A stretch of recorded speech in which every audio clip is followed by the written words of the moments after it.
I know I'm like, it's just me now, so I'm not the only one, but that's okay. That's okay. It's my show. What's up? Hi, Billy. Ooh, I should give Billy the link. Hold on.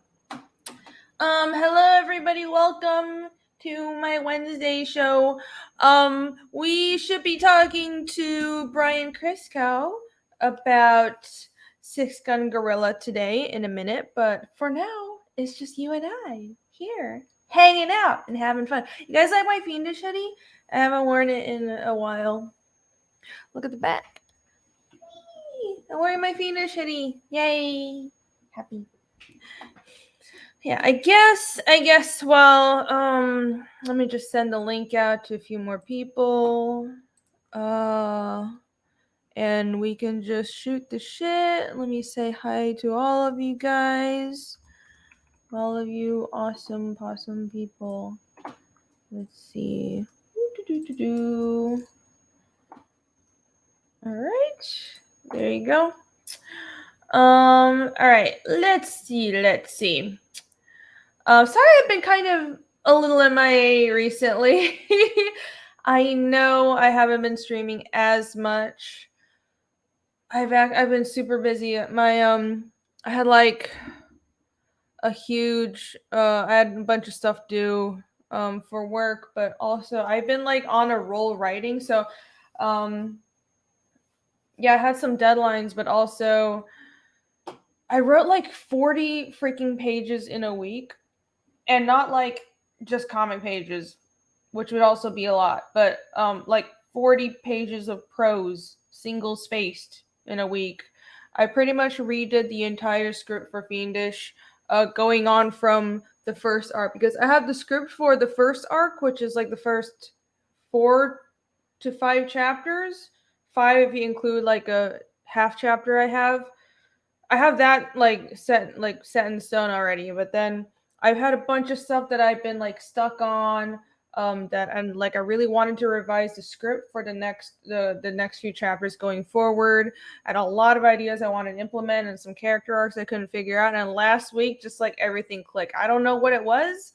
If like I don't know what it was. It was like freaking magic, and I couldn't stop myself. So it was like I had the ideas, I was feeling it. I just had to get it, like all the writing out, because sometimes like when you're sometimes I think with storytelling, and especially if you have like a more complicated story like mine, you kind of just have to do it all in one go. And especially if you're changing like the basis, because it was like there were some major characters where I felt like their arc could have been better, so I made some pretty big changes actually. So that meant I had to overhaul like the basis of the script. I basically rewrote everything.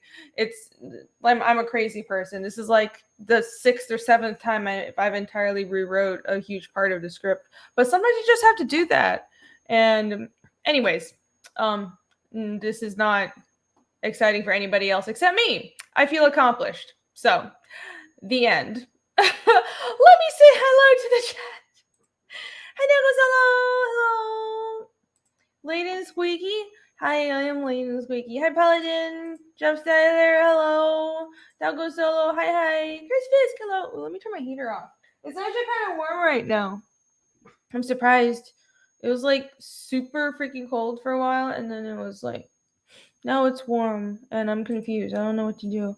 Hi, Raiden. Hi, Omar Hernandez. Hi, Enrique. Streaming over Bancroft schedule? I always stream at this time, so it's his fault for streaming over me. Excuse-moi. It's fine. It's fine. It's how I'm just disrespectful. I'm disrespectful like that. Hello. I'm busy getting my alcohol. No, actually, I was. Oh, hey, Brian's here. Okay, 1 second. Let's see. Mark Sunga, Central Scrutinizer, Paul. What up? I actually got my alcohol early, so it was not that. It was not that. Hey, Snarky, Marumi, Dango Solo for $5. Thank you so much. Feel up to having a few with me for super chat tonight? Sure. I don't want to like drink too much. I got some beer earlier though, because I was like, okay, it's it's Thanksgiving. I'm like actually out of alcohol, so I stopped by. Le Package store and filled up because I need that 80s made. Hello. Hello, Snafu. All right, okie dokie. Hello, esteemed le guest. Hold on, let me get my headphones on. What up, Rainy? Cheers, What's darling. Hi.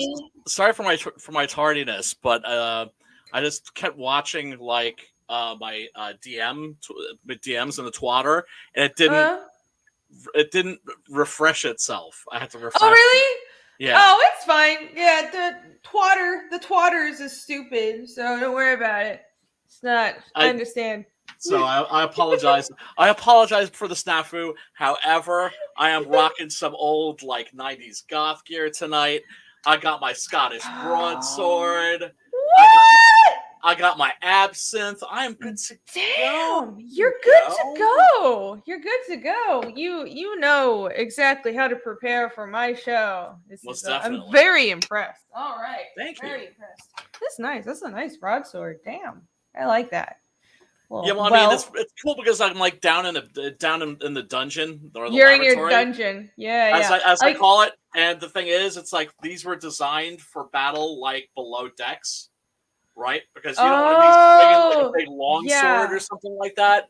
That's gonna like cap into the ceiling. So if zombies come crashing through the windows, you're good. You're good. Yeah. I gotta get me one of those. You gotta be prepared for the zombie apocalypse. Absolutely. Very important. Absolutely. And these don't run out of ammunition. And also, these are cool because they've got like these nice pommels. Mm-hmm. Imagine the dent that would leave in a zombie skull. Ooh, I like that. Yeah, I gotta get me one. Trauma, yo. Yeah, these are cool. I enjoy.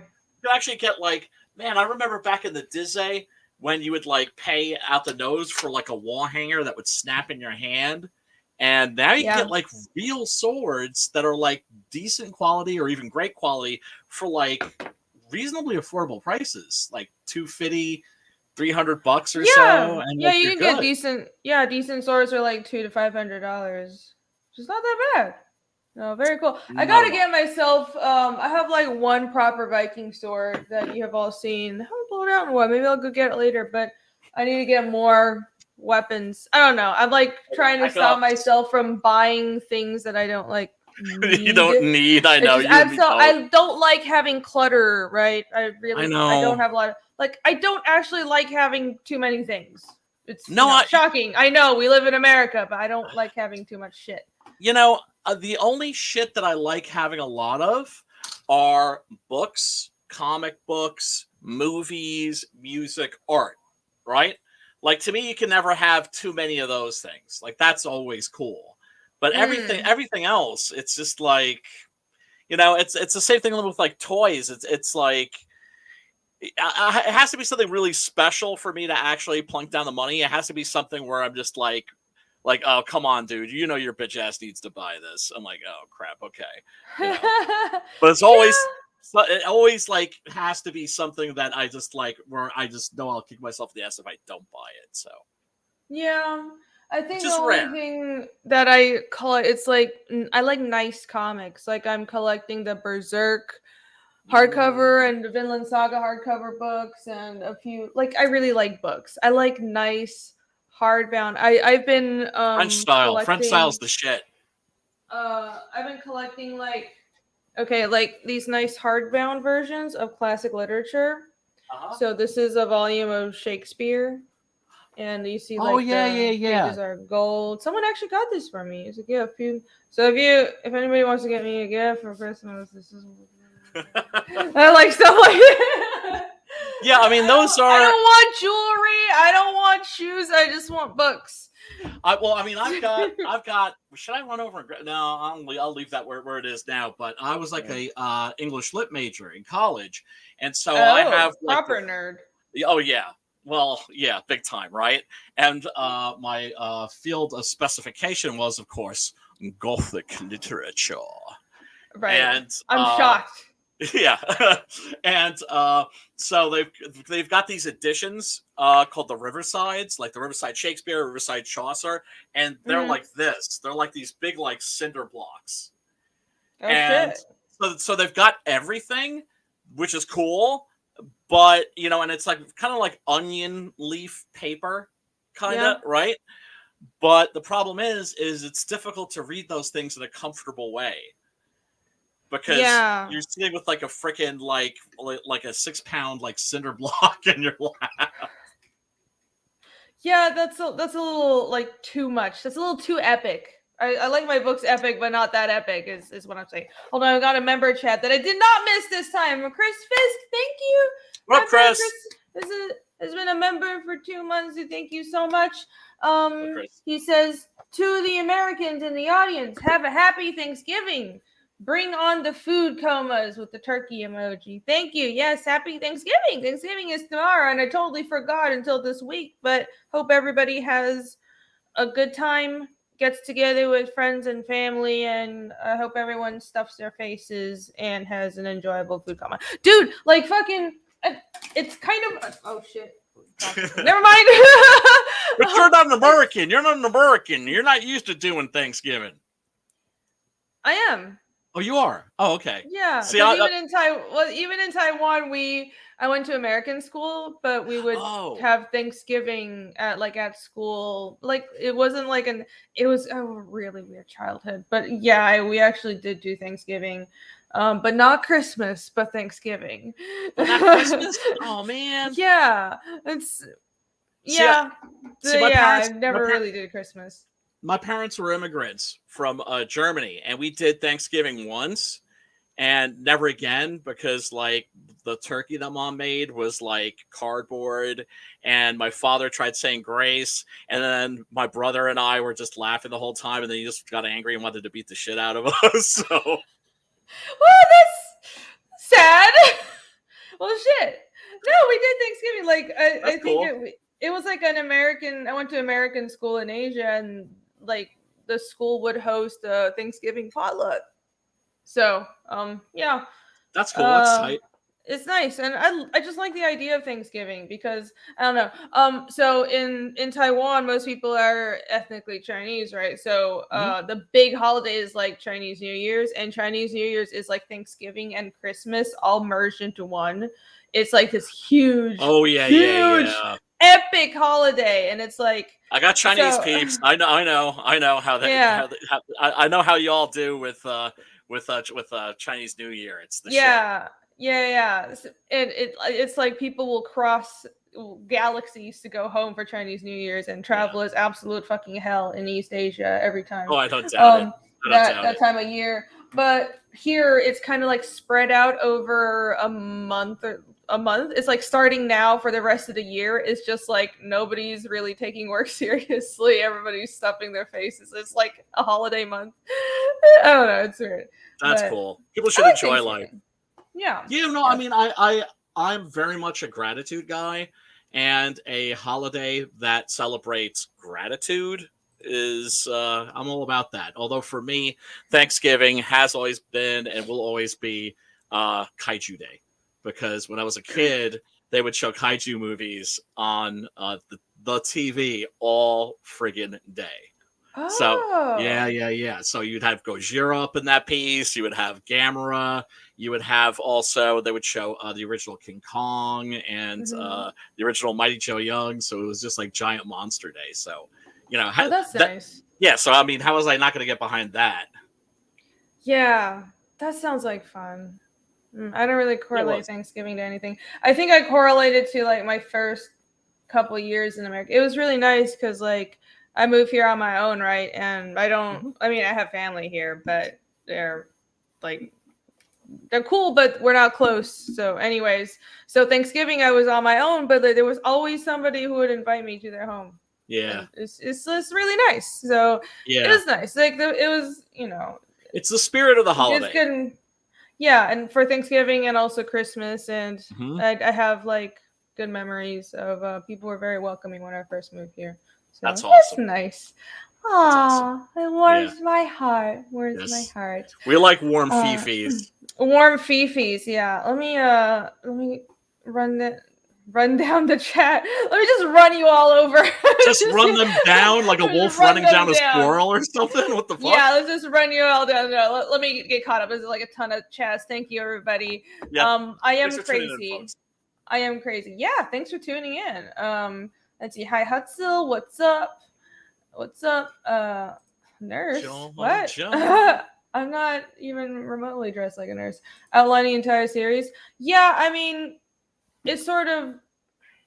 I mean, I have the outline. Like I use, I write on Google Docs, so it's like I have the outline just automatically shows up on the side, but then I have the script. But it's like the way I write. I mentioned before. It's like I just write prose, and most of it is like I don't go into the dialogue. I write everything, but I don't go into dialogue. But there's some important things like for battle scenes, I need to plan on like who is there and who fights who and who does what and who dies. And like there's this one battle I killed like a lot of characters. That was a lot of fun. I had fun doing that. I was just telling everyone before you showed up that I've been MIA for like a week, and it's because I've been writing. I've been in the fucking zone, and you know how like when that hits, when the ideas hit, you just have to go with it, because I've been stuck on these plot points, and I didn't know what to do with these characters, and they were major characters, and I just didn't know what to do with them. And so I had my last draft of the script that I've been like slowly revising. It's like the beginning of the story is set. I'm like really happy with it, but then further on in the story, I had a bunch of things I was like, well, this is good, but it could be better. And I just keep on like, oh, I know it could be better, but what do I do to make it better? And then like last week, it just, everything just clicked. And then I was like, okay, I have to write this now. So I just ignored everybody. I have like a million missed messages now, but I got so much. I wrote 40 pages of prose in a week. Damn. Now, are you talking about prose? So you're not talking script. You're talking. No. Oh, wow. I don't do comic scripts. I just write like prose. So that was 40 pages, a 10-point font, single spaced. Wow, that's a lot. Seriously, that's heavy duty. That's heavy. That is a lot. That is a lot. Yeah. But here's the thing. And you know this, and every creative person knows this. We are never happier as human beings than when we are in that spot. That's heaven. Yeah, it's so awesome. I mean, I just love like being in that zone. Like, how do you describe it? When you're, whether it's writing or drawing, it's just so nice when it feels like everything else falls away. I think it's like Nirvana, really. Yeah. It kind of is. You know how some people describe. Well, some people are really into yoga, and like I'm like, right. I don't want to be mocking, but I just, it's not for me. Like meditation and yoga, it's not my thing, because I think it's a little silly when I do it. I just sit down. It's like, oh, you just sit there and you hold a pose and then you clear your mind. I'm like, I don't want. It's a waste of time.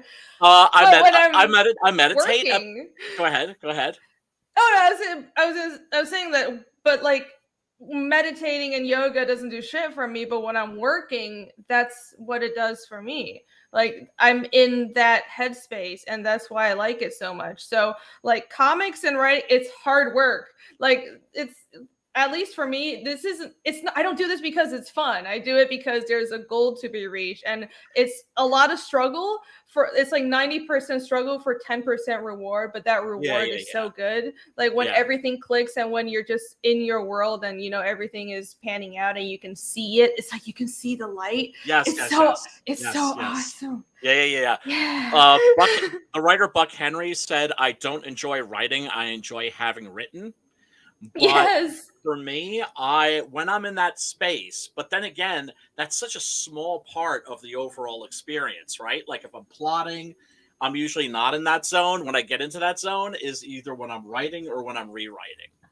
And if I'm in that scene, and if the characters start saying or kind of doing things I don't expect them to, and the whole thing starts writing itself, it's the best.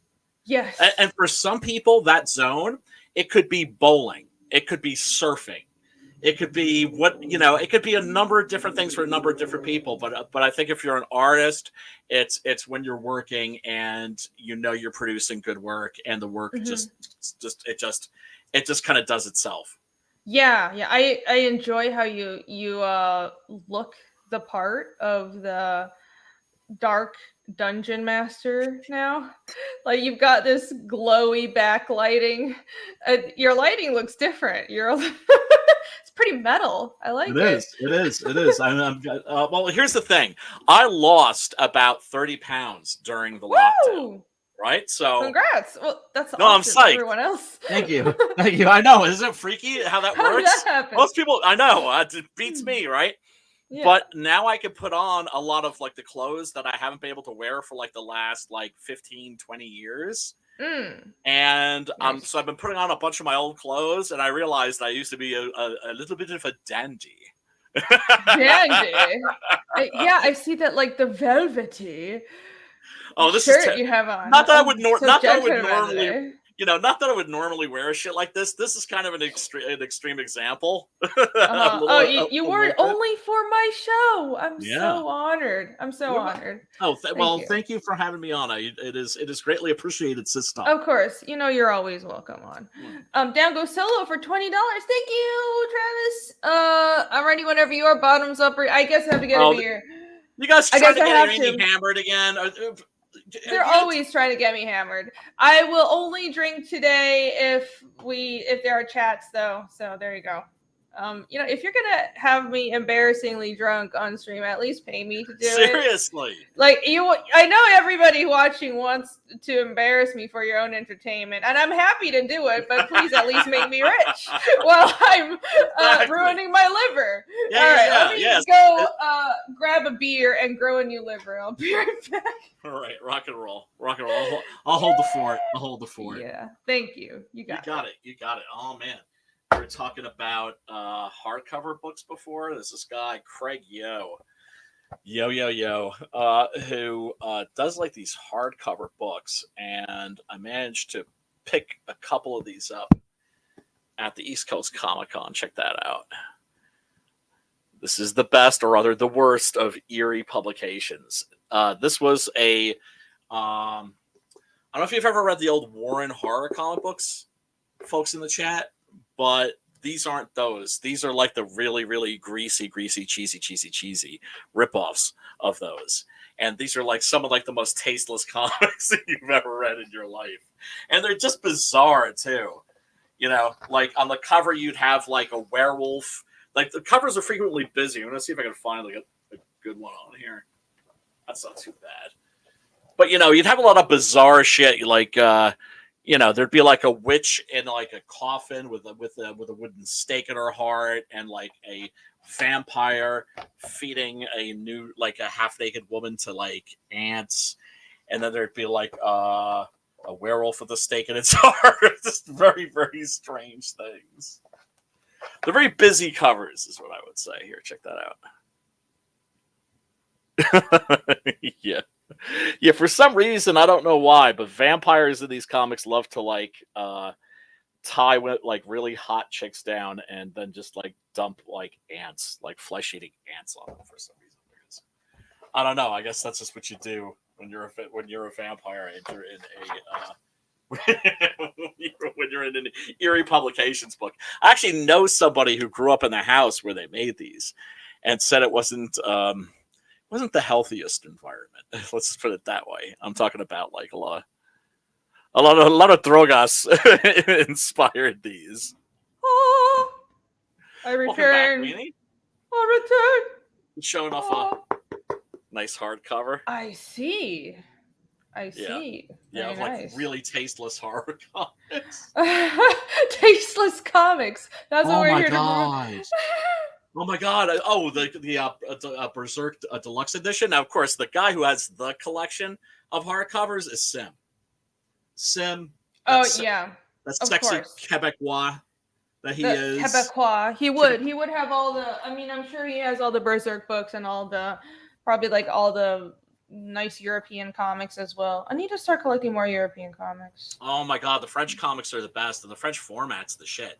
Did you get Meta Barons? Yeah. Hey, 606, what's up? Yo, what up, Ollie? Ronan, yeah, so many people showing up. What up? Thanks for joining us. Who did the colors for Six Gun Gorilla issue 8? Yeah.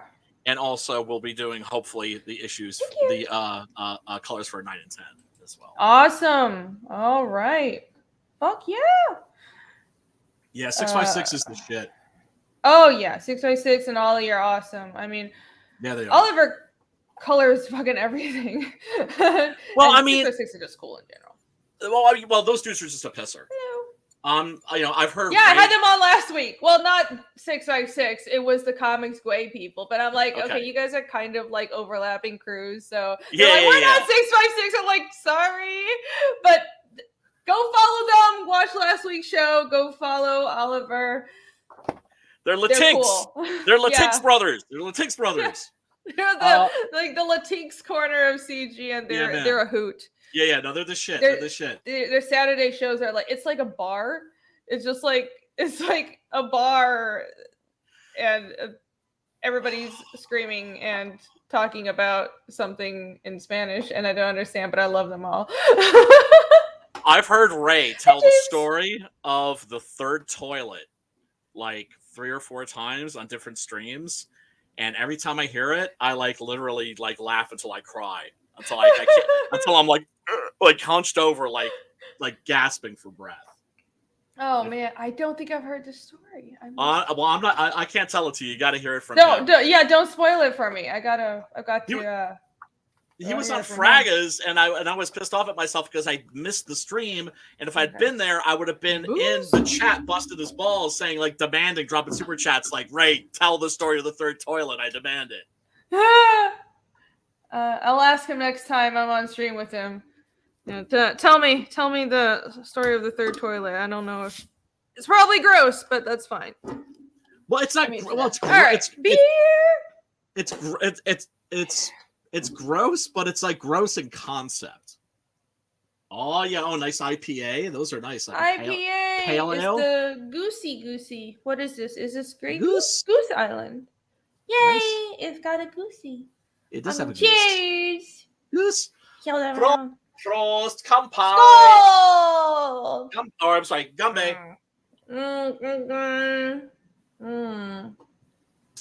I am so far. There's too many. There's too many people in chat. We're talking. Okay, I'll just like keep it. I don't want to miss anything though. All right. But look how many people love you.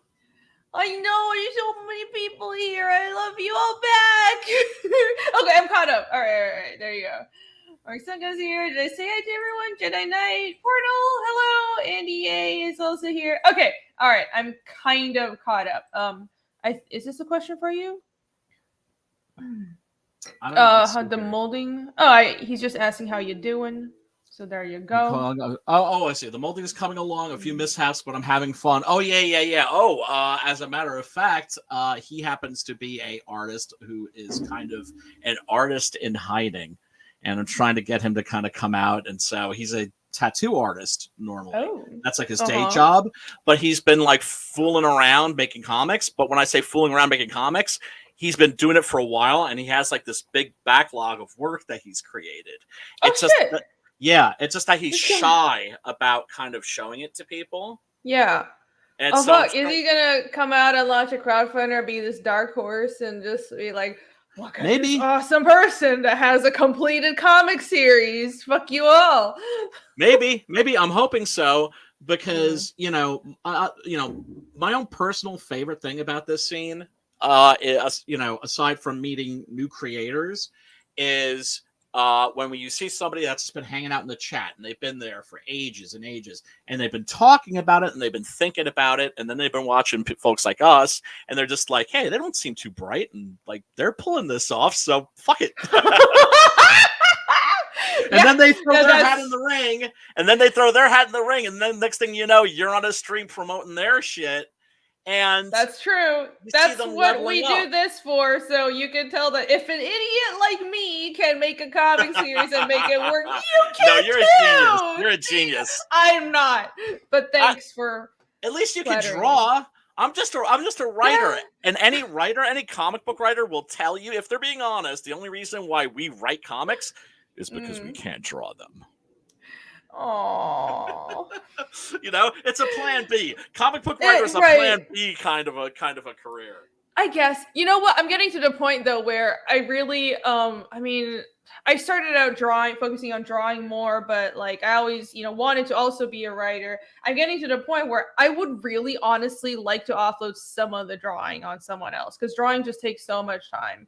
But I am definitely glad I can draw. The main series for Fiendish is always going to be me doing the art, but like I want to hire people to do some side stories. And I I was want gonna to like say, be a proper writer, right? I don't know if yeah. I'm there yet, but I'm working with the editor. I'm getting a lot of like feedback, and I'll get there. Well, you're very good. You're very good. I mean, Fiendish, is that your first comic as a writer? No. I've actually been writing them for. I have like quite a backlog of short stories and indie comics I've been putting out for like 10 years. Just nobody paid any attention to it.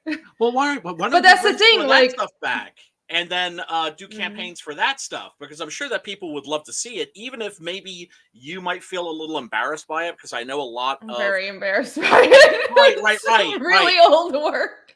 Well, I mean, yeah, but then I'm thinking about like how that stuff. First of all, you have fans that are going to be curious, right? But also, some of it's out there. Then you have people who are artists themselves, and they love seeing that maybe awesome artists like yourself maybe were at a certain time maybe not quite so awesome, and that look, because I remember like Preston put out this Rockabilly Road Trip trade paperback, and it had like 3 issues in it, and they were separated by years, and a lot of that stuff made him cringe. But I was like, no, dude, I think that this is special. It's cool that you put it out, because like you watch Preston becoming Preston as you're turning the pages. Interesting. Yeah, people have said that they want to see it. I mean, Malin's always lurking around when I'm right. around. Is he lurking? I mean, he lurks in chat. Well, sometimes. come on. He just lurks. Sometimes he says something, sometimes he doesn't. It's okay. I know he's always lurking and getting ready to yell at me. Keeping an eye on. That's okay. I set the challenge. Artists need great writers and to become art books. What up, Pops? I don't think, but well, we won't talk too much shit. But let me just say, Mark doesn't even do interiors, so that's like a complete non-equivalency. Like, he's a cover artist who, it's really hard. That's fine. I don't want to be mean, but like, dude, the kind of shit he said about me and my friends, I'm just so done. Like the fucking Spawn cover he did. I'm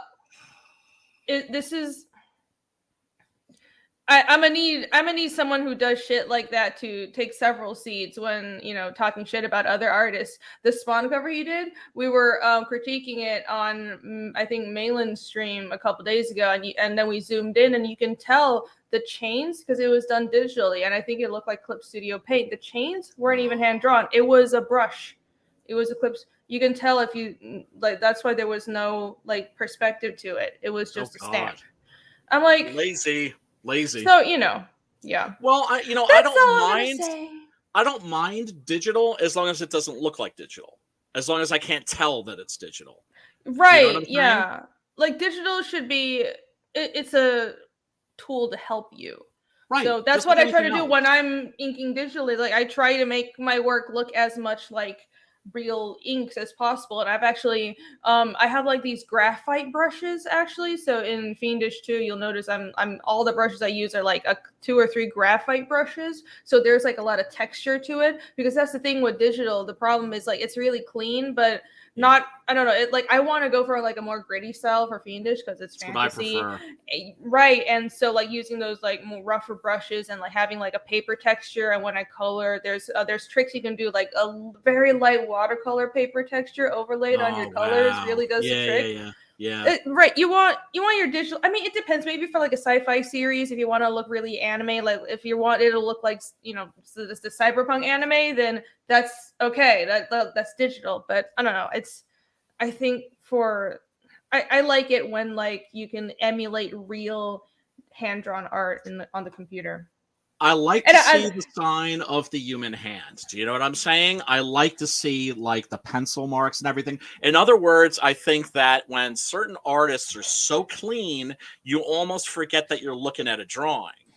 And I like to be reminded that I'm looking at a drawing, if that makes any sense. Yeah, and I think that's true. You don't want to be so clean that your artwork just looks stiff, and it's a very delicate balance. I don't know how else to say it, but it's like some artists, you have to find your own style. Some artists can be really clean, but you have to keep like the motion, the life in there. Yeah. And that's the trick. It's this one thing I was talking about on like another stream a couple weeks ago, where it's like it's the magic. Like when the artwork has life and motion, and something just works. It's like somebody can be technically excellent, but just not have that magic. Yes, and vice versa. Vice versa. Extra. Somebody like one of my favorite artists is Timothy Truman, and he did this comic book in the '80s, a little indie called Grimjack. That's like maybe my favorite comic ever. It's one of them, right? And his stuff, he did some really cool Conan comics. He did Jonah Hex for a while. His stuff isn't perfect. It's not even close to perfect. His perspectives are sometimes a little bit off, but he always nails the motion. His drawings are always moving. And I think that illusion of movement is something that is missing. I think that's one of the things why I'm not like, I'm more of an 80s guy than I am a 90s guy, but I don't really like the Liefeld style because the characters aren't moving. They're always kind of posing and seething.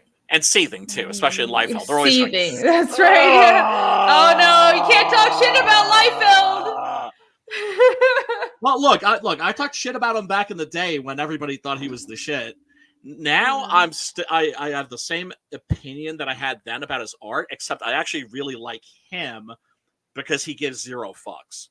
Right. And interviews will just fucks. No, he really doesn't. No, I do appreciate that. I think with Liefeld and mostly Liefeld and a lot of artists from that era and the image artists, it's their work. It's weird and it's super exaggerated, but I think when I view it, I think maybe it's almost a reverse or like the same thing happening, but like sort of the Western version of when like Westerners see anime for the first time, they're like, this looks wrong, or are the eyes so big? It's weird stylization. This is bad art, but it's just iconization. It's just a different. It's just. Yeah, it's a graphic style that when people that are used to who understand the graphic language, it doesn't bother. It doesn't come across as wrong because it's done on purpose. It's not because the person can't draw.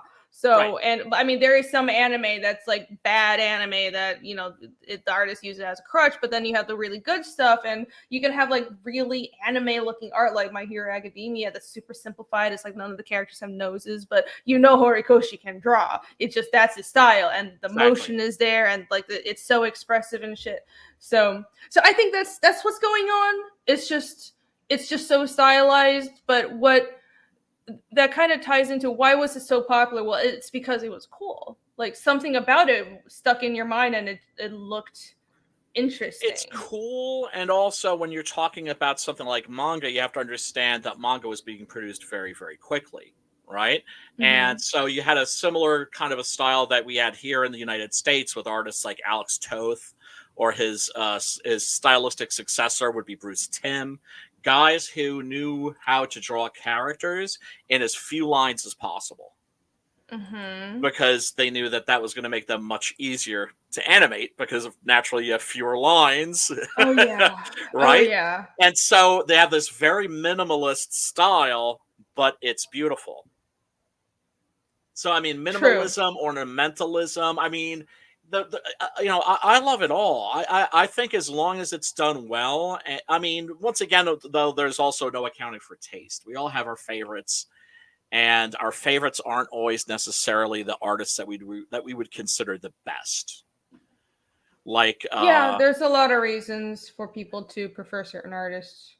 Right. Like, for instance, when it comes to horror, being a big horror guy, and I know you love you some monsters, Bernie Wrightson, right? Mm-hmm. He's like, certain artists dominate certain genres, right? That like Frazetta, for instance, high fantasy.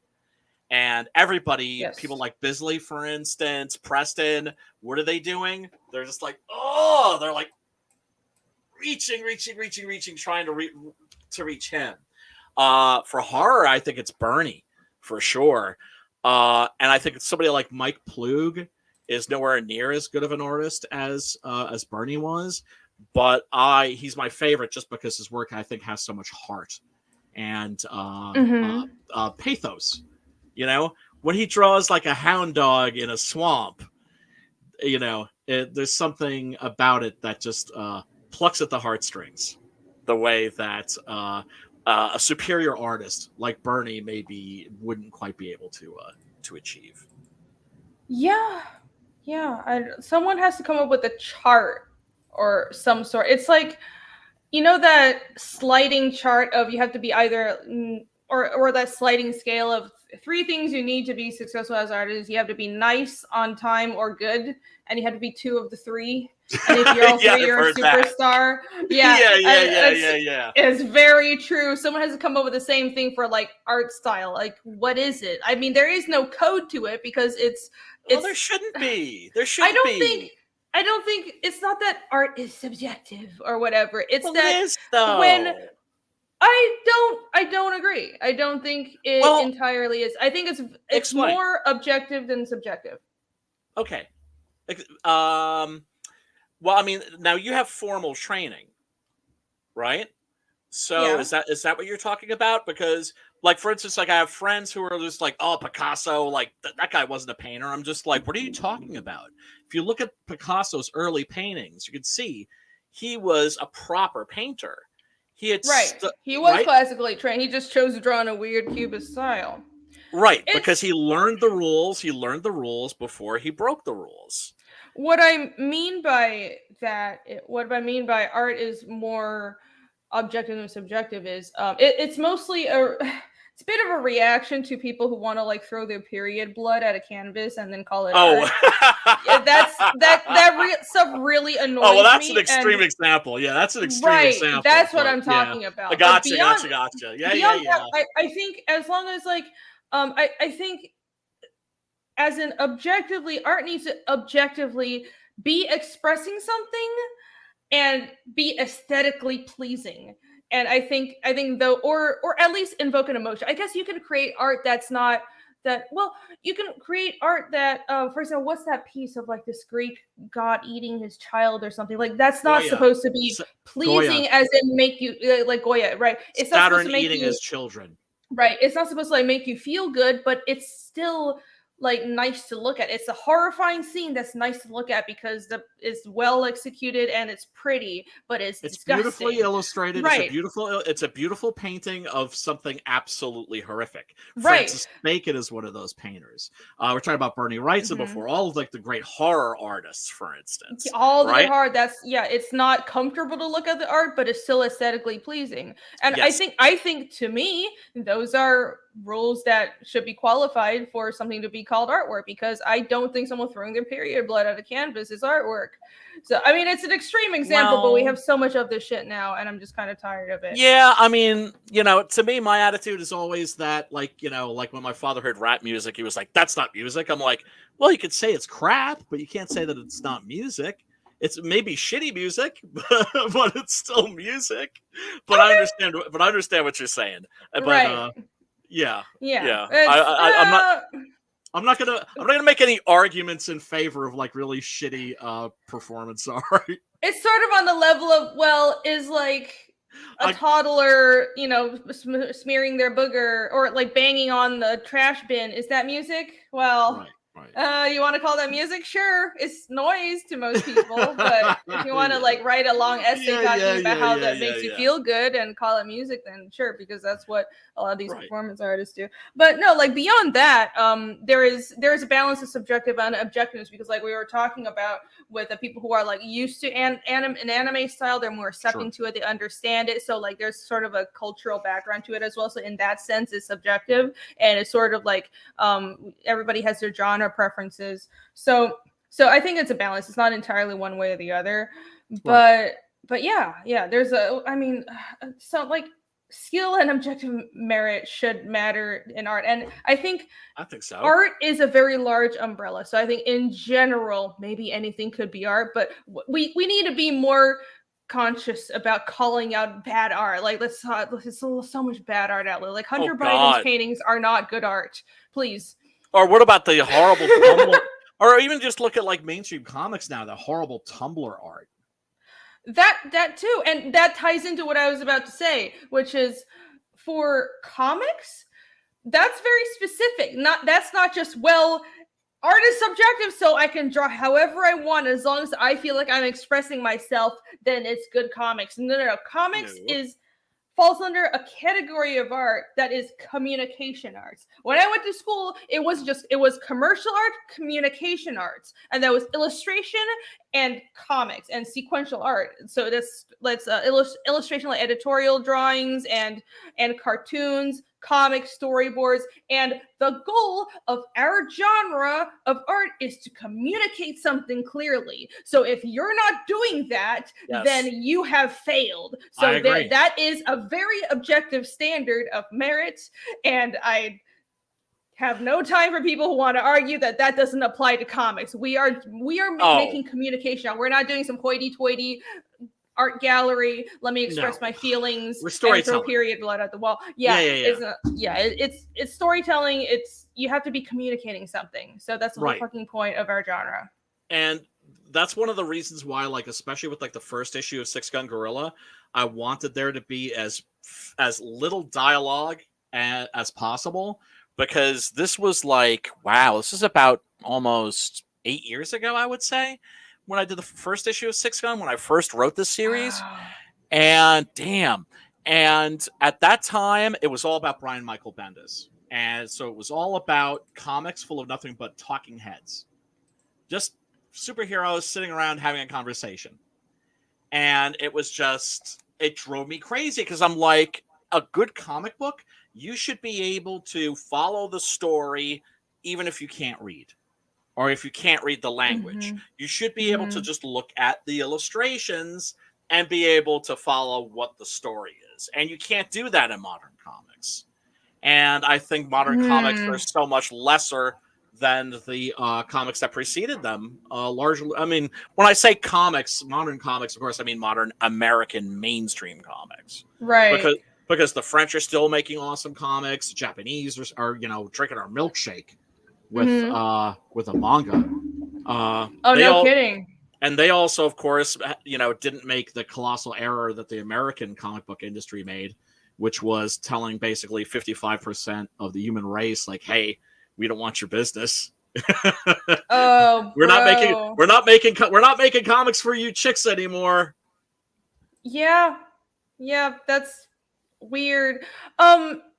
Though I've been hearing a lot of stuff where I don't know if it's like really blown up yet, but I've been seeing news from people who followed, like it's kind of ramping up. There's been a lot of activist shit coming for anime and manga over the past few months. I know.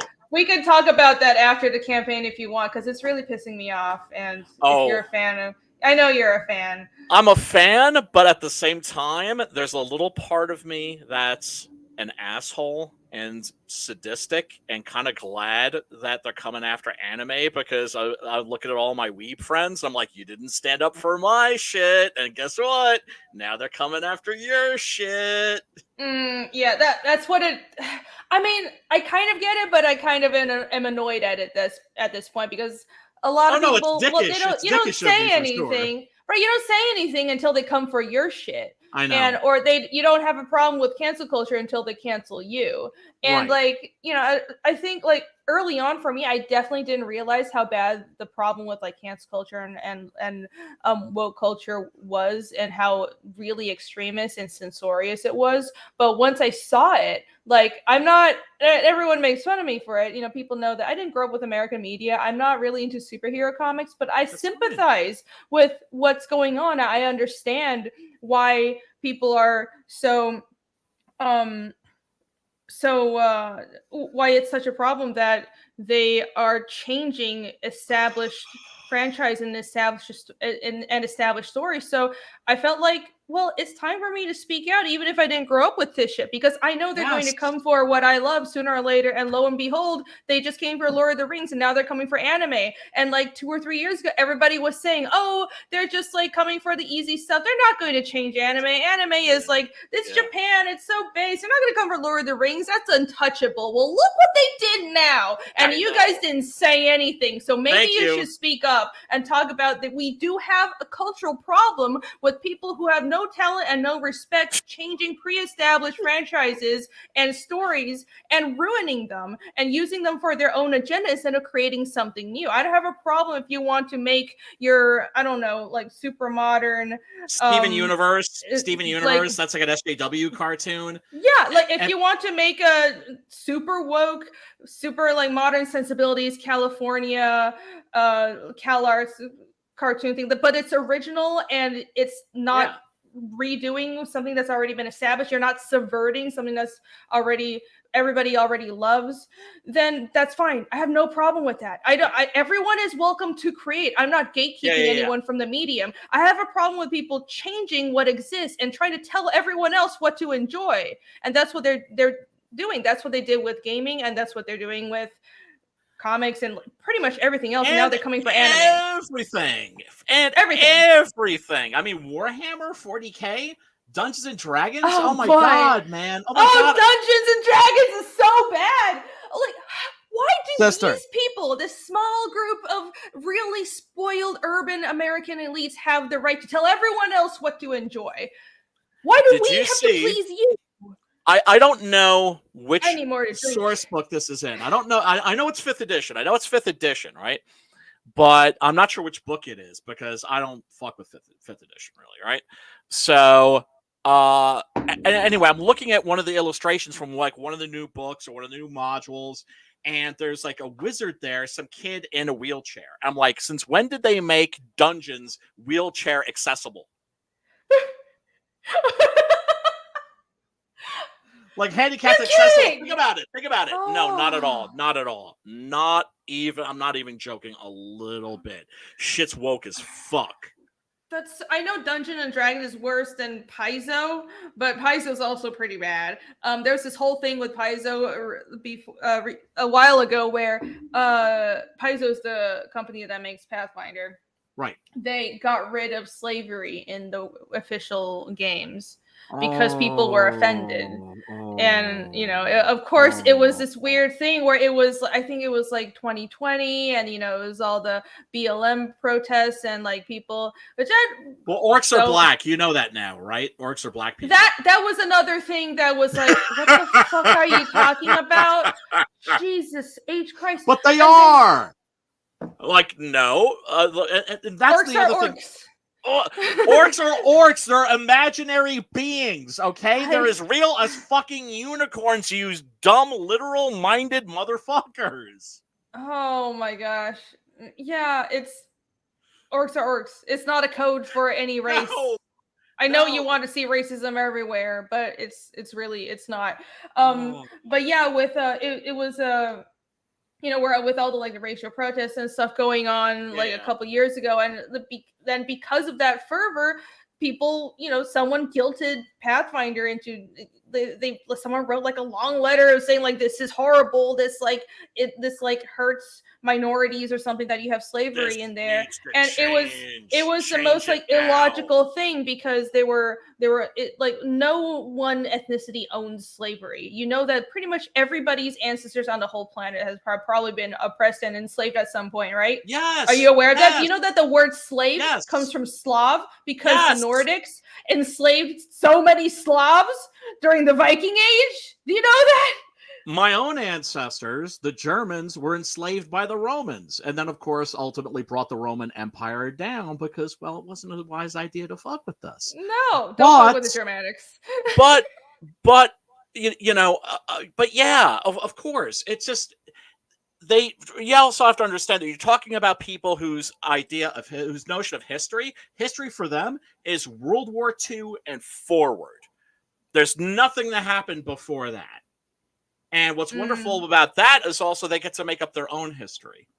Sometimes I'm like Chuck Dixon. I do a lot of research for my books, and so sometimes I'll buy a academic book off of like Amazon or something that was not designed for like bookstores, but for the holes of academia, right? And I won't buy a book that was made after like about 1990 because they're trash. And for instance, if you buy a book about an academic book about the witch craze in Europe, right? Yeah. If it's like before the 1990s, you have like some pretty good, strict academic foundations in the writing. Right. Afterwards, you look at the bibliography, and the sources will be names like Raven Darkholme or Chester Midnight or something like that. Do you know what I'm saying? That's and you so could sad. tell, Like, you could tell that these motherfuckers, the new academics, went to the occult section of a bookstore, and like those are their historical sources. Right. I mean, it's so sad that it's like, it's almost like a whole contingent of activists have used the West's sort of inbuilt predilection for guilt, which really is a very Western thing. Like, you go to Asia with this shit, people have none of it, which is why it works here. Like, their inbuilt predilection for guilt and over all this like historical guilt and just like and desire for equality, which is a great thing. Equality is a great thing. Yes. But what they've done, I think, is they don't gaslight everybody into asking not for equality and not even for equity, but for the reversal of a previous power structure, using the guise of equality. They call for equality and for revenge. Calling for the oppression of people that they think deserve to be oppressed. That's what's actually going on here. And you can say it's just entertainment. Well, it starts somewhere. It's Marxism. It starts somewhere. It's Marxism to a large degree, and it's Marxian if you want to get into like the academic, yes. right? Like the real academic, ideological research. People get really bored when I start talking about this shit, but like it's important. I have read on. It is Marxian in its roots. It started with the Frankfurt School of Thought, which was actually originally like literally the Frankfurt School of Marxist theory or something like that. But then that branched off into, and it started in Germany. Oh, the damn Germans! We're a pain in the ass, ain't we? But then that school of thought branched off in academia and became merged with other schools of thought and kind of interflowed with like some other extremist activist groups who weren't happy with just equality. They wanted it was entirely ideological. It was like this weird thought game. How do you say it? Well, it was sort of like this. It was sort of like, at first it started as it's an ideology, sort of a bit of a postmodernist ideology. Well, what if we deconstruct everything? And then that was merged with a Marxian revolutionary tendencies, and that became modern woke theory or modern critical theory. James Lindsay is really good about breaking this down because he's actually done all the reading, which is I don't have the time to do all the reading for all this shit. But but there are some books that kind of break it all down for you with sources and everything. And so what has happened was it's Marxian in that it's not communist in that, a lot of people are like, oh, conservatives are like, none of it. I don't think either of us are conservatives. It's really weird that we get called conservatives now. Yeah, I'm not a conservative. Classical liberal. I would say I am too. But like anybody who's not woke is conservative now, right? Right wing Yahtzee. Yeah. It's hilarious. It's cartoonish is what it is. It's really weird. But what was I talking about? I forgot. We were talking about Marxism and Marxist criticism, cultural criticism. Right. Well, critical theory is like the academic name for this this school of thought. It's not so much that it's it's all commies and it's no, there's a some lot truth of in it for sure. It's not straight up communism. What it Not at all. is it's Marxian, and a lot of people use commie as a shorthand because it's similar in ideologies. A lot of the applications are the same way, like the whole struggle sessions that they had in China. That's what they essentially do on Twitter, like shaming people, making them apologize, and then canceling them, and then even if you apologize and lose your job, you're never forgiven. That's a fucking struggle session. It just happens on the internet in the modern internet age in America. It's just done in a different way, and that's why people call it communism. But it's not in the exact same way. It's not like we're literally Mao Zedong's China, but the tendencies and the motivations are similar. It's like people, and it's definitely cultist, and it's definitely like a cult, and it's definitely extremism because people are treating their politics like a religion. Like you have to say the right words, you have to use the right hashtags, and it's never about what you do, it's about what you say. Are you using the right hashtags? Are you saying the right words? You can be the best person ever, give the most money to charity, be doing all the right things, but if you say the wrong thing, if you don't use the right hashtags, if you don't have the right pronouns in your bio, then you're a bad person. You're not in the in-group, you're not part of the religion. So that's another part of it, and that's a sign that it's extremism. But going back to why it's Marxian and why people sort of use communism as a shorthand, and I think it's pretty valid, even though it's not straight up communism or Marxism, it's because it takes sort of the communist idea for. Sorry, we're just like talking politics now. I promise we'll get. No, it's all good. It's all good. I'm just here to hang out. Brian's like, I'm very uncomfortable. Please help me. No, not at all. It's always a pleasure to talk to you, and you're one of the most for real people in the scene. And prost. Oh, thank you. Yes, but right. I'll wrap this up, and I promise we'll move on. But with the idea of why it's Marxian, it's Marxian in that it has the basis of its ideology is derived from the idea of a bourgeoisie and proletariat, which is instead legitimate. It's legitimate. And in the original inception of Marxism, with Russia and everything, the bourgeoisie and proletariat, those were economic classes. But they've applied the same idea of this is essentially privileged class, this is essentially disadvantaged class, and you need to flip the powers for justice to be had and persecute one and uplift the other, no matter their merits. That's been applied to innate characteristics in the West, and they've used our cultural guilt and predilection for wanting equality and Western tendency to care about things like civil rights to implement their push for inequality. And if you look at Marx, you'll never see people attacking Marx on his analysis of capitalism because it can't be touched. He was 110% right with that shit. Where I diverged from Marx was with his ideas for the solutions. How do we rectify this? And the thing that always alienated me from Marx was this desire for revenge. Right. And that's the thing with the SJWs, with the wokies, is they want some payback. They don't want equity at all. Yeah, I would agree on that. I don't think... I don't deny that it's objectively true that there have been disadvantaged groups in history and even in America. I think it's logical to say that there are people that still suffer from past historical injustices, and we can talk about that. But the mode by which we've been talking about, whether it's racial equality I have much more strong opinions on gender equality because I think gender equality has been reached, and all this stuff of modern feminism is pure bullshit.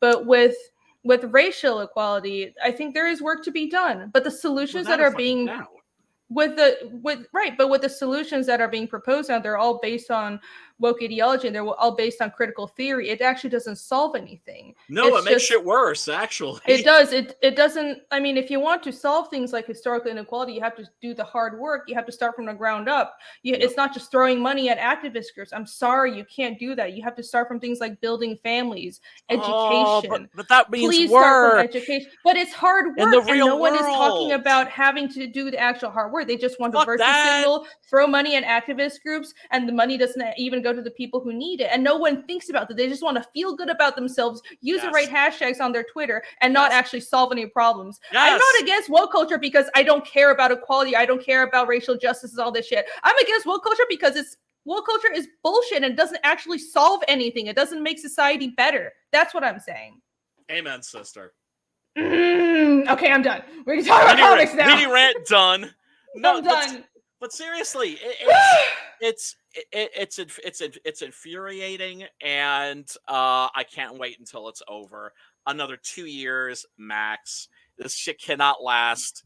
It's not sustainable, and hopefully it will go away sometime very, very soon. Because it's intellectual totalitarianism is what it is. But that's the thing, is that these people are ideologically driven.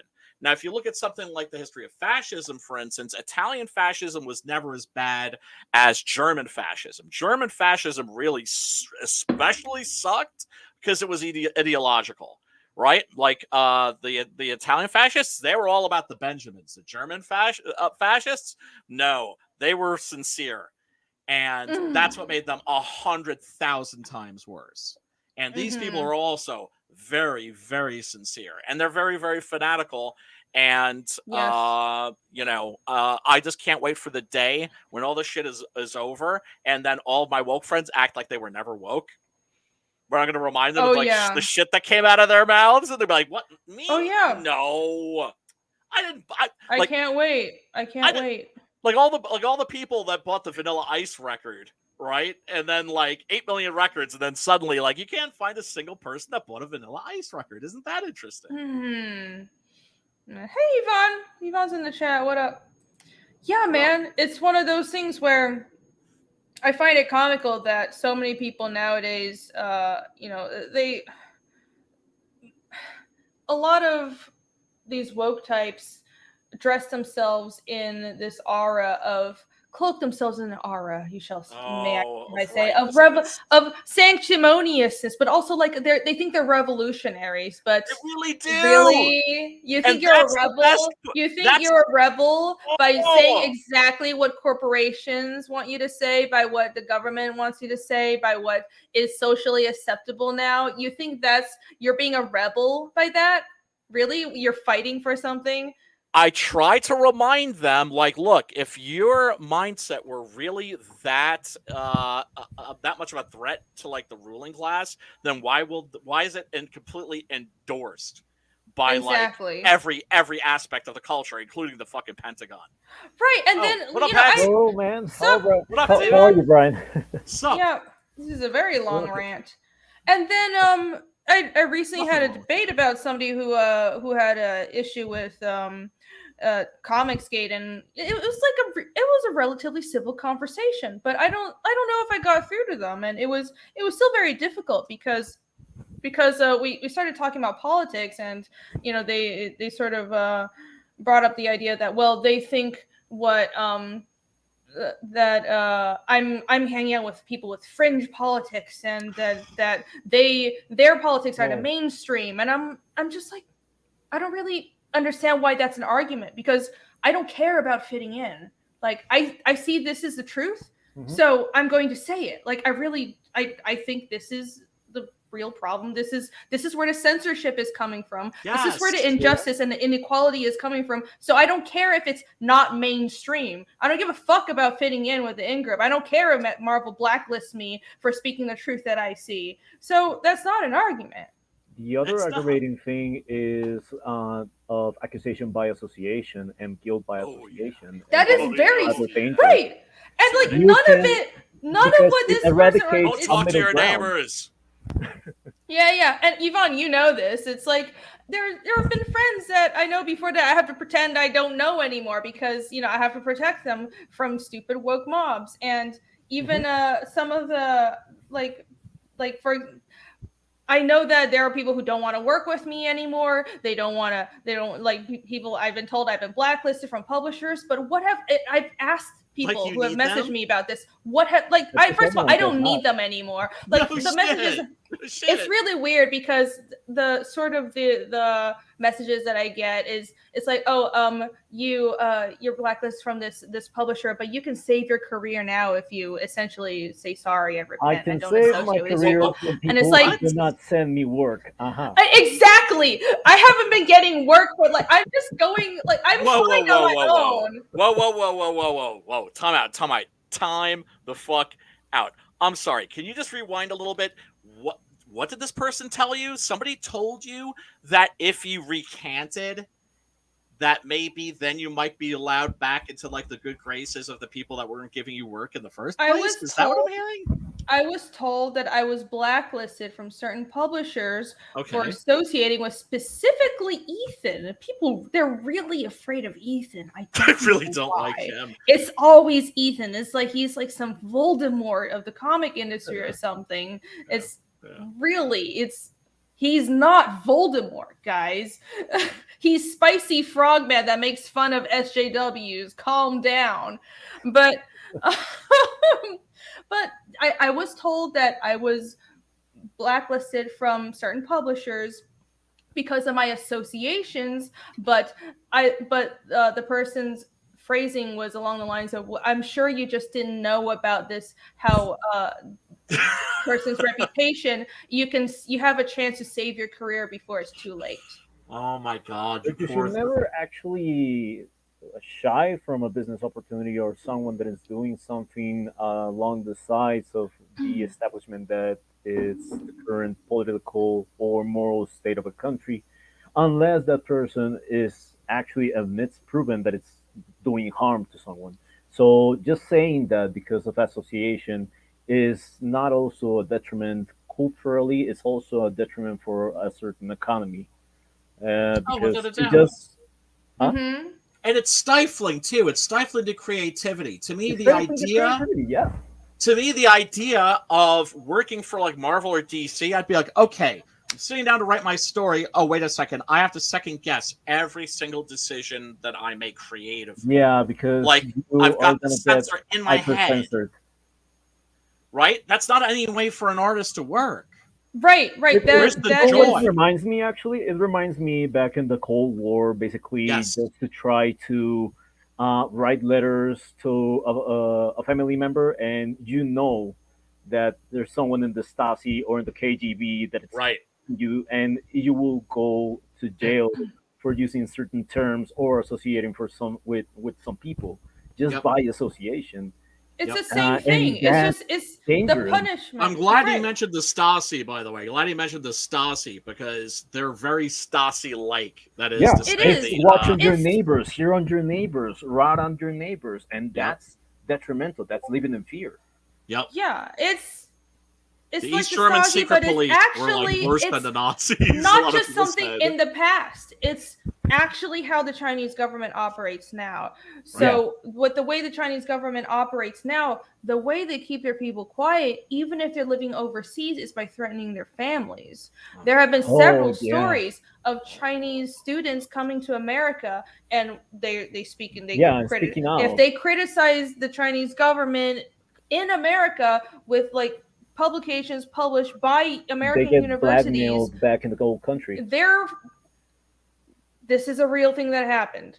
A Chinese student at like an Ivy League school. There have been a couple of cases, but the worst case was or a lot of them don't come out about it too because they get scared. But there was one student who came out about it and was like, and then he went dark after it, which is scary. He was like, I can't talk about this anymore. But before that, he told everyone what happened. He was at an Ivy League school like Yale or something.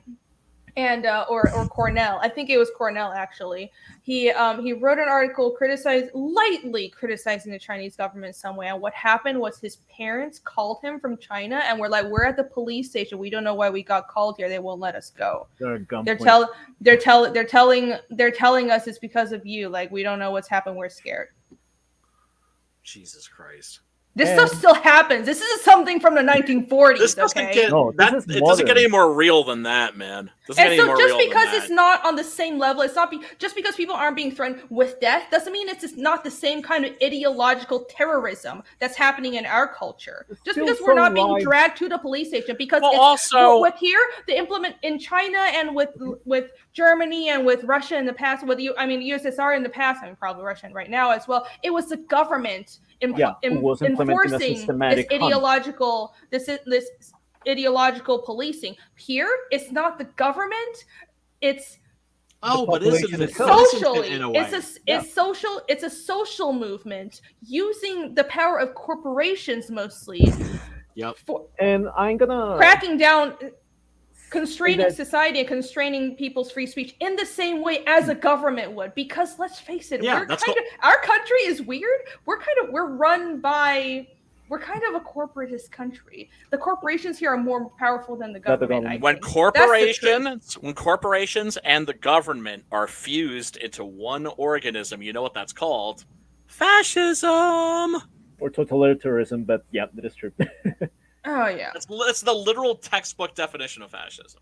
And the other thing is that, okay, you do say that obviously the threat of disappearance and the threat of death, it's like the old time that life ruiner as such. But this type of accusations by SJWs and this type of woke culture and accusation culture at the moment can have ramifications if you accuse someone without proof, because even if the system says that you're innocent until it's proven the opposite, that doesn't happen with accusations on the internet. That doesn't happen at all. It's all the contrary. You'll be deemed as someone who has done it until you prove everything and give all for changing your image. And even so, they still don't forgive you. They still don't forgive you. And before that, they're going to bully you and get you fired and try to get you to end yourself. Exiled, basically, in your own in your own. There have been actual cases. This isn't enforcement by the government. This is enforcement by corporations and social pressure, which I think is almost more insidious, because in America we have safeguards built into government enforcing ideological purity, but no one has safeguards built into society itself, and a minority of society, like an extremist minority of society that has grasped undue power within entertainment and corporate structures enforcing ideological purity. And that's the problem that we have right now. And there have been actual cases of people that have been driven to self-deletion because of the bullying, and no one talks about that. This has actually killed people. Oh yeah, Dave Chappelle talked about it. Dave Chappelle talked about it, right? There was Dave Chappelle's friend. There was Alec Holoka, a couple of others. There were several. There were so many people. And there is a ton of small artists that have tried to just jump and share what they do, and because of some misunderstanding that it's always dumb, they have stopped doing their thing, or worse, just abandoned. Yeah, this is why I'm a strong proponent for just not giving a fuck, everybody. I know we're very nice and empathetic in America. We don't want to offend people. Actually, compared to most, I think America is a really, it really is. Americans are very personable and nice, and it's not like polite as in Japanese polite, but Americans really do they care about people. It's not as formal. It's not formal. It's not formal. Yeah. But I think Americans have an inbuilt desire to care about people. No one wants to hurt each other's feelings. No one wants, when you say, "Oh, you're making me feel unequal," that really strikes at the heart of most Americans and most people in the Western culture. And I think we have to, not that we shouldn't give a fuck about equality. That's not what I'm saying. Of course. we need to have more of a bullshit meter. And if someone is being unreasonable, then we have to just say no. Like if it's legitimate, someone is suffering, of course we should fight for them. We should stand with them. But if someone is just full of shit and just wants to like force you to change, weaponizing that guilt. like, I don't know, guilt you into changing the way you like design your game, or the guilt you into saying the right words or using the right hashtag. They want to fire you for like not using the right hashtags. Well, everyone needs to collectively tell these people to fuck off a little bit more. I think that would be a very healthy thing. But they're not, because they're afraid. However, now that Twitter looks like it might be changing, these people are freaking out. They're freaking out. They're freaking. I know. I do too. I do too. They're fucking. I don't know. Everybody is like they're losing their biggest running weapon to other platforms like crazy. I've been. No, there have been more users than ever on Twitter. Yes, what are you talking about? Yes, there have. Yeah, they're going nowhere. I have they going nowhere. Nobody's going anywhere. No, they're not going. No, it's all bullshit. Mastodon is full of Nazis. Nobody's going anywhere. So the people that are migrating out to other platforms, they're talking shit. Yvonne, they're talking shit. They're talking shit. Every single one of these motherfuckers. Well, look. I believe that we have to back all of our stuff up. We have to explore alternative platforms. Look, all of our stuff on YouTube, Indiegogo, Twitter, we could get deleted in a heartbeat. This is why we need to explore other platforms. Back your stuff up on Rumble, back your stuff up on Odyssey, so on and so forth, right? Get ready, because it's coming. And it's going to be like a game of whack-a-mole, right? But the people that are like, I'm leaving Twitter because Elon Musk is a fascist and he's allowing, yacht thieves on the channel and encouraging hatred. So I'm leaving the channel. Bye. They're all coming right back. Right? Or in some cases, they're getting busted. Kathy Griffin got busted using her deceased mother's Twitter account. They ain't going nowhere. They're talking up a bunch of shit. No one's getting. Oh, real quick, Gilly writes comics for $10. Thank you so much, Gilly. Gilly says, "Hail, Rainy Brian. I'm also on the list. Wokeness is killing comics. Thank God for underground alternatives." Yeah. After backing Fiendish and Six Gun Gorilla, get in on Galactic Rodents of Mayhem, Rat Trap next. I've actually seen that comic floating around on Twitter. It looks really cool. You've got like these capybaras in spacesuits. It actually is really good. Yeah, it's really good art. It's like Biker Mice from Mars, but with capybaras, and that's South American representation over there, my friend. Is it? Hell yeah! Damn, Yvonne you have Yvonne's stamp of approval. So thank you very much, Gilly. Everybody go check out Galactic Rodents of Mayhem, Rat Trap. Love it. Yeah, you guys got to come sometimes over here. Apparently, I missed more member chats. I am so sorry. Check it out. This is why I try to watch the chat like a hawk, but it's just there's too much going by. I'm sorry, Marumi. If you want to just type what you mentioned again, what you said you had a member chat.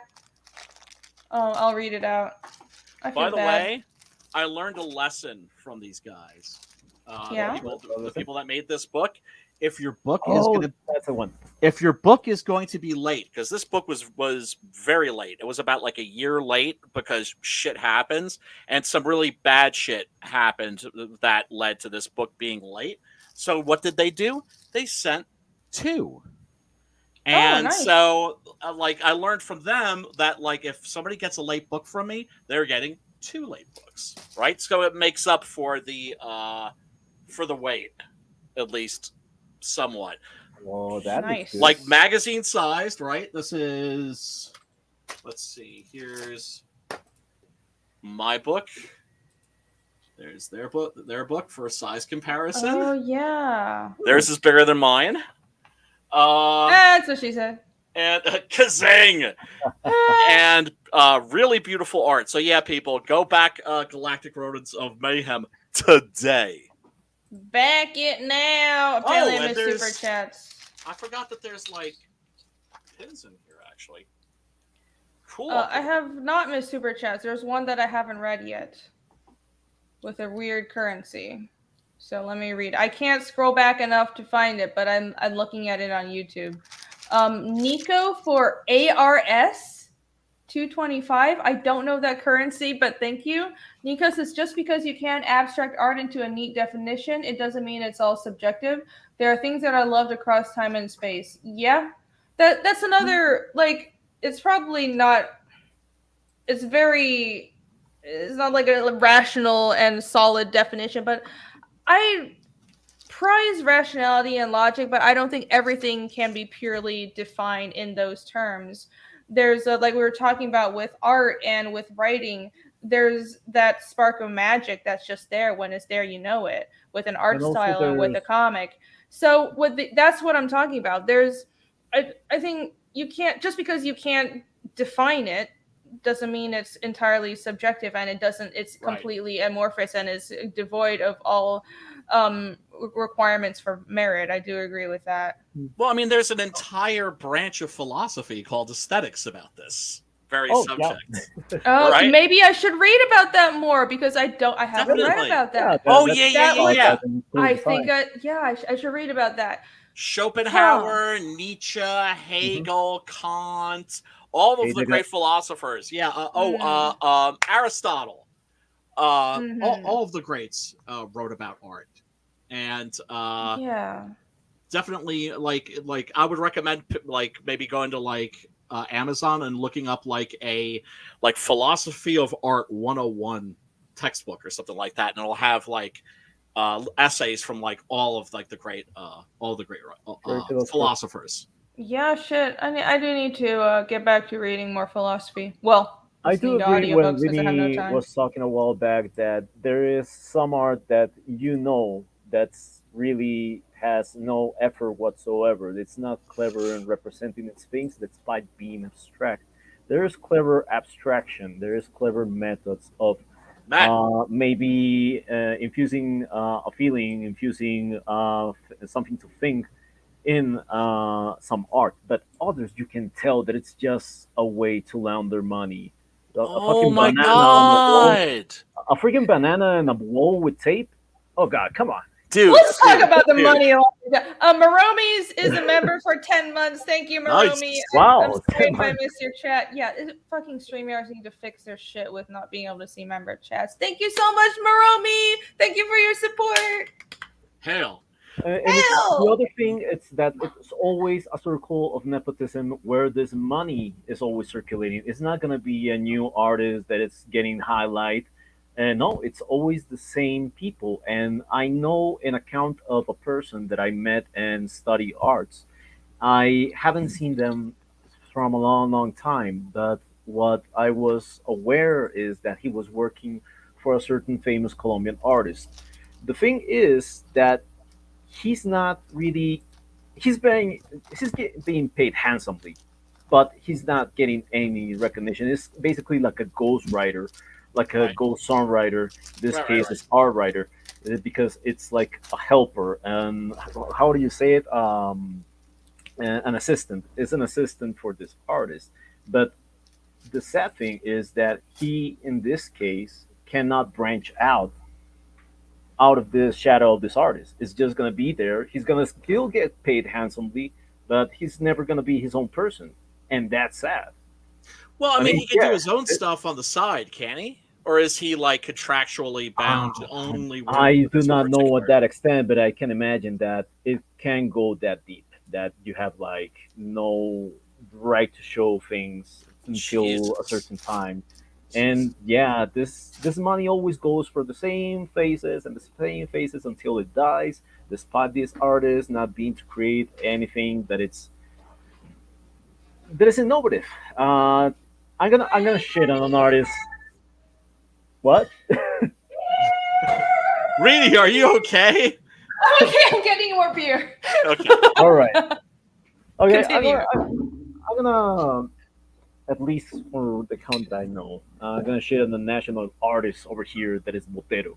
I don't know if you know about him or anyone has known about Fernando Botero, which is like the No. insignia artist of Colombia. And I really hate the fact that it's an insignia because it's people that uh, it's just gonna it's old blood, and old blood is never gonna make the way for new art. It's not gonna make way for new writers. It's not gonna make way even for new journalism in some cases, and they are stuck there, and they're Right. getting paid Embedded. stuck there, making the same thing over Yeah. and over again. It's like here in Um, America, so it's somewhat similar. Certainly journalism. Yeah, I was touching in journalism because it occurred to me that it was the same fuckers that go and presented sports in the World Cup, and they don't even uh, try to learn a second language. It's the same fuckers out that they're being the whole life, and they Yeah, just legacy do media we call it here. Legacy yeah media. legacy Yeah, media. yeah, Okay, that's a nice name for Mhm. it. yeah. It is. So in this case, our focus, Fernando Otero has been like the insignia artist of this Platanal, as we call it. So the thing is, it doesn't change. It doesn't change. It keeps doing the same old bullshit over and over again. It's not innovative. It's like, oh shit, he's doing skinny people with his own representation, which could be interesting. No, it's the same forms. It's the same forms, and this guy has never in his goddamn life, and it's almost like 80 years old. This guy has never tried to do anything aside from what it's known for, and that pisses me off because it's Well, a waste of life, you know. I mean, yeah. there Well, are people you can be just doing one thing your whole life, but it's more of like I think what you're talking about is how career politicians piss us off, like how fucking Biden has never had a real job his entire fucking life. No. And has just been a career politician, and their job is talking up shit and looking good in front of a camera and not actually doing anything for the people. Yeah, I can agree that you can do something your whole life and do it excellent. Yeah, that is that. But the thing is that it becomes a problem with that people, that that person is representing the values or the art, the current art state of your country. Right. So he's not Which doing anything to like help like the new blood that's coming No. in behind him. No. Then fuck him. it's simple. It's Seriously, seriously, not. because you know what, It's him inside art. homeboy, And- you're from Colombia. Yeah. Right. Like my artist on Six Gun was Adrian Sabar, who was from beautiful Buenos Aires, Argentina. Argentina. And when I got a chance to meet him at the 2016 New York Comic Con, I asked him, what the fuck is it about Latin America? Is it something in the water where there are all these amazing artists? Like a flood, like a tsunami of you mofos. Like a tsunami of mofos. You're coming to take our jobs. Seriously, it's amazing nowadays. It's amazing. It's amazing at all, like where it's like a groundswell of talent in comics. It ain't coming from the United States right now.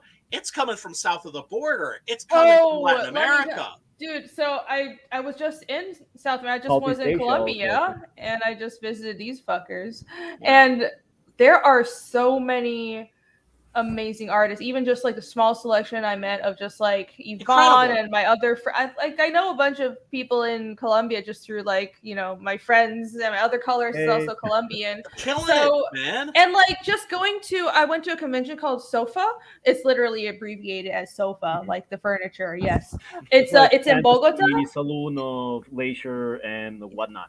something, yeah, but it's actually a huge fucking convention. I think the only convention I've been to that is the same size is like it's on par with New York Comic Con, and there were so many people, and the artists there were so good.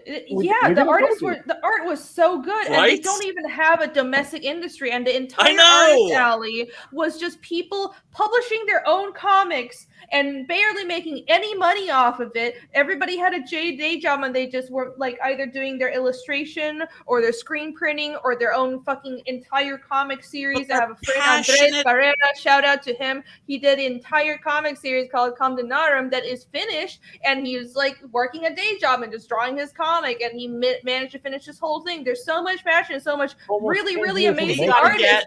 It's in South America, you guys. I know. What we have to do is we have to start translating our comics into French and Spanish and Japanese, but also I'm working on it. I got the first issue of Six Gun in Spanish already. I got it in Wow. Japanese. Okay, Right? That's good. But we also need to grab those cats and bring them over here and introduce them to our audience I really want to and start promote all these translating. artists. Like one of my, you know, all right, my favorite CG moment ever was, it has yet to be topped, was when Rob Muerto, who did, oh God, why am I blanking on the name of the comic? It was like a horror high school kind of a thing, right? Somebody in the chat help me out if you can, right? And they had Stefani Renee on, and Stefani couldn't speak English; he could only speak Portuguese, right? I think because he's from Brazil. Yep. Right. And Rob could speak pretty good English, and so he was translating from Portuguese into English for Stefani during a stream. Mm-hmm. And that's my favorite CG moment, because that's when I realized, holy crap, we're international. Right? That's pretty awesome. It is. Yeah, that would be cool. Yvonne, you want to do that for your Colombian friends? Yes. Because I feel like I need a translate. Like, honestly, most of them speak like basic English, but my Spanish, I don't speak Spanish. I mean, I know I speak like a 1-year-old, and like, but I want to promote these. I did a whole stream like a month ago when I got back from Colombia. I showed off all the comics that I got there, and you guys can go look at that stream. I just unpacked everything that I got. Everyone was so friendly. Everybody was like, they want to do book trades, and I got like half the comics I got were just people like just handing me their comics. I was like, I sold out of everything. I sold the fuck out of art books and comics and a print and like a sticker. I sold out of so much shit. It was such a big convention, and everyone was so friendly. They love comics. They love art. They love comics, and there's a lot of good work out there. Yes, and like I want to promote these people, but I don't know how, because there's a bit of a language barrier, and mostly it's a language barrier. Because if there wasn't a language barrier, I'm recommending them for work. I'm telling them, get on Indiegogo. I will promote your book. I want to help them. Like, and the USD is so much stronger. I want to make them rich. Yes. Help me make them rich. Yep. Do it. Seriously. Okay, we're on this. That's a mission. Real quick, Down Go Solo for 20 from like 30 minutes ago. I'm sorry. Down Go Solo asks, Scylla for doing some character design work for me after the holidays. Have you finished that beer yet? I did. This is my second beer. And yes, I'm down for doing some character design work. I have a lot of shit on my plate, but we'll fit it in. That will be I have you on my schedule. Thank you. For some of the creators, because as such, apart from ourselves, the idea, we only have like the help of the government, and it's not really help. I mean, they're gonna put you in maybe some panels and give you a little bit of money, and a little bit is a little bit. It's like not big bucks or anything. No, it's like half of a minimum wage or something like that. So you can do some of your stuff, maybe do some printing, and you gotta be like very on point and presenting like, hey, this month I did this. So it's really annoying to maybe report to them, but that's one of the helps that we have. And the other one is that at least this generation is trying and striving to change the lack of reading culture that the last generation had. So with that, we're striving even more out for comics, that to have like a more central, a more central, how do you say it, distribution over what it's books and all, because people are actually consuming books. They're avid readers right now. But comics, especially national comics, people inside Colombia don't have much faith on them. So I do see that, as the old saying says, you're not a prophet in your own land. It's gonna be better. It's gonna be more valued if they have an international breakthrough. And after having an international breakthrough, people will certainly believe in that, in them. Absolutely. Once you see the talent, it's astounding. And the thing is, it's like, yeah, there's a language barrier, but it's not that severe, because we're talking about Spanish to English, right? And most we of got the people boys English. Right. Well, I mean, most of them speak English. It's just like yes, not perfect English, and that's fine. It's like if they're on and Yvonne is here, then we will have perfect communication, because it's just we need a couple brains together. Because if you're promoting a comic, you want to like be able to really say everything you mean. It's very important to like be able to like speak like we do. But like people, the audience is open to it. Nobody cares where you're from. All this stupid narrative about like people who are anti-woke culture are racist. It's fucking bullshit. Nobody is racist. It's we bullshit. just want good comics. Bullshit. Yes. What we don't like, if I may speak for a large group of people here, but I think I'm right. I think what we don't like is people using minorities and diversities as an excuse for bad writing. Nobody has a problem with diversity. We just want good comics. We don't care where anybody comes from. We don't care what you look like. The problem is they're using diversity as a shield for our entertainment, and that's fucking annoying. And that annoys me. I don't want to be used as a shield. I'm not your fucking shield. And that's something that always makes me feel funky. What's up, Dan? What up, Dan? And that always makes me feel funky. I showed up to be the diversity shield. But that's the other thing too. I don't want to take my fellow comic creators and go, here, look, we have a Native American. Here, we have a Mexican. So weird. And it's so weird that Marvel and DC are doing that. They literally do books where it's gross. Like everyone on this book is Asian. Everyone on this book is Hispanic. The funny thing about it is so virtuous. It's gross. so gross when they do that.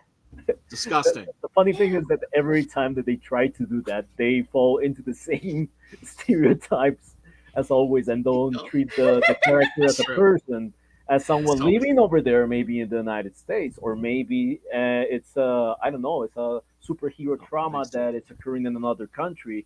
No, they treat us like the same chimichanga sellers as always. So it's really cringy when they try to do so. There's like a couple of Colombian superheroes. You saw the taco cover I showed you. No, I thought. Oh no, well those weren't tacos. Those was tamales. Tamales. The tamales covers. I don't know. The 656 guys when they saw that shit. Oh my god. That was one of the funniest. I mean, their streams always like have me in stitches. That one had me in straight up tears, man. The Green Lantern tamales. We review every cover of that like serial of those issues. And every hero was fucking eating. Oh, you know what? They came out with this, man. You know what? I thought this was a good idea. Hold on. Okay, and the one on the right. Was keep in mind, this was only one of many. There was so also cringe. DC did a whole line of like Hispanic Heritage Month or something, and it was all their Hispanic characters on the covers, but every single one was horrible. Okay, this is just the worst one. Keep that in mind. The other one was Hawk Girl, and the Hawk Girl cover was her being a waitress serving like burritos or tamales. I didn't see that. Burritos. We're also plantains. Remember? And Utah. Don't forget Utah too. I went to South America. I didn't eat a single burrito. Well, I did have tamales, but they didn't look like this. Colombian tamales are weird. No, we have another. They look like also. It's like really good. Southeast Asian, actually, they look like the preparation of a cake that you showed me sometime that it was from Taiwan. Anyway, every single hero was fucking eating a taco. Look at this. Well, don't you feel represented? Doesn't that make you feel represented? Okay, hold on, anyone. This is why we're here. This is why comics can't exist. This is the thing we're trying to get rid of. I can laugh at it. Stupid, fake representation cringe. You know what I will have done for a cover, like trying to represent, like, okay, you want to represent some Latino heritage, and like, really, I would have made a superhero sitting in or chilling in a sofa, like hearing a bunch of LP records of salsa. And of salsa, you're talking about not also Ruben Blades. We're talking about AKA Ruben Blades from to our American listeners who know him from Fear of the Walking Dead and Predator 2. Thank you. For the I'm sorry translation. to interrupt. Yeah, I would have to make him like chilling out. What's with the with- creepy with brown records hand and reaching make out, that Easter egg. sprinkling stuff onto the food? I don't know, Douglas. That's So your really retard weird. rep is right here. I just everybody's noticed retard that. rep. It's like a creepy, You like know what? it's like I'm the sorry. hand from the Lorax that With reaches out the Okies window to or- like give Yeah. the stuff. What up, Look at Billy? this What's Hey, up, Billy? Billy, how are you? But I'm How sorry, are- Hex, you were saying something before we said. Yeah, sorry. Yeah, do you know what I would have done if I was in charge of being an illustrator for a cover from this? A superhero chilling, hearing, and the Easter egg is gonna be a bunch of LPs of salsa icons. We're talking about Celia Cruz. We're talking about Ruben Blades. We're talking about Joe Arroyo. We're talking about Hector Lavoe, and that's gonna be like really amazing because people also connect with music. And if you have Yeah. like a wall of LPs with those people, you're acknowledging that they have like a taste in music. You're acknowledging that we're not only eating tacos, and you're acknowledging that you can actually have the decency of celebrating the trajectory of these singers, and that people like it. Even superheroes like it. Why not? Well, Mhm. well, also, well, you see, you tacos actually aren't even understand Mexican. the culture and have respect for it and know what the fuck Yeah. you're talking about. Yeah. You're not some super privileged urban liberal American who just wants to pat themselves on the back and feel good about representing minorities. There it is. But yeah, the hand is creepy. What the fuck? Oh yeah. Sorry, now I can't unsee it. Right? I didn't even That would've notice been that. great. Yeah, oh, Apparently, obviously Chad the- says Cringe. Chad says man. they stopped all the covers because everybody made fun of them so much good, except for the hot girl one. This one apparently still got published. Hey, Jimmy Reyes is in the chat. What's up, Jimmy? What up, Jimmy? Hello, Jimmy man. says, to be honest, as a Hispanic, if I had a Green Lantern ring, eventually I would conjure some talk. Jimmy, here's the thing. Jimmy, Here's the you're not thing. helping. But aren't tacos not Mexican? Aren't tacos Tex-Mex? Because as an American, what most Americans think of as Mexican food isn't Mexican food. It's It's a Tex-Mex. Mexican food. Yeah. Is it? Hmm. Okay. All right. There's a discussion over there. I gotta look into it, but some alleged plates for Mexican cuisine are like made up. Right, right, Well, right. also, like, Yeah, fucking yeah. Mexican food isn't all of Latin America. No. Mexican- That's the other thing. Mexico is middle America. It's also not South America. It's not the only Latino country in the planet. What are you talking Oh about? man, have you ever had Cuban food? Have you ever had Cuban food? Oh my god. I was gonna say everybody knows that Colombia is known for burritos and quesadillas. No, Dan, and nachos. You're killing me, Dan. quesadillas. You're saying it wrong. Quesadillas. Quesadillas. I feel fucking left out. Like, where's my Marvel superhero with a fucking lumpia in his mouth or some shit? Like, what the No, fuck? Billy, Yeah. you're supposed to be represented with the AAPI representation, Asian American but Pacific remember, Islander, where they Right. lump Honorary everybody Latino. from fucking Samoa to North Korea into one group and say we're represented, Billy. Do you Yeah. feel represented now? I hate that shit so much. Oh, it's so What kind cringe. of culture comes I out think of we something need a like fucked up. It's AAPI so fucked up. representation. I I know. have nothing to do with the Samoans. Stop! We oppie. I don't even like the people across the street from me. I don't even like the Chinese. What the fuck makes you think I want to be represented with all other Asians? Shut up! Oh my god. AAPI oppie? That sounds funny. Yo, what up? You down with the oppie, homie? You know with Yappy? It's so cringe. It's so clueless. It's so fucking tone deaf. It's fucking hilarious. They don't realize what clowns they are. I do gonna say that Billy is also honorary Latino because in It's all good. Philippines they have chicharron. So Well, I mean, yeah. Well, I mean, that's the thing about Filipino. We're like half Asian. Like Asia Half won't claim us, Spaniard. or Spain. Like neither will claim us. But like they both had a hand in like a like broke oh, out yeah. marriage. latest today. So Oh, what do you Yeah, want yeah, to see it? You know, that's Filipino food's true. tasty too. Actually, now that I think of it. Filipinos are really seen as the weirdos of Asia. Oh, Well, well, I mean- also great Filipino comic book artist, Pablo Marcos, for instance. Yeah. who I There are a really lot like. of really good Filipino artists. Tons. Aren't A lot of Filipinos Marias? God. well, according to my mother, they are. Brian, have you heard this story? Yeah. What? No, I don't think so. Oh, That's actually a really nice looking silk. Oh, that's cute. Yeah, I it's know okay. them. That's a Korean artist. Yeah, That's all right. That's all right. All the, I yeah, just- all the. Just have the all uniboob.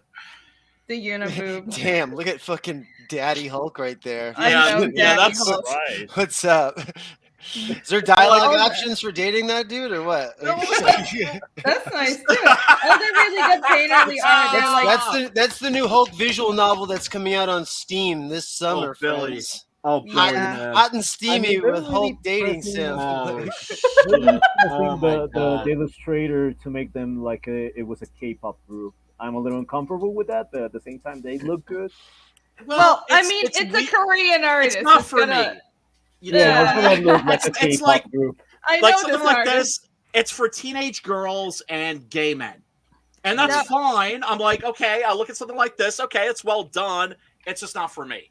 Yeah, I No, mean, this is my the brain's Asian version of Hulk. It's not Bruce Banner Hulk. You know, they No, have this the is new- like the new Hulk. Amadeus Cho, I think. Right, my whatever brain- the fuck his name is. Yeah. my brain says Captain America, but my heart just says Hulk. Where the fuck is that cover? Here we go. Yeah. Look. You know, because look. like Captain America, he would be like a good provider, you know, like, and he would be This- like a Whoa! gentle lover. But like Hulk, yeah, that would be the hot steamy relationship. You know what I'm saying? Hold on. Yeah. This would never happen in real life. I mean, it could. I'm just being a little shit. But it wouldn't happen just because they're all Asian, is what I'm saying. But This wait a is second, very Mantis stupid. isn't Asian. Isn't she a fucking alien? At least this version of the character, isn't she a freaking alien?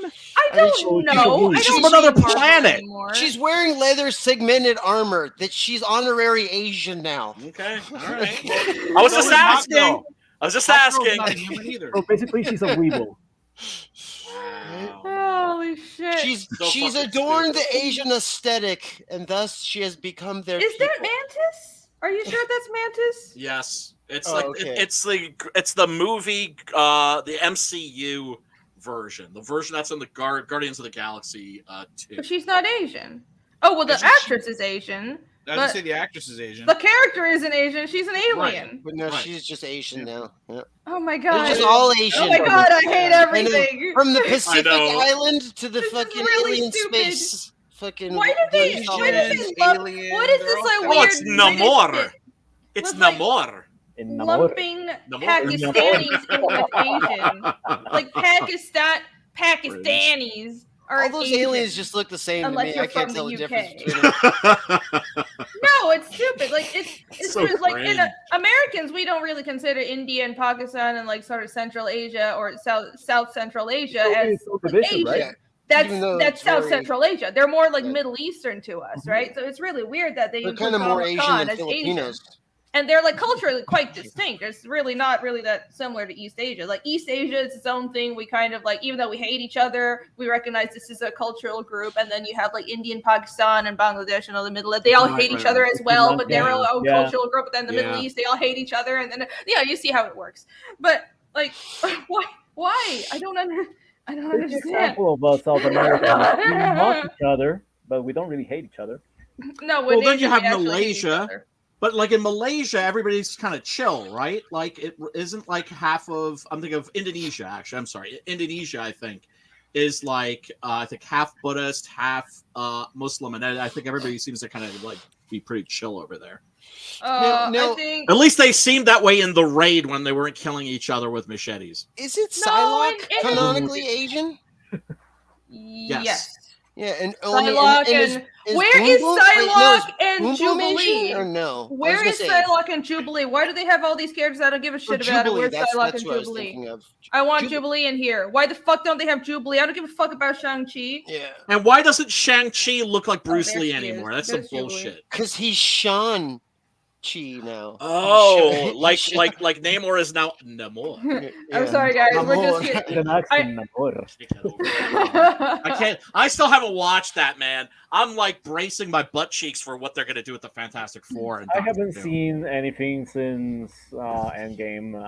Yeah. I just can't catch up. I'm burned from from Marvel superheroes Done. at this point. Done, son. Me too, except for I can't stop watching Captain Marvel. I make it like a weekly like little event for myself. Oh, are you looking forward to the Marvels? I'm hoping Rogue has a prominent role in that. Yeah, I'm like, fuck Really? all this Why would you- phase 4. I go back to phase 3 where it was good, and I watch some Captain Marvel and shit. Fuck yeah. It was nice knowing you. I just can't get enough of that. Can't get enough of that brie. I don't know why you would hurt yourself that way. It's like you keep going back to that craft services table for that brie cheese wheel. Like it's the same thing with Brie Larson. You just So can't- charismatic. So charismatic. I just want to smear her on a cracker and eat her up. Yeah, man. Mad crazy charisma. Wow. My little brie cheese wheel. That's so mean, but so funny. Oh shit. That's Reedy, so- what did you get me into this evening? What? What did you Making get me fun of into? Marvel? This is all your fault.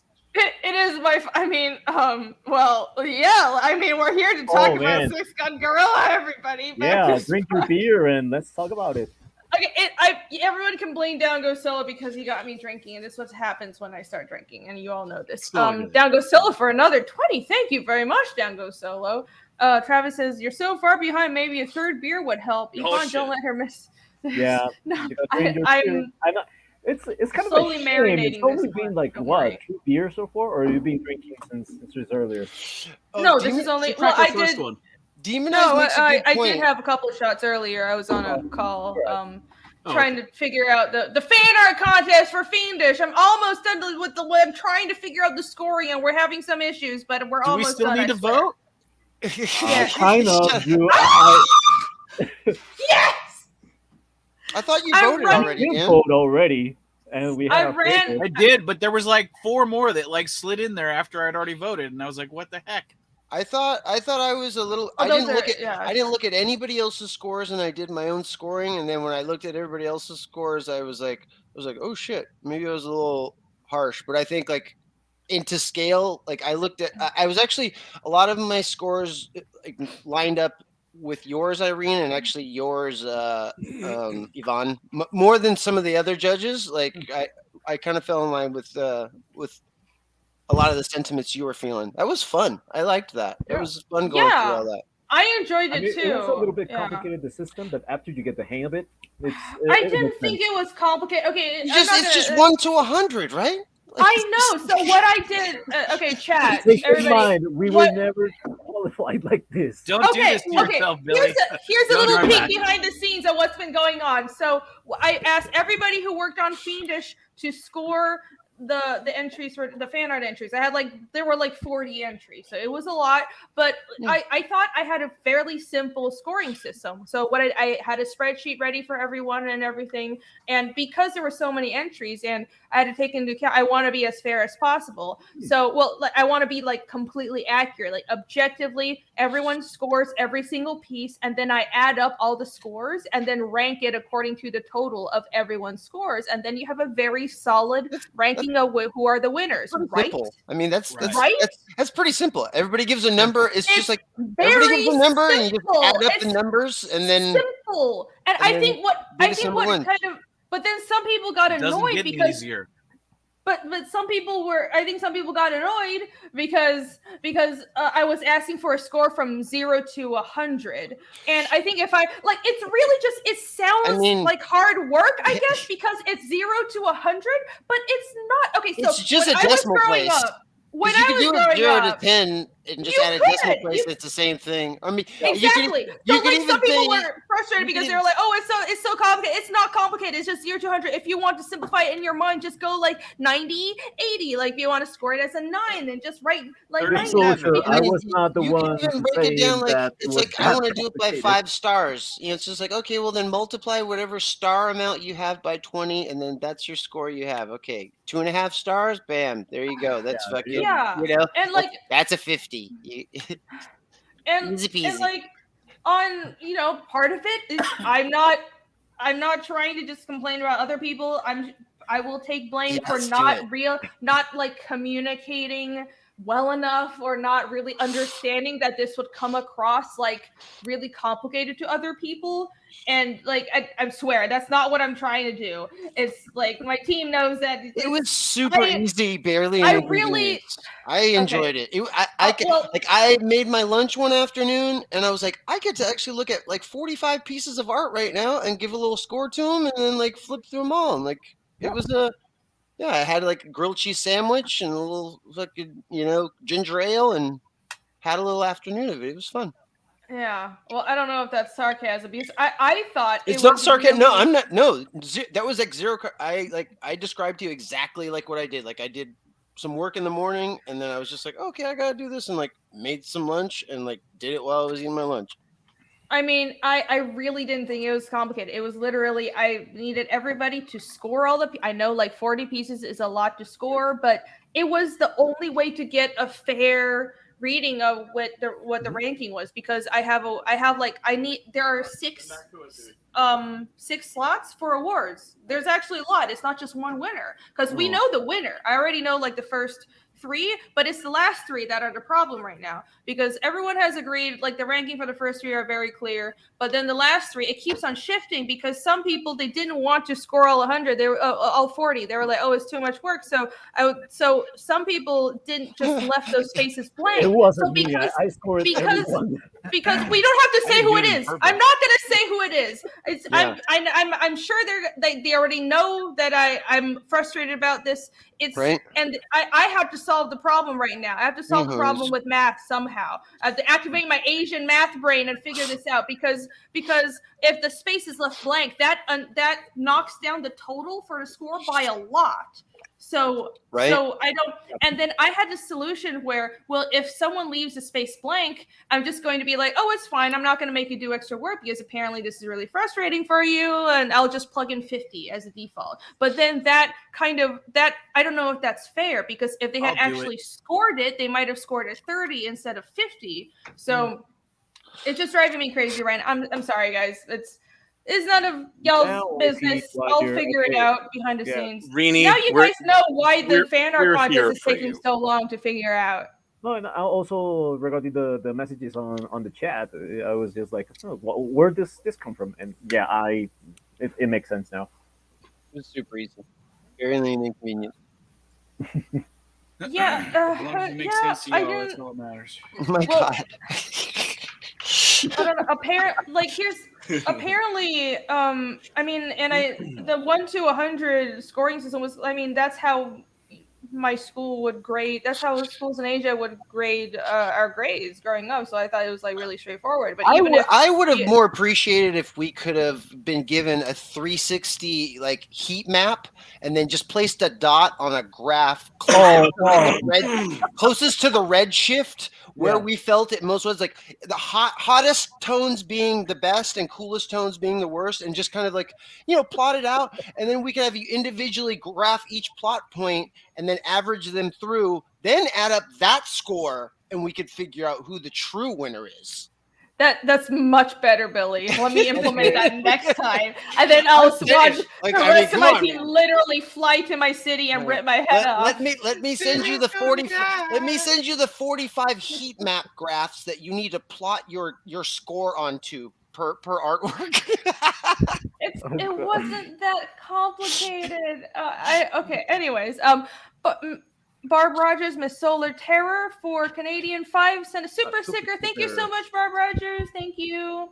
I know the winner already. I'm just trying to figure out the runner-up because I have there's one winner. There's everybody gets prizes. There's I think 5 or 6 places that get prizes. So Everybody's a winner. I need to figure this out. Okay. You Inu, Eva, Shiba Inu. Dogo Solo, apparently not. Apparently, none of you guys grew up with 0 to 100 grades. No, until college, it was weird. Yeah, Yeah. we had the alphabet system. Yeah. Oh, you too. You had the alphabet system. Yeah, I A, mean, B, C, D. so what I got was we would get a 0 to 100 grade, but then also get like the alphabet system equivalent of it, which I always thought was fucking stupid because it's like, okay, you graded me in 80, so that's a B. Or like a B minus or what the fuck ever. Like, why do you need to use the letter system when you already have the number? But I always got like a 0 to 100 grade alongside that. Well, I mean, it's kind of like movie rating systems. Like some people will grade from like 1 to 10. I'm a 4-star, 1 to 4-star guy, but then there's 1 to 5-star people. Yeah. It's well, I mean, it's two different industries. You can only have a 4-star movie, but then right afterwards we go to a 5-star restaurant. Yeah. Below 80. Like if it's visual, I can't add that extra star. But if it's a different sensory experience, oh yeah, let's tack that extra star on there just for flavor. I mean, Cisco and Ebert, of course, like made the thumbs up, thumbs down famous. I mean, whatever, If something's good, it's good. If something's dope as fuck, it's dope as fuck. And if it sucks, and there's everything in between. For this is what I have to do next time. Have like pretty images and a sliding scale, everything be very pretty and visual, and then people won't think about numbers, and then everybody will be happy. There you go. Yeah, that works for me. Oh my gosh! By the way, I think I just got funded. I think you actually just got me across the finish line. Awesome. Dude, okay, we'll refresh in 1 second. Hold on. I think Hyper Wizard just solved my conundrum. Add up all the scores and divide them by number of judges. We haven't even started pimping this thing proper either, which is fine, by the way. Because I find show streams can be boring as fuck. I'm fine to just hang out. It's all good. Well, not my shill streams because shit like this happens. Namely, we don't shill the book, and somehow people still back it because my chat is awesome. Thank you. Hell yeah. Yes. Let's refresh this and take a look at this campaign. You guys ready for this? You got your shots ready? It's very bare bones, but yeah, you see. Oh no! This is the new metal trailer. Trailer? Everyone, if you haven't backed this yet, what are you waiting for? We've been sitting here for like 2 hours. Everybody who reads this book, it's so close. Everybody who reads this book loves this fucking book. Come on, $50. You know you want it. You know you want it. $50. I've seen you want it. And Homeboy delivers too. Homeboy delivers. You're not going to be waiting 2 to 3 to 4 or 5 years for this book. I deliver and I deliver. Well, I can't. I don't think I've ever delivered exactly on time. My books are always late, but they're not like years late. So you're going to get your book, people. You're going to get your book from me, from Homeboy. Yeah, Homeboy, with crowdfuding, it's hard to gauge. I mean, not that shit doesn't happen. Shit happens, but I think as really long as you're keeping people as long as you're keeping the backers updated and you're not like three years late, you're fine. Yes. Like work as fast as possible. There's some people, for instance. I'm in trouble. There's some people who, like, for instance, like Vaughn, for instance, it took like forever for Monster MD to come out, and I remember talking to him and how that was messing with him, and I just kept reassuring him. I was like, dude, it's gonna be fine. If the book comes out and it's a dope book, then people are gonna forget that wait completely. Reassure me, Chris. And that's reassure me. And that's exactly reassure me. Dan, your book's not even late. What are you complaining about? The Barton Brothers. I got people going, is it coming by Christmas? And I'm like, no. Yeah. Well, So you didn't say it was gonna come by Christmas. How late? I did at one point because I thought maybe I could get it done by Christmas. But why did the you sheer do that? volume of pages that need to be colored is just astronomical. Yeah, you don't say. Yeah. We're 5 months overdue right now. Billy's literally coloring That's them nothing right now. Yeah. He's still working. That's nothing. Still Five We're 5 months. months. We're 5 months overdue. You're right good. now, right now. Yeah, that's not. Yeah. And mind you, because I don't want to, when I'm like, I deliver, motherfuckers, I don't want to come off as just like, taking pot shots at my fellow creators, right? Because, like I said, the Barton brothers, for instance, they finally are getting Kozor out. And I know that was driving them crazy, and that they were feeling Was that demoralized. you saying, Brian? I can't hear anything. That bullet you just shot went by my ear, and I can't really hear that well right now. Oh my god! Hey, your backer number just went up, but the money hasn't gone up yet. So you might be funded, but it's just delayed. Yeah, I'm super lucky. Everybody loves this series. Everybody that's Backer read count it. goes up. No whammies. New artist on the series now, because my homeboy Adrian passed away, unfortunately. He did issues 1 through 7, and then my boy Preston Acevedo, the greatest artist in Comicsgate. I will say that. Yeah. Ooh. We bought mic drop. Also, just a hell of a gentleman. He came in, he saved my ass, and has agreed to. He did issue 8, and is going to be doing this book, which is going to include issues 7 and 8, and also brand spanking new 9 and 10, because I can't do a campaign for issue 9 and issue 10, because I've already had like a ton of backers telling me they didn't want to back the last 2 books because they're waiting for the next trade paperback. Well, here it is. At the same time, if you've been a backer that's backed the last 2 campaigns and bought the floppies, we got a tier for you as well.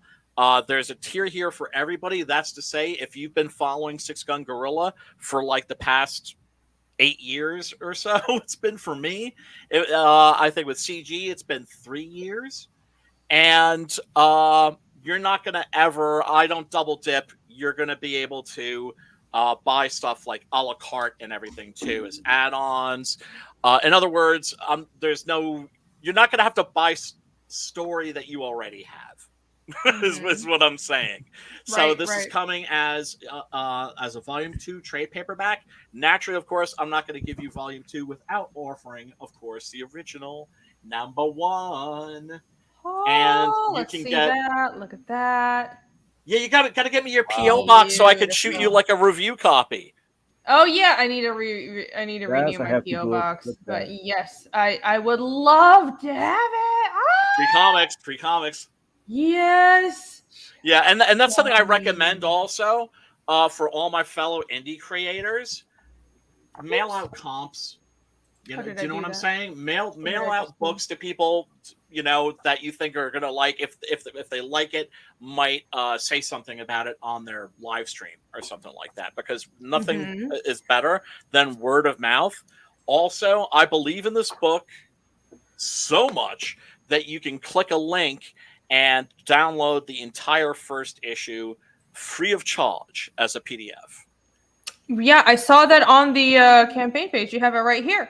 Yep. So it's a pretty short and sweet campaign, very to the point. You got some sample pages here, McDonald's menu right here, right at the top. Like you got, McDonald's menu, short and sweet, and you have. Oh, look at all these blurbs. Look at all these recommendations. Yeah. These are people you. Mike Barron. We got Mike Barron. You got E. You got look at all these amazing people. You trust them. Cecil's a very big fan. Jor Lansdale. Oh, I don't actually know about Cecil. That might be a detriment to your campaign. Oh, yeah. Speaking about late books. Well, he has a pretty legit reason, though. Well, I had backers who got art, who backed the original art tier from, the last campaign, who had to wait, a year to get their original art. Right? That was because of Preston, or rather, that was because Preston's house got destroyed by a hurricane. Oh no! Or a tornado or something. His house was literally basically bombed. or like Holy picked up and shit. thrown like halfway across the county. But you know what Homeboy did, since he's a gentleman? He sent me twice as many pages so I could send those to the backers. And the backers, it was our way of saying to the backers, okay, you waited a year for this page of original art. Here's an extra as our way of saying our apologies. Because first of all, right thing to do. Second thing, even if you're an asshole, be nice to your customers. Because their backers are the ones who invest in your backers is what I'm encouraging my my fellow indie creators, because these folks are literally making our dreams come true. That's true. And how the hell do you not love and appreciate that? And so I'm grateful for people that have been on this journey for the past 8 years, for the past 3 years. If you're just new to the franchise, this is a great time to hop in, because here you're going to be able to get the whole shebang-a-bang. That means you're going to be able to like Netflix binge this shit, is what I'm saying. And and this is going to be the Volume 2 trade paperback is subtitled The Great Silence, and it will be wrapping up the Long Days of Vengeance arc. But Six Gun Gorilla will return. It's just next year I need to concentrate, or I've been concentrating on next year having 3, maybe 4 books coming out, and all not Six Gun Gorilla related, or at least I think. Well, no, I got one crossover that's coming for sure. That's going to be with the 656 boys. There's going to be a crossover between Six Gun Gorilla and Man Dog from the Cryptidnals. Oh, nice. Okay. Yes. And I also wrote the Doc Salem Blood Hunt crossover. That's going to be with Sim and Preston. That's going to be a lot of fun. I'm looking for it to no longer being thought of as just like the gorilla dude. Right. Yeah, you've been the gorilla dude for like 2 years. For a while. And mind you, I'm not gonna lie. I could write Six Gun Gorilla comics probably for the rest of my life. I could never run out of stories for this motherfucker. I do have an extended universe, and so Six Gun Gorilla will return, but when he returns, he will be part of an ensemble. And it's going to be kind of like a Magnificent Seven of like the Weird West. Ooh. So Six Gun Gorilla is going to be a character.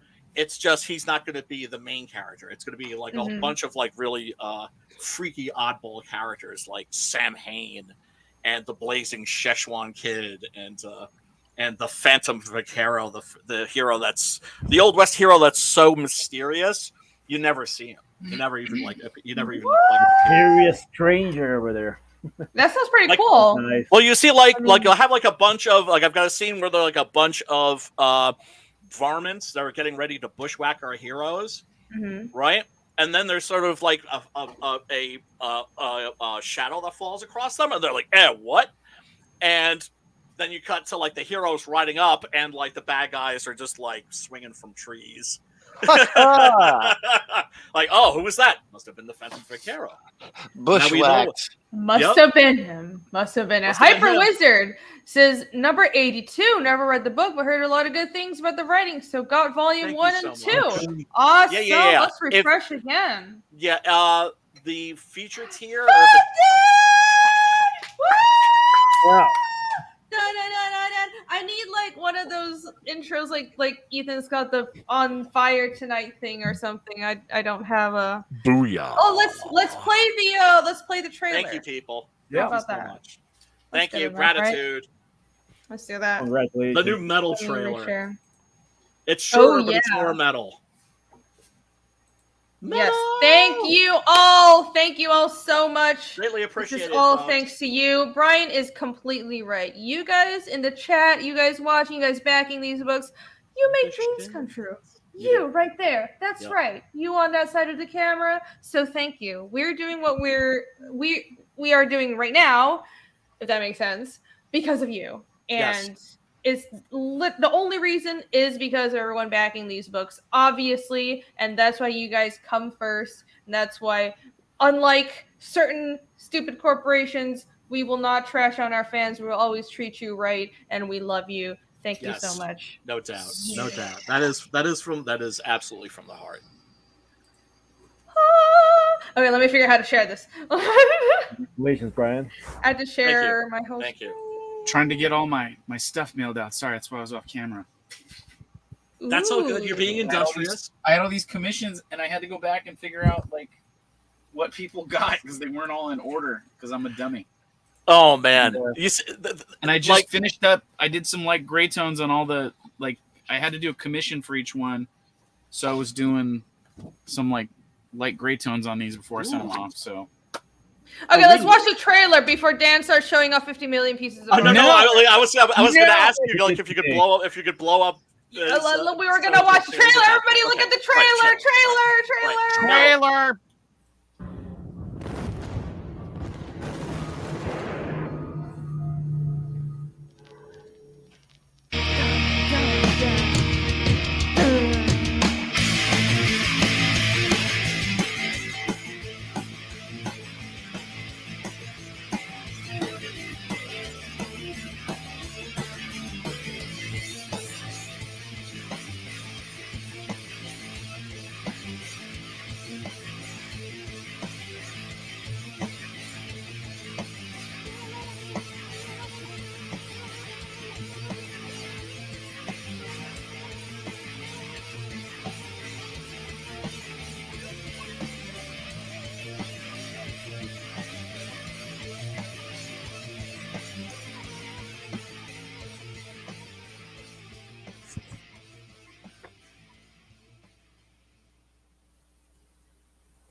I like that. I love the animated trailers where like you got the comic art all cut up and stuff. I love those. Like everyone's doing the animated ones now. That was by a friend of Adrian's. You know, I was like, you know, do you know any animators? Because that's one of the things that's great about being part of an artist collective, which is what I think of CG as. If you're looking for somebody, you know, you put out the word and, you know, it's like, hey, do you know somebody? And invariably, there's going to be somebody that does animation. There's going to be somebody that does 3D printing. There's going to be somebody that does something cool. And what was great about doing that was it was the easiest storyboarding ever because all I had to do was just like cut and paste pictures from my comic onto a page and then draw little arrows, like make this move that way, or, you know, make little notes and shit like that. It was man, that was fun. It just turned out great. That's a short version without my Sam Elliott impression. Nice. Sorry, I got mildly distracted by Billy's 200 subs hot tub stream.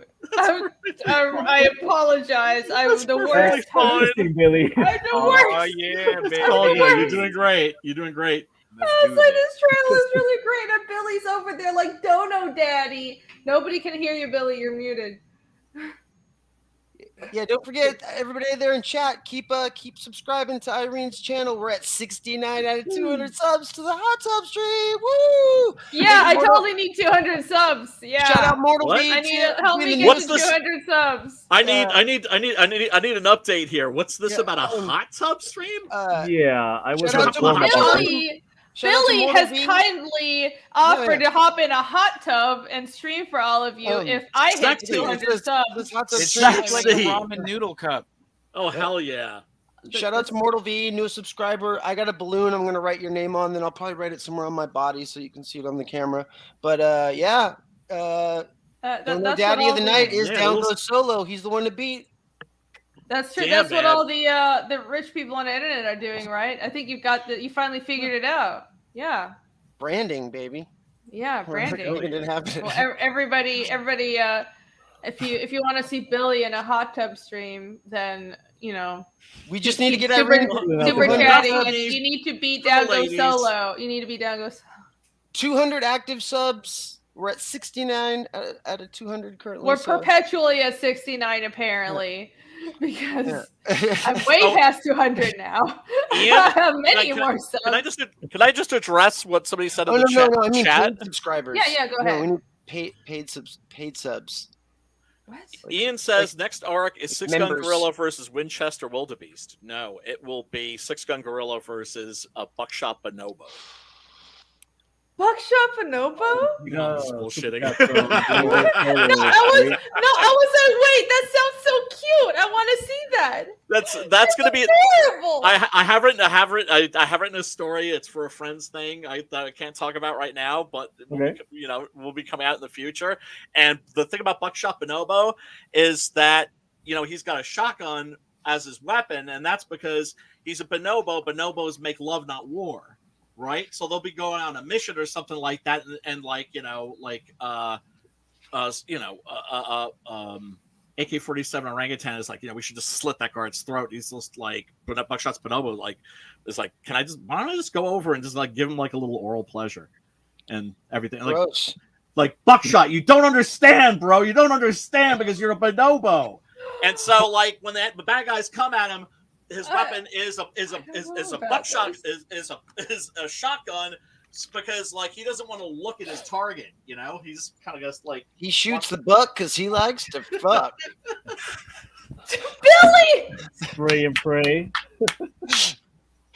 Buckshot Bonobo. Brian, you have to make this happen now. That has to be the tagline. Oh my god! Because he likes to fuck. Yeah. This is your next book. I've got. You realize how many the shit out of it. Okay, so out of Six Gun Gorilla came AR-15 orangutan, and also there was a comic called Octopus Cowboy. Oh my god! And my father, when he read Six Gun Gorilla, said, "Brian, this is never going to inspire anybody." I'm just like, sir, with all due respect, I've proven you wrong. This is a challenge, huh? Yeah. Oh man, you have inspired many a soul to create more guerrilla action comics. Down goes Soul for another 20. Thank you so much, man. Down goes Soul, you've given $520 super chats, dude. Thank you so much. Down Goes Solos is a shot with the next beer. Seems like a good idea. Have you had a chance to read my last DM? Yvonne, yell at her. I guess Yvonne, yell at me. Ah! Thank you. I haven't. I'm sorry. I'm backed up on DMs. I've been prioritizing work stuff. I will check my DMs. So I'm sorry. Sorry, Down Goes Solo. I had the screen on full, so I didn't see the comments. Rini, I think you said at the beginning of the stream that there was something that you wanted to address in terms of censorship. Oh, that's right. The wokesters coming after manga and anime now, aren't they? Oh, right. I totally forgot about that. A lot of resistance from those industries. They're like, fuck it. I know. We're not gonna move an inch. They had a meeting in the Diet. I think that's the name of the Japanese Diet. Yeah, Diet. Okay. It's weird. Basically, they had a Senate hearing where a bunch of artists came in and were telling the government, yo, they're trying to censor our shit, and the Japanese are very serious about preserving their cultural traditions, and their manga is considered art. And so they were they've mobilized against it. They're not going to be able. Here's the thing: the wokesters. Where were they when they were shutting down hentai heaven? That's all I'm saying. I need my titties. Wait, how is hentai different from yaoi? Hentai is okay. Yaoi is technically a type of hentai, I suppose. Yaoi is specifically like men and men. Yaoi is synonymous with BL, which is boy love. So it's it's gay porn. It's gay manga porn. Yeah. Hentai hentai's regular heterosexual hentai. The characters is just the whole title for everything. Evil, right? Hentai just the characters just means strange. Yaoi trains them up. It literally is in Chinese you read it as biantai. It just means perverted. That's what right. Means. Yeah. But really what it actually means shit. is I always found it's just No, it's not always. It's not dark. It's not always dark. It just means like. Okay, the stuff it that just I means saw porn was, but manga. that was That's like just Yeah. the stuff you 20 saw. years ago. Okay, stop Yeah, looking yeah. for Goro. After that, Stop Yeah. looking for Any Goro category you stuff. want. Right. Because in manga culture, there's got like it. subgenre after Right. subgenre, Yeah. and there's like something that's made for You know, there's everybody. like Red Shoe Diaries, and then there's like Bang Bus. There's like lots of there's a spectrum, you know.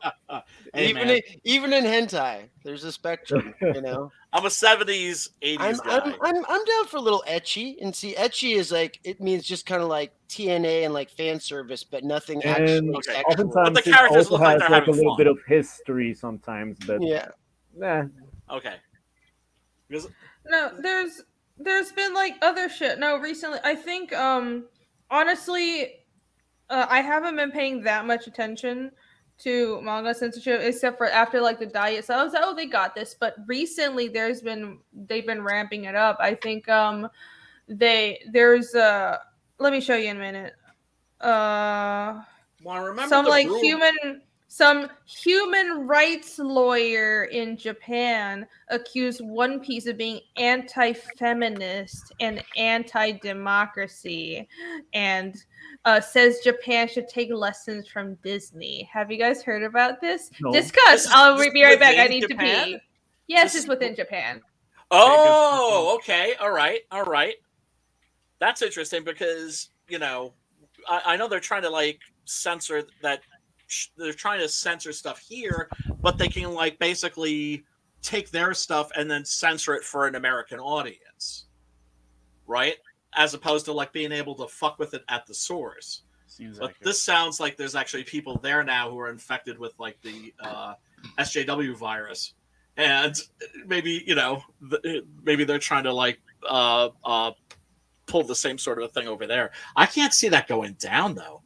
No, they're far more downtown protective of their industries, and take in mind that also as a little island, they depend a lot on the sales that they make on their sellers, and they have this formula that has been working in their favor For a from long since time. the 50s. Since Yes. the 50s. Yes. So basically, there's like, okay, if it's not broken, why should we fix it?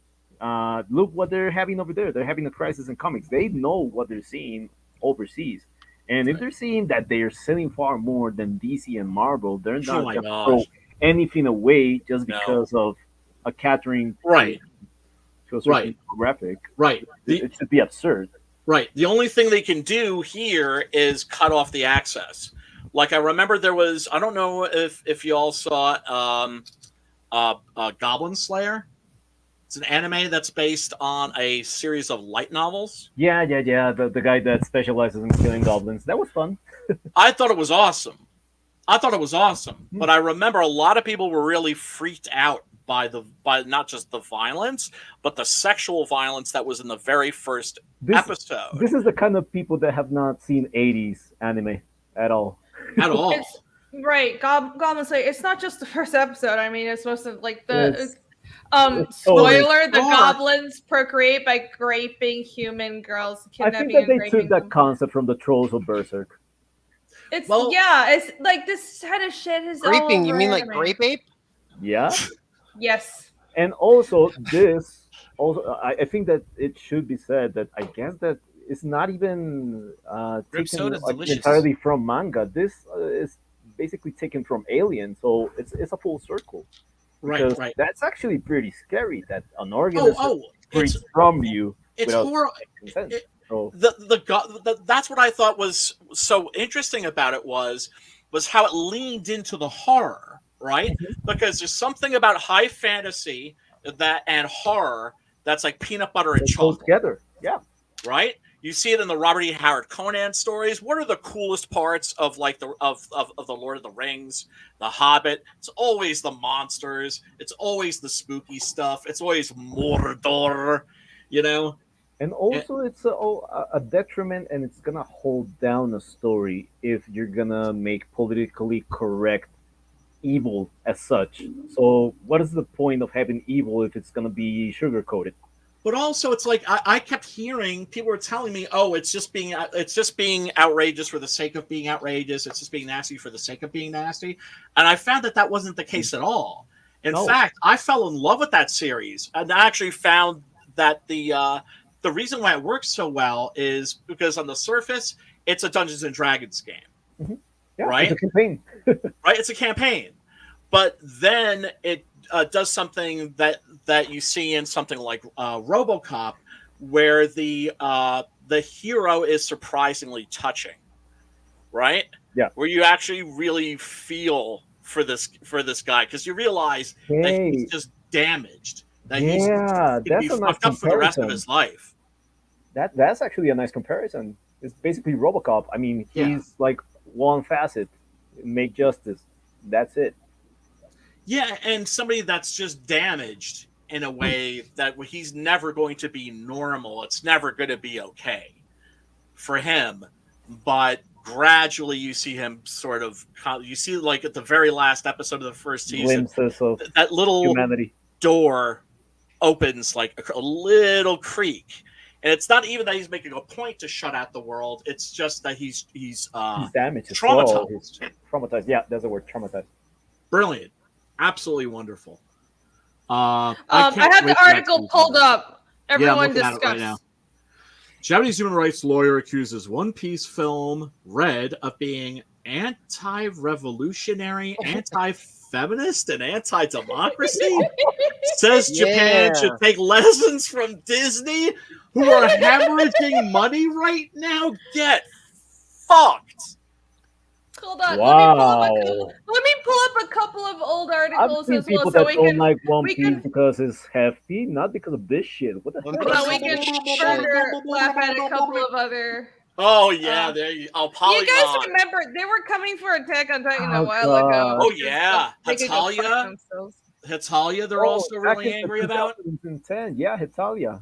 They shit on Hetalia hard because they thought that it was fascism all over. Which is bullshit. Bullshit.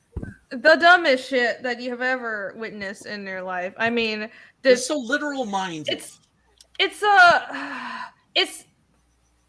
right. It beggars comprehension because it's so stupid. You think it's a parody. I remember the same shit that they were accusing Attack on Titan of being. They threw it at FMA. They're like, well, FMA must be fascist because there's a Führer in the story. And I'm like, he's the big bad guy, guys. I'm sorry, FMA is that Metal Alchemist? Metal Alchemist. Oh, okay, yeah.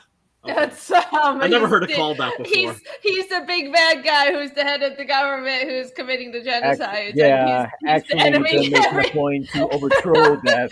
It's like if you have something bad in your story must endorse it. What? I know. No. I know. Do you know what villains are? I know. And like Attack on Titan is also it's a nuanced story. It's this idea of how the oppressed can become the oppressors. And it's kind of a daring critique, isn't it? So of course they're uncomfortable with that because I think this is sort of a mirror to themselves. You know, you call yourself the oppressed, but look at what you're doing now. It's the rage of Caliban seeing his face in the glass, as Oscar Wilde would say. You know, that's why when people read.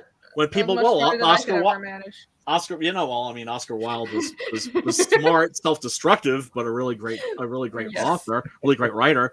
But yeah, I think very often when art shows a society its ugly face, that people get pissed, that people get mad, and sometimes they take things too personally that they shouldn't, and sometimes art is directed at people who are like them, who quite frankly are book burners. In my book, I don't see them any different as any other censors in history. I agree. The problem in America, the problem in America is that in America, Americans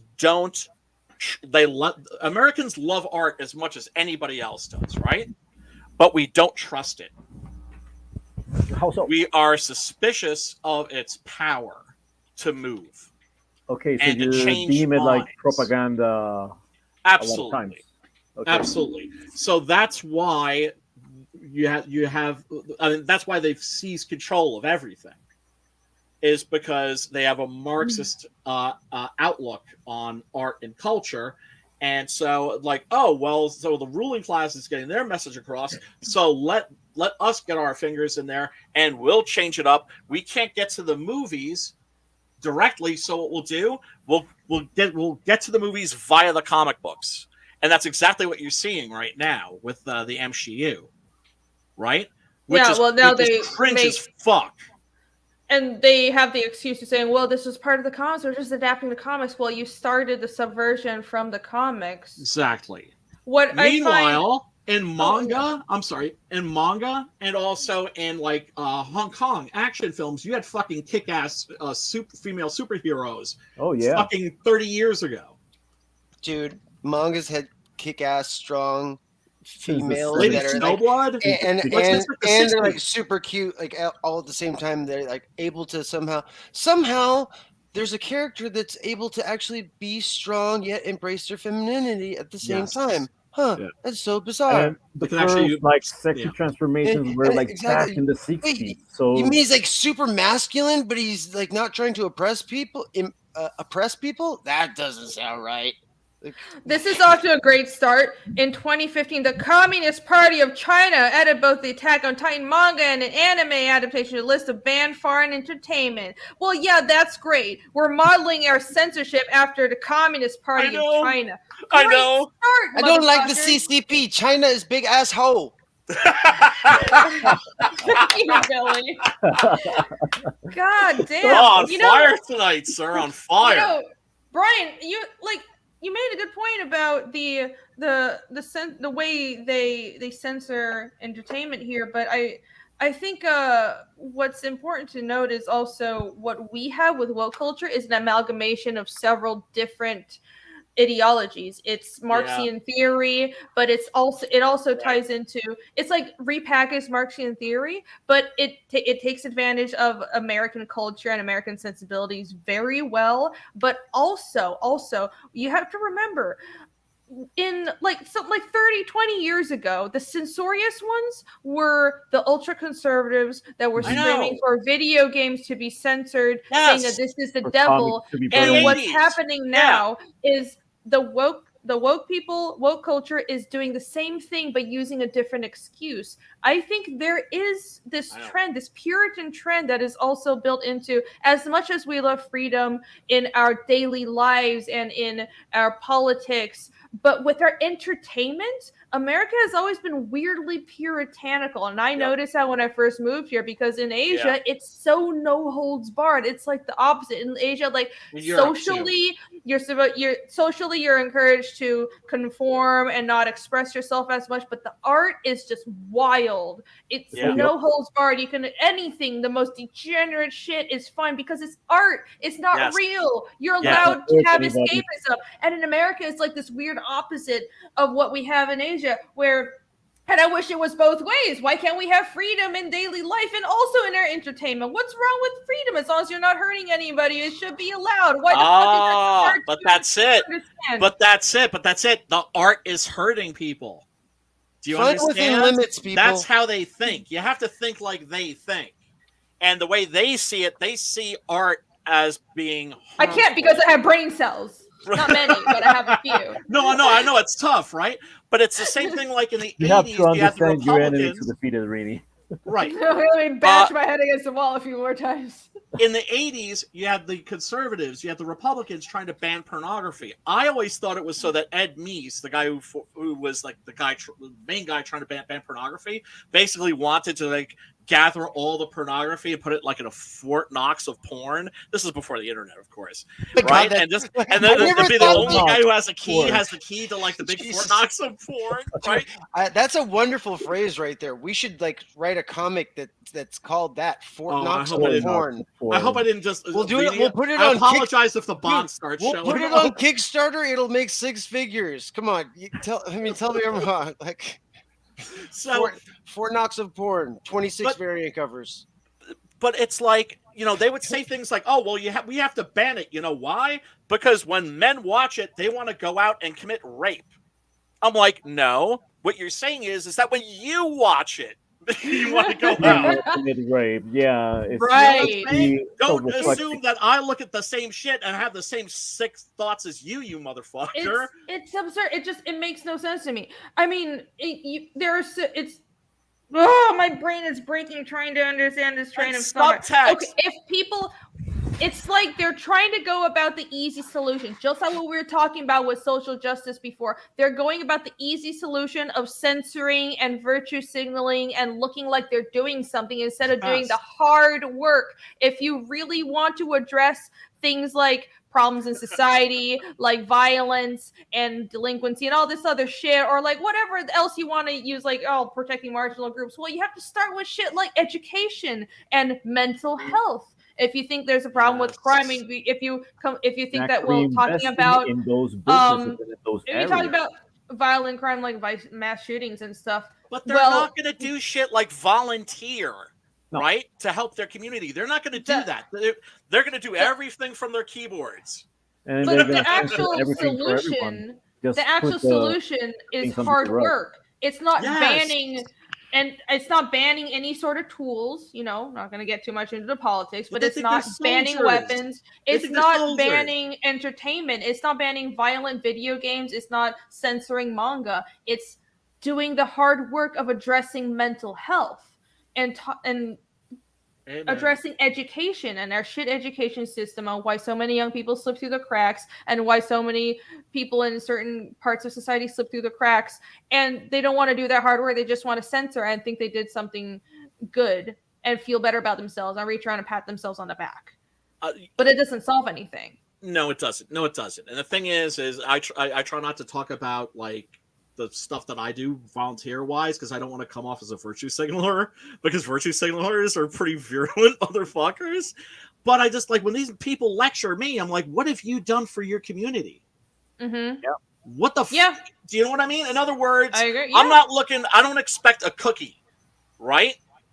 But if you're going to lecture me, then I'm going to get on your ass. Yeah. Then I'm going to be like, okay, well, what have you actually physically done, like in your the betterment of your community and your life? Right.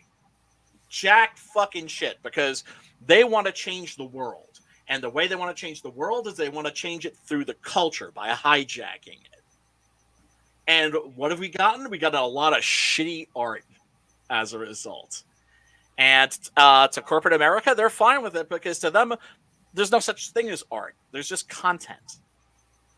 Right? It's all just dollars and cents to them.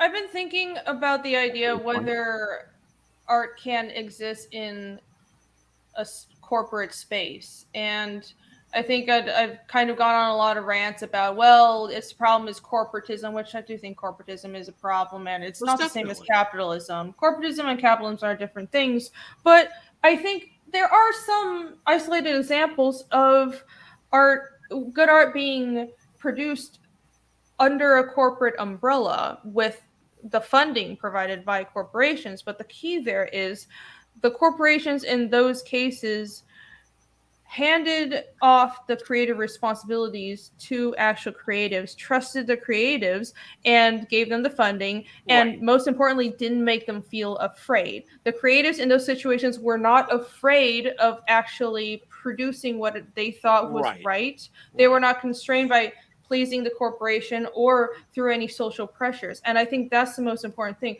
What all of this shit we're talking about, with whether it's anime, manga, with woke culture, with what's going on in American comics, and the need to, you can't, portray certain groups a certain way, because then you'll have like a Twitter mob coming after you. What that creates is fear, and you cannot innovate. Exactly. You cannot create art in an atmosphere of fear. This is there's a downstream effect of this, because it seems like we're just talking, it's just funny books, it's just movies, but there's a downstream effect of this, because storytelling and movies and comics are a cultural mythology. Star Wars and comic books and Superman and Batman and Spider-Man are a cultural mythology, especially for a country like America that doesn't have thousands of years of history. These are our mythological figures. So what they're doing is messing with our mythology and our ability to continue creating mythology for every generation and telling our stories and our cultural heritage that we pass on to the next generation. They're trying to break that by imposing a culture of fear and making creators afraid to speak freely. And not only that, they're going back and changing what was created before. That's even more insidious. It is. Yeah, it is. It's very really dangerous. It's rewriting history, basically. Yeah. I mean, that was Winston Smith's job in 1984, right? We have always been at war with Eurasia, right? If you've read 1984. 1984. But it never ends. I am more hopeful. I've read more Western books and seen Western movies. Gotcha. Because that is I think that that and Fahrenheit 451 are books that people should be reading right now.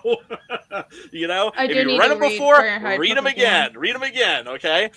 But we live in very scary times. We also live in very silly times, and like Frank Miller said, often scary and silly at the same time. So you're going to get a lot of fear-inspired behavior, and the problem with fear, or why fear is such an effective mode of mind control, is because when people are scared, the part of your brain that deals like with reasoning ability just like shuts down. It puts itself in survival mode. Puts itself in survival mode, and that's where people are, and that's where they've been, and I think that's very much where the ruling class wants people to be. Now, in terms of like art and commerce, I do believe this is the lefty in me that the government should fund the arts. You look at right now, a lot of good horror movies are coming out of Ireland, and a lot of good little independent horror movies are coming out of England. And whenever you watch the credits to these movies, it always says funded in part by the National Lottery. Right? Here in America, we don't believe in that sort of a thing. It's just 100% commerce. At the same time, render unto Caesar what is Caesar's. And I can't say that like I'm like a democratic socialist, basically, but still living in a capitalist reality. Mm-hmm. And so, I don't know where art here is going to go in terms of censorship, but I am much more hopeful than a lot of us are. And that is, like you said, they're trying to kill like our great Jungian archetypes. They're trying to kill our Hercules, or our Supermans and our Batmans and our Wonder Womans. No, that's for real. That's for real. But here's why I'm very hopeful. I think that they will fail because I don't think you can kill those characters, because those are great Jungian archetypes. They're in the back of the human brain, right? The collective subconscious. They'll be back. They'll be back, is what I'm saying. They will be back. They will return. I mean, and they will once.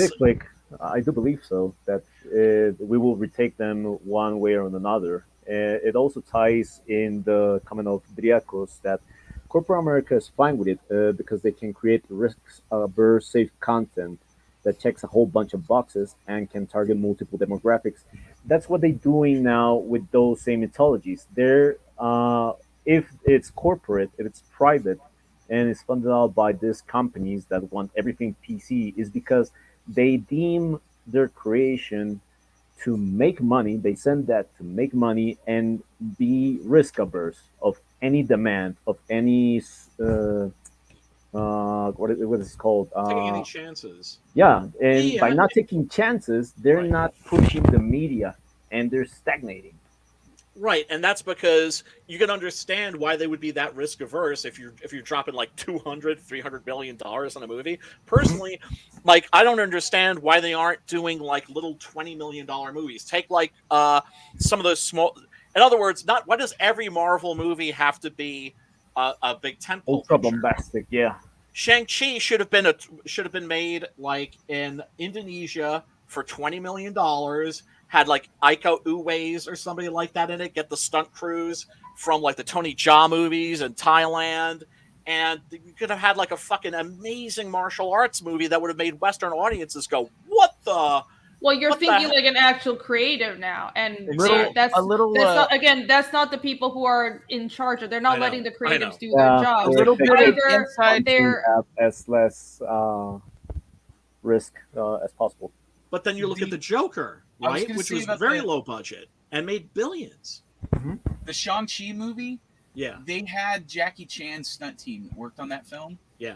And I'd met them at a local signing, and they said specifically, like the stunt team guys that I'd met, which I don't know if they were, like there were some guys that worked on it. Right. They said that they didn't let them go full out because the guy who was Shang-Chi wasn't trained like Jackie. So No he couldn't physically Obviously. do the stuff that they would have done, and it would have looked unbalanced. It would have looked like he Dude. wasn't keeping up with them. Dude, I remember when I heard the casting, I was like, Simu who? Get Donnie Yen. He still looks like he's 15 years old. Get He Iko does. Uwais. Get Tony Jaa. Get I Get know. Jackie's son. Get some Hun. Yeah, get Samo. Right? But somebody that, like, these guys exist. These people I'm exist. sorry, I don't get it why they're trying to pump up Simu Liu or whatever. Like, it's Because he's on some American sitcom. That's why. because he's, I don't know, I think he says the right things for Hollywood. Like, you could have cast an actual actor from He toes a good Asia line. who speaks competent English. There are many of It's a them heavy who could load. actually also do the martial arts. I mean, I don't know why they didn't do that, because they do cast Donnie Yen and shit. So why didn't you Yeah, cast they do. him? Or they could weird. have. Right, no, it's bizarre, and then you have him playing opposite Tony Leung, who's not a martial artist, but is like one of the greatest actors in the world. And I'm like, I've got like a man crush on that dude. Yeah. He's just like, Yeah. I also have a he's man just crush on him. Chad. Right, He could Yeah. He never ages too. He could have been No Shang-Chi, shit. honestly. Have you He- seen he- him in old Yes. movies? Played lead. Yes. Fuck, man. He has this Insane. style on Insane. him. Jesus. Yeah. He's like one of those he's one of those rare actors I think of as a movie timeless. star in How the are you- sense I know. that it's like both guys like him and How you chicks gonna- like him. How you gonna already cast him into the movie and then not make him the lead and make him the stupid evil dad? I'm like, You know what? I still haven't been able to bring myself to watch he would have that been movie. he would have been a perfect Shang-Chi. I Is mean, it worth it's watching? it's- Would you say it's worth watching? I mean, it's no Captain Marvel. It's not on my weekly rotation. Yeah, it's not the worst. It's not the worst of all the Marvel films, Yeah. but it's not It- over the top. It's almost like the disappointment of promise. You know, like how sometimes something can almost be good, like it's like Right. middling, but then Yeah. it starts to reach out of middling, and you're like, oh fuck, Oh, you no. almost pulled this off, and then I'll you just say- fucking tripped on yourself. Yeah, Fuck. that's I'll just say painful. that I enjoyed the third act of that film a lot. Okay. I did not enjoy like the first act at all. You didn't like you didn't like the bus fight at all. I thought that was like the best fucking action Okay, scene of the my whole problem movie. with that film, it suffered from the same no thing shit, Black Ryu. Panther did, which is like, we're not going to do real for real shit. We're just going to CGI a bunch of stuff because it's too complicated to actually try and do stuff like And it's cheaper. legitimately well.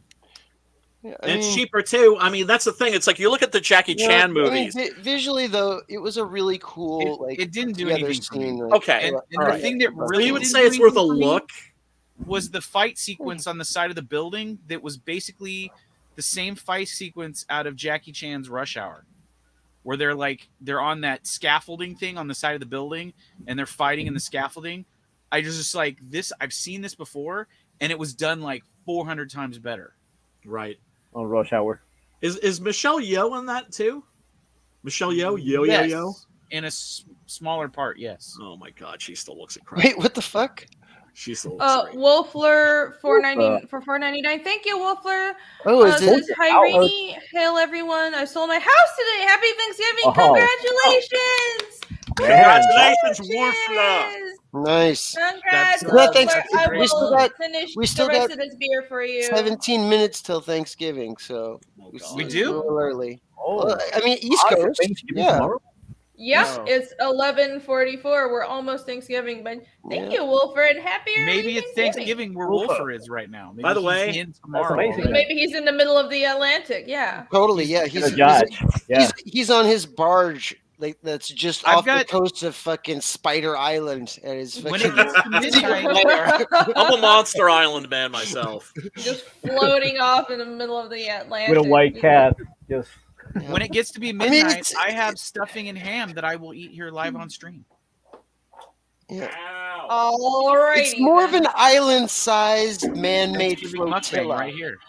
Like, Oh man, but yeah, I saw this and it's just kind of dumb, but It's never gonna I take need to off get my for the- friend, my mangaka friend. He was on the channel a long time ago. I need to get him back on to talk about Yeah. what's going on in the manga industry. yeah, I remember him. Yeah, Tatsumi. So I have a friend who worked as a manga assistant, and now he still does like graphic arts. He's trying to do his own manga. He's Japanese and he speaks pretty good English. So he and- knows the inside poop, is what you're saying. this Oh, yeah. You quote know, is I think so I fucked mean, up. it's just like I don't, I'm not Japanese. I don't want to speak too much on things I don't have like Well, he totally said- understand. My impression, I think I have a pretty good grasp of what's going on because I pay attention to manga and what's going on in Japan, but I don't have as thorough You knowledge need to as someone who journalist actually on lives site. there. So He did like say I want to that get he- him on and ask him about all these things. He did say a little bit on that stream that he could feel like a little bit that it was coming. He did. I was gonna Yeah. say that he did say on that stream, which is about a year ago, that because we were talking about, well, there's so much like woke censorship, which it's like this weird thing where it's not outright censorship, it's like guilt censorship. It's like they guilt everybody into not creating the fun stuff that we want to create. And then he's based as fuck, and he was like, yeah, and we were like, well, they're trying to come for anime, but they're never gonna take anime. Japan is super based and they don't give a fuck about that. He was like, they've been trying. So a year ago, my friend was saying they're trying, and there's like They're a trying, small right. contingency of like crazy feminists and shit that are trying Right. to censor manga.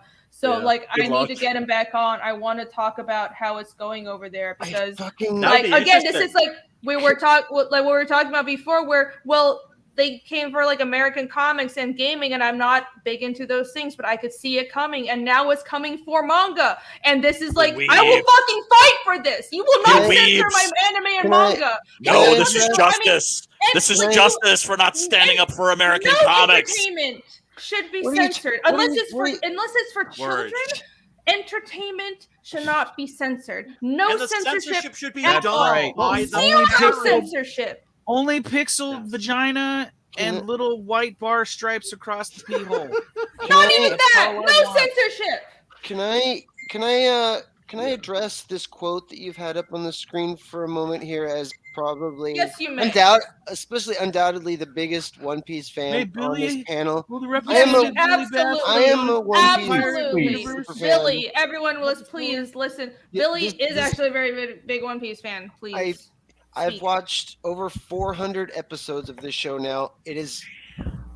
I've never watched any television show in the length that and it's still kept my interest other than One Piece, and I'm pretty old. Commitment.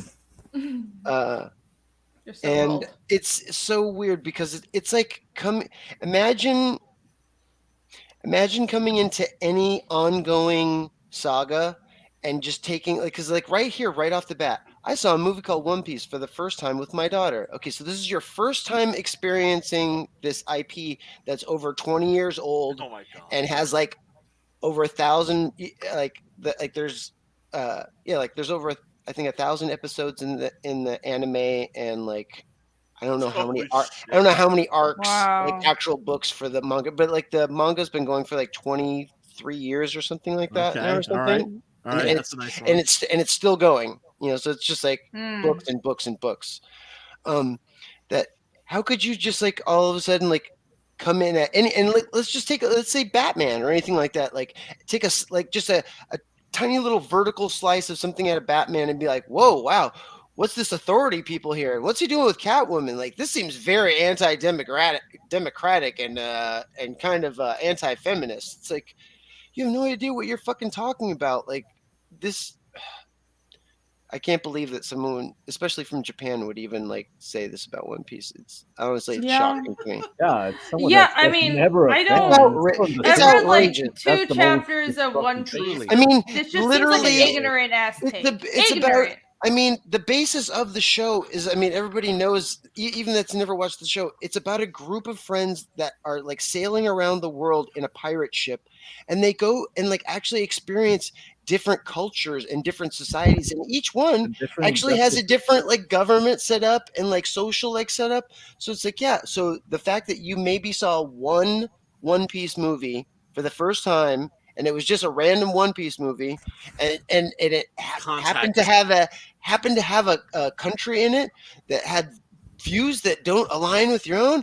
Yeah. Shocking. Billy, you Well, know what you're don't you know talking you about here? can't You know, have This any reminds me of kind of something. government that doesn't have views that align with what's approved of now, because then that's blasphemy. You But- can't have Oh, fantasy, yeah. you can't have fiction. but You mean Billy's there's pointing other out a greater places? truth here. Billy's pointing out a greater truth here, which is context, right? Yeah. Yeah, They don't understand the fucking they concept. just take whatever they want in a little measure and they blow up a big storm about this. It But can't be hold on, anything. us saying this doesn't Shit. change their mind, though. I mean, No, nothing will change their mind nothing will change- because no. their They're hopeless. entire goal is, again, to guilt society into suppressing our creativity and changing our cultural mythology, because they are activists. They're not, again, remember this, very important, they're not actually offended. They are not That's true. actually offended. That's true. They don't actually think they're There it fighting is. for minorities. They're not fighting They for don't. women. They're There not it fighting is. for human rights. They are activists. They are not offended. So when they say this Word. shit, this ignorant shit, the critique doesn't make sense, and of course we should all be open to critique, but when it doesn't make sense like this, Don't we take need to put our foot down and just tell them, no, this is fucking stupid. Because they clearly don't know what they're talking about. Well, You this know, is also why they don't want to debate, because they can't. they cannot debate. They're You not know what actually this- concerned for like feminism or democracy. They know One Piece isn't a threat to democracy. They know what they have an agenda. It's been built into the way they view the world. They see anything that they It's a very disagree tiny with, view of the world. and to them they see something that, well, I can construe this as offensive, so, and it's the more popular the media is, the better, because then I can think I'm the rebel by misconstruing this really popular media and saying it's so racist, it's so sexist, it's so bigoted, it's so fascist, Yeah. and then I can tear it Versus down saying and it like a control it, motherfucker. and then take away everybody's fun and change our cultural mythology and destroy people's psyche and then demoralize them. Demoralization, Yuri Bezmenov, this is part of it. Yes. The other thing that really baffles me is that this is someone from Japan, and One Yeah, Piece yeah. has been That's what I around was gonna since say. That's- 95, But 96. like my Yeah. friend said, they have crazy people in Japan too. It's not just here. And Exactly. Oh, yeah. I'm Right? sorry, No, they Japanese just don't people can't rule also there, be I guess. crazy. So I'm not saying that is. I'm saying that the amount of exposure as an IP from One Piece, as One Piece, yeah, it has restaurants, it has merch, it's everywhere. It has theme restaurants? parks. Yeah, it has a restaurant with the boat. Theme parks? I want to go there. No It has shit. theme parks. It's everywhere. I know it's it's- huge, but I didn't know it was like It's that much of a huge. phenomenon. It's really Wow. huge. So it baffles me that this person has not been exposed in that measure to it, to be telling this kind of obtuse critique of such a large story, which is Right. Man, Wow. this is a very sheltered person, or it's simply just rooted hate. It's I think- or infuriating stupidity. That is. I think it's, or it could be all of the above. I mean, All of the above. it could be, this could be just one tweet by one lawyer. Then we could be blowing this out of proportion. But the fact is, I think at this point, because seeing what's happened to our entertainment here, I'd rather be paranoid and oversensitive about people trying to destroy entertainment and censor than not. I'd rather be over paranoid, because I feel like Definitely. we have like, I think a lot The is arts on the are line. under And attack. it is, and Well, going back to what Brian said about Superman will always come back because these are archetypes that exist in our minds. These archetypes and these good storytelling will not die. But what I'm worried about is not these archetypes going away entirely, because even under the Soviet Union, even in Maoist China, and I see it now because this is part of my culture. Even under these governments where art was censored and people weren't allowed to speak freely, these archetypes didn't die. It's not like people stopped understanding heroism or storytelling or their cultural mythology. But what happened was they were removed from it for a whole generation or multiple Right. generations, and the Yeah. harm it caused to society. You're right. If you know anything about Chinese society, it's not just entirely tied to like their storytelling, but there's a generation in China, in mainland China, that that lived through the Great Famine, that has sort of like this really bad stereotypes about Chinese people, like being stealing things when they travel abroad, and like it's rude, it's a stereotype, but the stereotype exists because it's true, because when they came to Taiwan they would do the same things. It's not a racial thing, it's because these people grew up with their culture being destroyed. They were starved. They lived through a famine. They had nothing. It was everything for themselves. Right. And it wasn't just that they were starving and they were hungry and they had this mentality of, I have to take everything when I have the chance to survive. It's the values that the Chinese government disgusts me so much because they call themselves, we represent Chinese people. We are communism with Chinese characteristics. You guys don't represent Chinese culture in its actual PRC form. is horrible. And I have a lot of criticisms for real Chinese culture, true Chinese culture. It's not very egalitarian. It's very sexist. But at the same time, it has some very good values. And the good parts of it were destroyed in the Cultural Revolution. And because of that, it harmed the psyche of an entire generation. Yeah. Like 1 or 2 whole generations. And society is a mess because of that. And I see that, and I don't want that to happen in any shape or form in America or in the West. Like it or not, we are the last bastion of freedom. We are the cultural superpower of the world. And I know, I'm sorry, it's true. We have to hold on to this. We have to stop censorship. Yeah, we do. And I got to know Denny O'Neil a little bit. He was like the Batman guy. For 30 years. He was like the guy that kind of made Batman cool again in the 70s with Neil Adams. They had this legendary run, and he was like the editor on the Bat books for 35 years. Bruce. And he told this great story about when they killed Robin, right? And this was not Tim Drake, not Dick Grayson, the one that was Jason Todd, right? Jason Todd, the one that died with the crowbar and the bomb, right? Yeah. Okay. Because he said they'd never seen anything like it before, but everybody who wrote this character, it didn't matter who the writer was, the character was always a dick, and nobody could make him likable. So they're like, okay, well, let's just kill his ass. But before we kill his ass, let's have a little gimmick where people can they get to vote. They get to vote by phone. And we make a bunch of money. Emotional damage. Yes. Emotional damage. Say that all the time, Reedy. You have no fucking idea. Emotional damage. There it is. There you go. Yeah. Thank you. So they had a number, and this is the funny thing too, because there was an American horror film director named William Castle who made a film called Mr. Sardonicus, and one of the gimmicks, he was a big gimmick guy, and the gimmick for this particular movie was you got a card when you came in to the movie, and you got to decide the fate of Mr. Sardonicus, the villain, at the end of the film, right?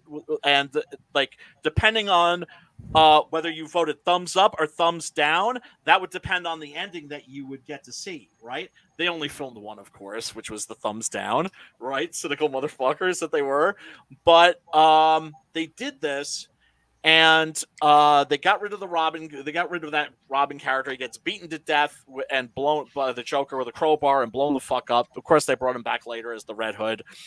But O'Neill said that he went to like a deli to get like his sandwich that day.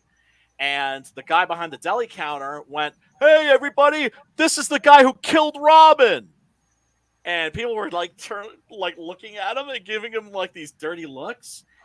And he said it was an epiphany. He said it changed his life because that's when suddenly he realized, like, oh, we're not just like writers, right? We're the like cultural stewards. We are the custodians of folklore. Sculptors. Yes. Right? It's our cultural mythology. Exactly. You're not just, I mean, these are flames that you would hope would be passed from one crew of artists, one generation of artists to another.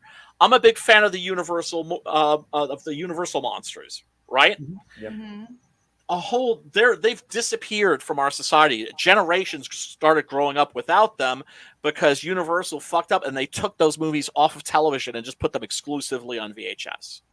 And so they just sort of disappeared from our culture. I mean, they're still around. They'll never disappear completely. They're too powerful, right? But often than not is that they are just used in mockery and comedy instead of horror. Exactly. And it broke my heart to see generations of kids growing up, and it's like they knew who Freddy Krueger was, they knew who Jason Voorhees was, but they had no idea who like the Frankenstein monster and Dracula and the Mummy and the creature from the Black Lagoon and the Invisible Man, Jekyll and Hyde. They had no idea who those characters were, and I don't. Well, look, there's a reason why they hate Henry Cavill.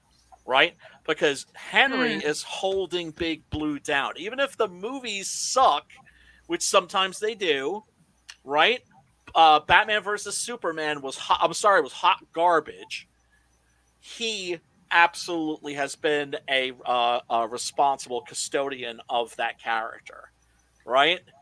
And has been holding Big Blue down. There are more reasons than looks why I like Henry Cavill. He did the same thing for what was that? Oh, The Witcher. The Witcher. He's like, I'm out of here now. You're fucking with the lore. Bye. No, yeah, not just that. You know, when he found that they were just going to override what he was saying because he was the only one who cared about the lore, he left. But before that, he made a lot of decisions. He made the writers change things and change scenes to match the character more. Yes. He actually cares about what he works on. He's a nerd. He reads the books and comics.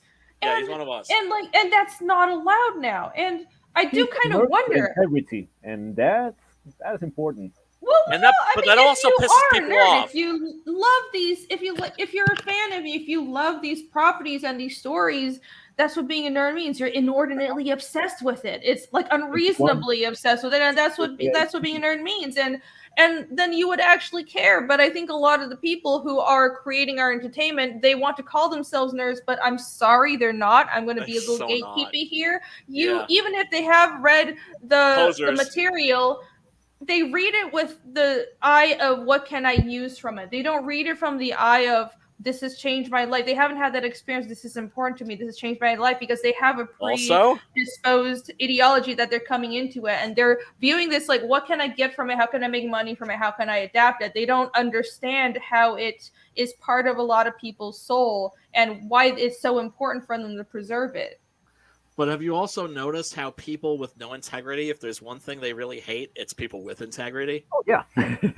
It's not good for business, for their business. No, not at all. And that's like, well, like I was getting into it the other day with I forget who it was.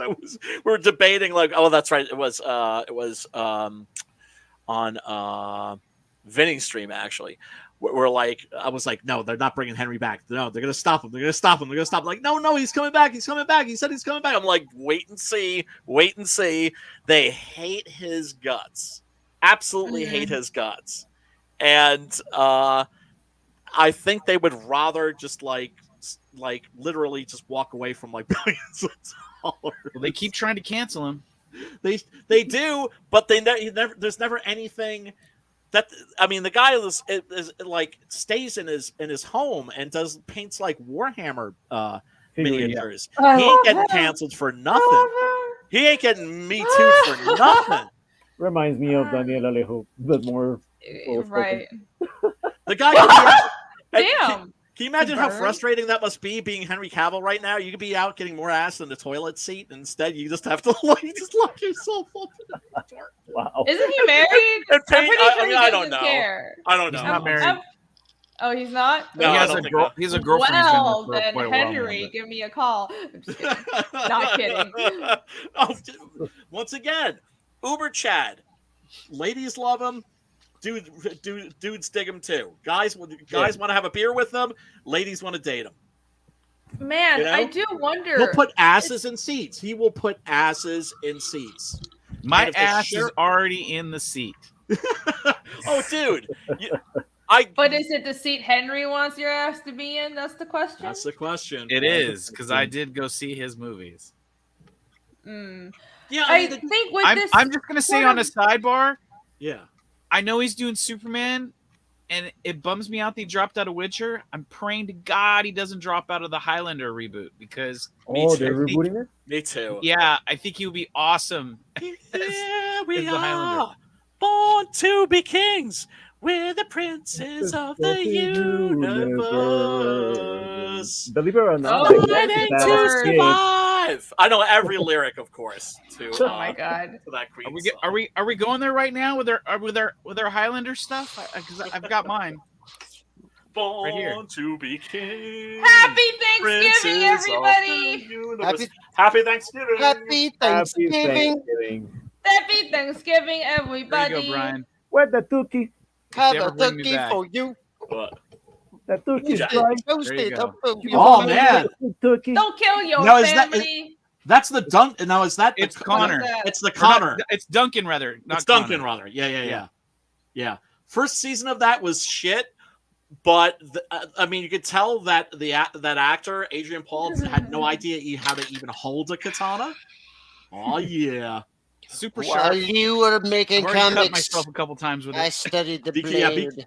be careful with that, homeboy. But it was funny because, like, in the very first episode, I could tell he did not know how to hold a sword because he was like coming in with a katana like this, holding it like a baseball bat. And I was just Oh, like, yeah. oh, Well, he was also- this fool. The other thing that's crazy about that is he's blind as a bat without glasses, like super blind. Oh no, you're talking about Christopher Lambert. I was talking Yeah. about the guy from the TV show. The other guy's a black belt. He knows how to use swords. Oh yeah, well no, he learned. That's the thing. He Yeah. did a Sonny Chiba. Sonny Chiba was the head of what was known as the Tokyo Yeah, Action John Malin. Club, right? Which was freaking Oh, it's a Malin. him and a bunch. It was like Malin. it was like Chiba and a bunch of other cats whose names I can't remember. They were like, "Hey, we're playing samurai and martial arts in movies, so why don't we actually learn how to do martial arts?" And so they studied under people like Masoyama, actually learned how to like whip major ass. Wow. And so by like season 2 or 3, you could see that actor getting better. That improvement. Well, that's like Keanu Reeves when he started Yeah. the Matrix. He got all into the wushu martial arts, and then like next thing you know, he's doing John Wick and the him and there's And two other directing kung guys. fu movies too. that He if actually you directed go them. on YouTube, you can see The their- movie he directed was sick. With It was Yeah. good. starring Man of Tai Tiger. Chi. Yeah, Man Yeah. of Tai Chi with Tiger Yeah. Long as the actual lead actor. That movie was tight. Why didn't they cast that dude as Shang-Chi?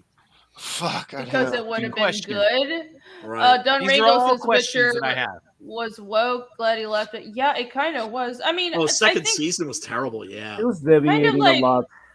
tying up what we're all talking about, I think it's important for us to keep in mind that this is part of cultural demoralization. That's how we It have is. to view it. It Like is. it's not just, well, these woke people are changing our entertainment. I mean, I get it. This is all true, but I feel like I wish more people would critique what's going on in a way that would actually get through to people and would make the normal regular person unafraid of speaking out for fear of being called names on Twitter, because it's Yeah. cultural subversion and it's a purposeful demoralization of our entertainment. It is. And it's framed as an attempt to modernize things and be more inclusive. But the thing is, I'm sorry, our entertainment has been inclusive for like 20 years. There hasn't been like rampant bigotry. We've had all sorts of representation since like the fucking 90s. So this is all bullshit that they're saying. Well, I mean, we've all seen it. You have people coming out, like, how many first gay characters has Disney had? Every time it's Disney's first gay character. Every week it's a first Asian or first black lead. It's fucking bullshit. It's like they want us to forget history.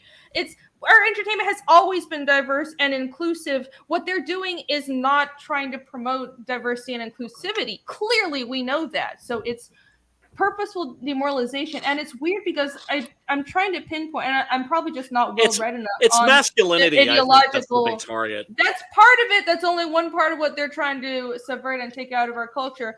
I need to look into where the ideological roots really come from, because it's hard to pinpoint or hard to explain it to people when it's not a movement with a leader or something. Because I've gotten this argument like, well, it's not a movement with a leader like what you're involved in. So I mean, it's not like we have a leader either. It's just a bunch of people who agree, but they think that we have a leader. Collective. We're an artist collective. We are. I think CG is a promotional network of indie creators who are against woke culture and woke comics, and that's it. Well, who are anti-censorship. I mean, that's we are anti-censorship. More anti-censorship, but also we're against what the current cultural takeover of. I mean, I think that's kind of like a crude way to say it. Cultural vandalism that's occurring for sure. It's a shorthand, but I think it's right. We're against the cultural takeover of our entertainment, and it ties into a lot of other fandoms, a lot of other mediums as well. But that's all it is. And I've gotten the argument that, well, what you're doing, you're a movement and you're trying to hold us back. But what we're doing as in woke culture and critical theory, we don't have a leader. So this isn't a movement. This is just what's popular now. Yeah. It's the way to be. And it's really hard to explain, but to them that it's just because there isn't a leader per se doesn't mean it's not a movement, because it started from academia and it's something that has been spreading out from academia and from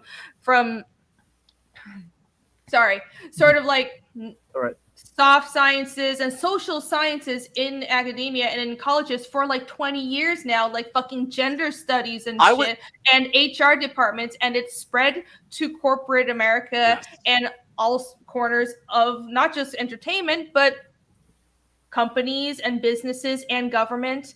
And that's why it's an illusion that this is what's popular, because it's activists that have gained social power through HR departments and through corporate power, and they have control of our media, telling everybody this is the right thing to do, this is what you should do. But regular people don't agree with that. But it's a small pocket of elites telling everybody this is what you should think, and this is how you should censor your work. But that's not speaking for the people. No, and it's really hard to explain this to them, because there's so much history and so much reading that someone has to understand to see through it. I remember being a college student in like the late 80s when political correctness became a thing, and immediately I started calling it liberal fascism.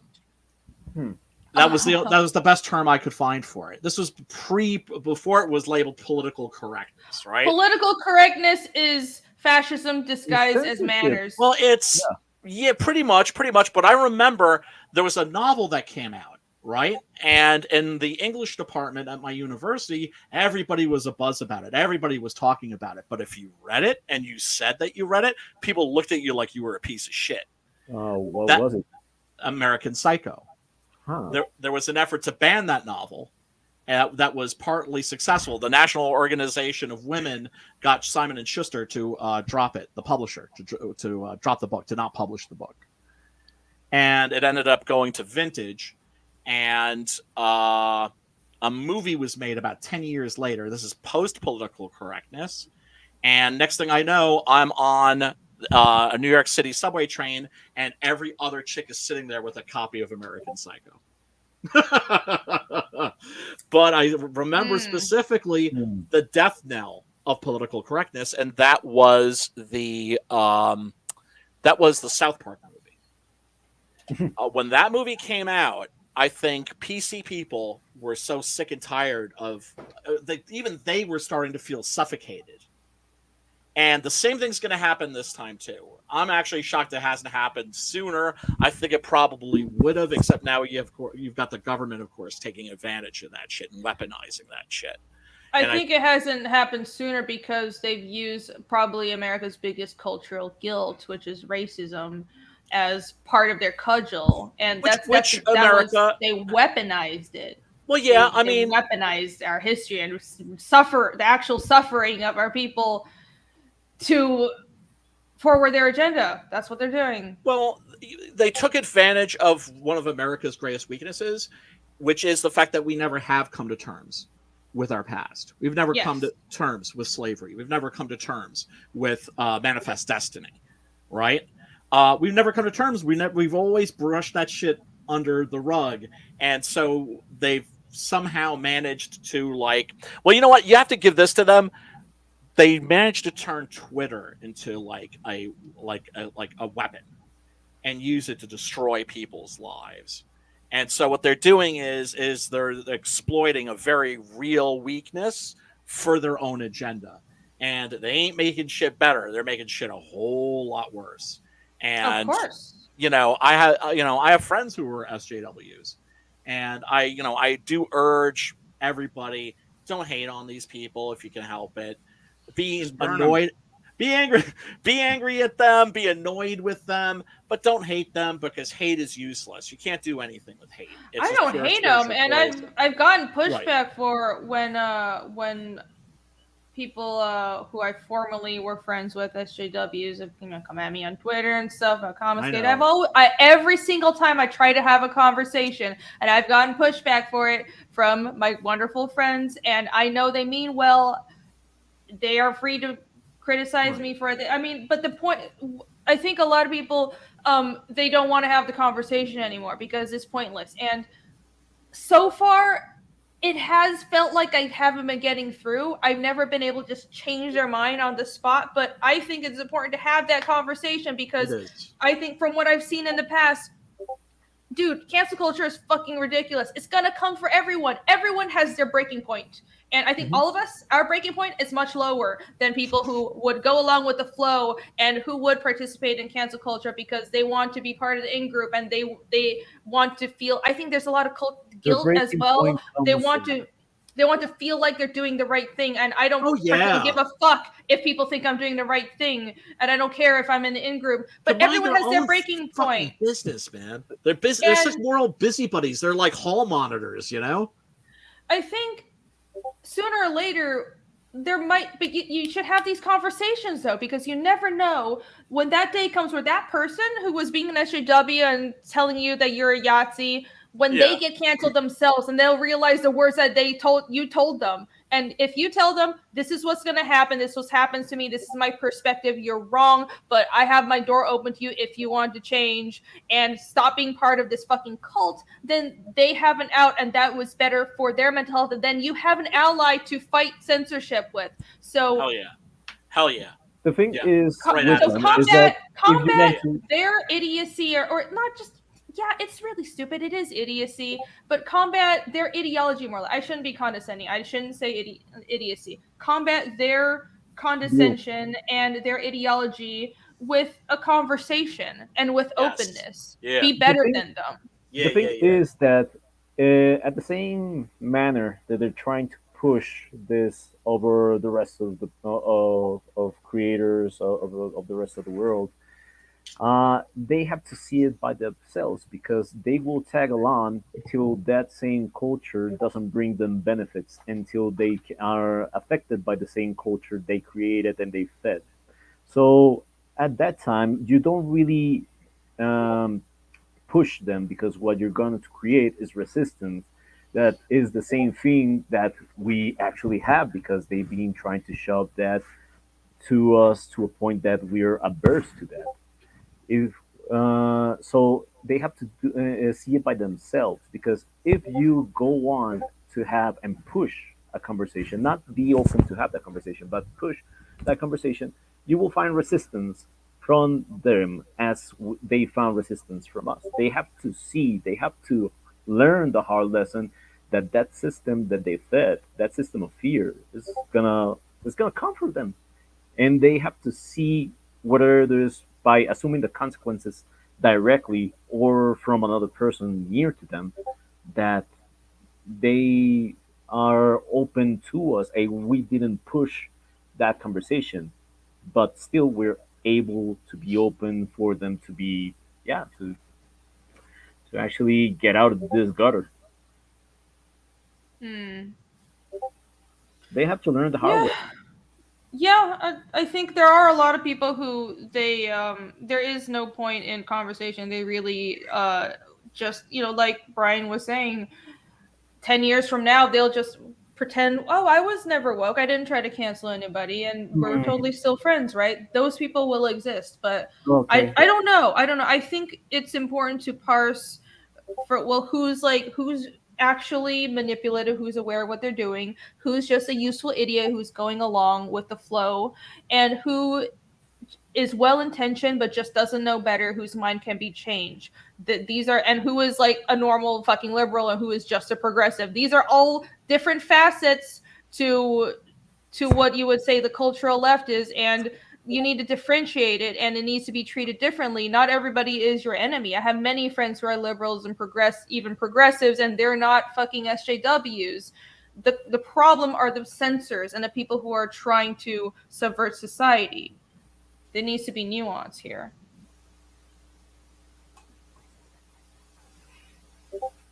I'm done. I've seen Getting the off wise of my words of John soapbox. Malin, let them Getting burn. off of my soapbox. All right, let's go Let- back let to looking at Six Gun Gorilla. Let them put the shall we? fork in the electrical hole over there.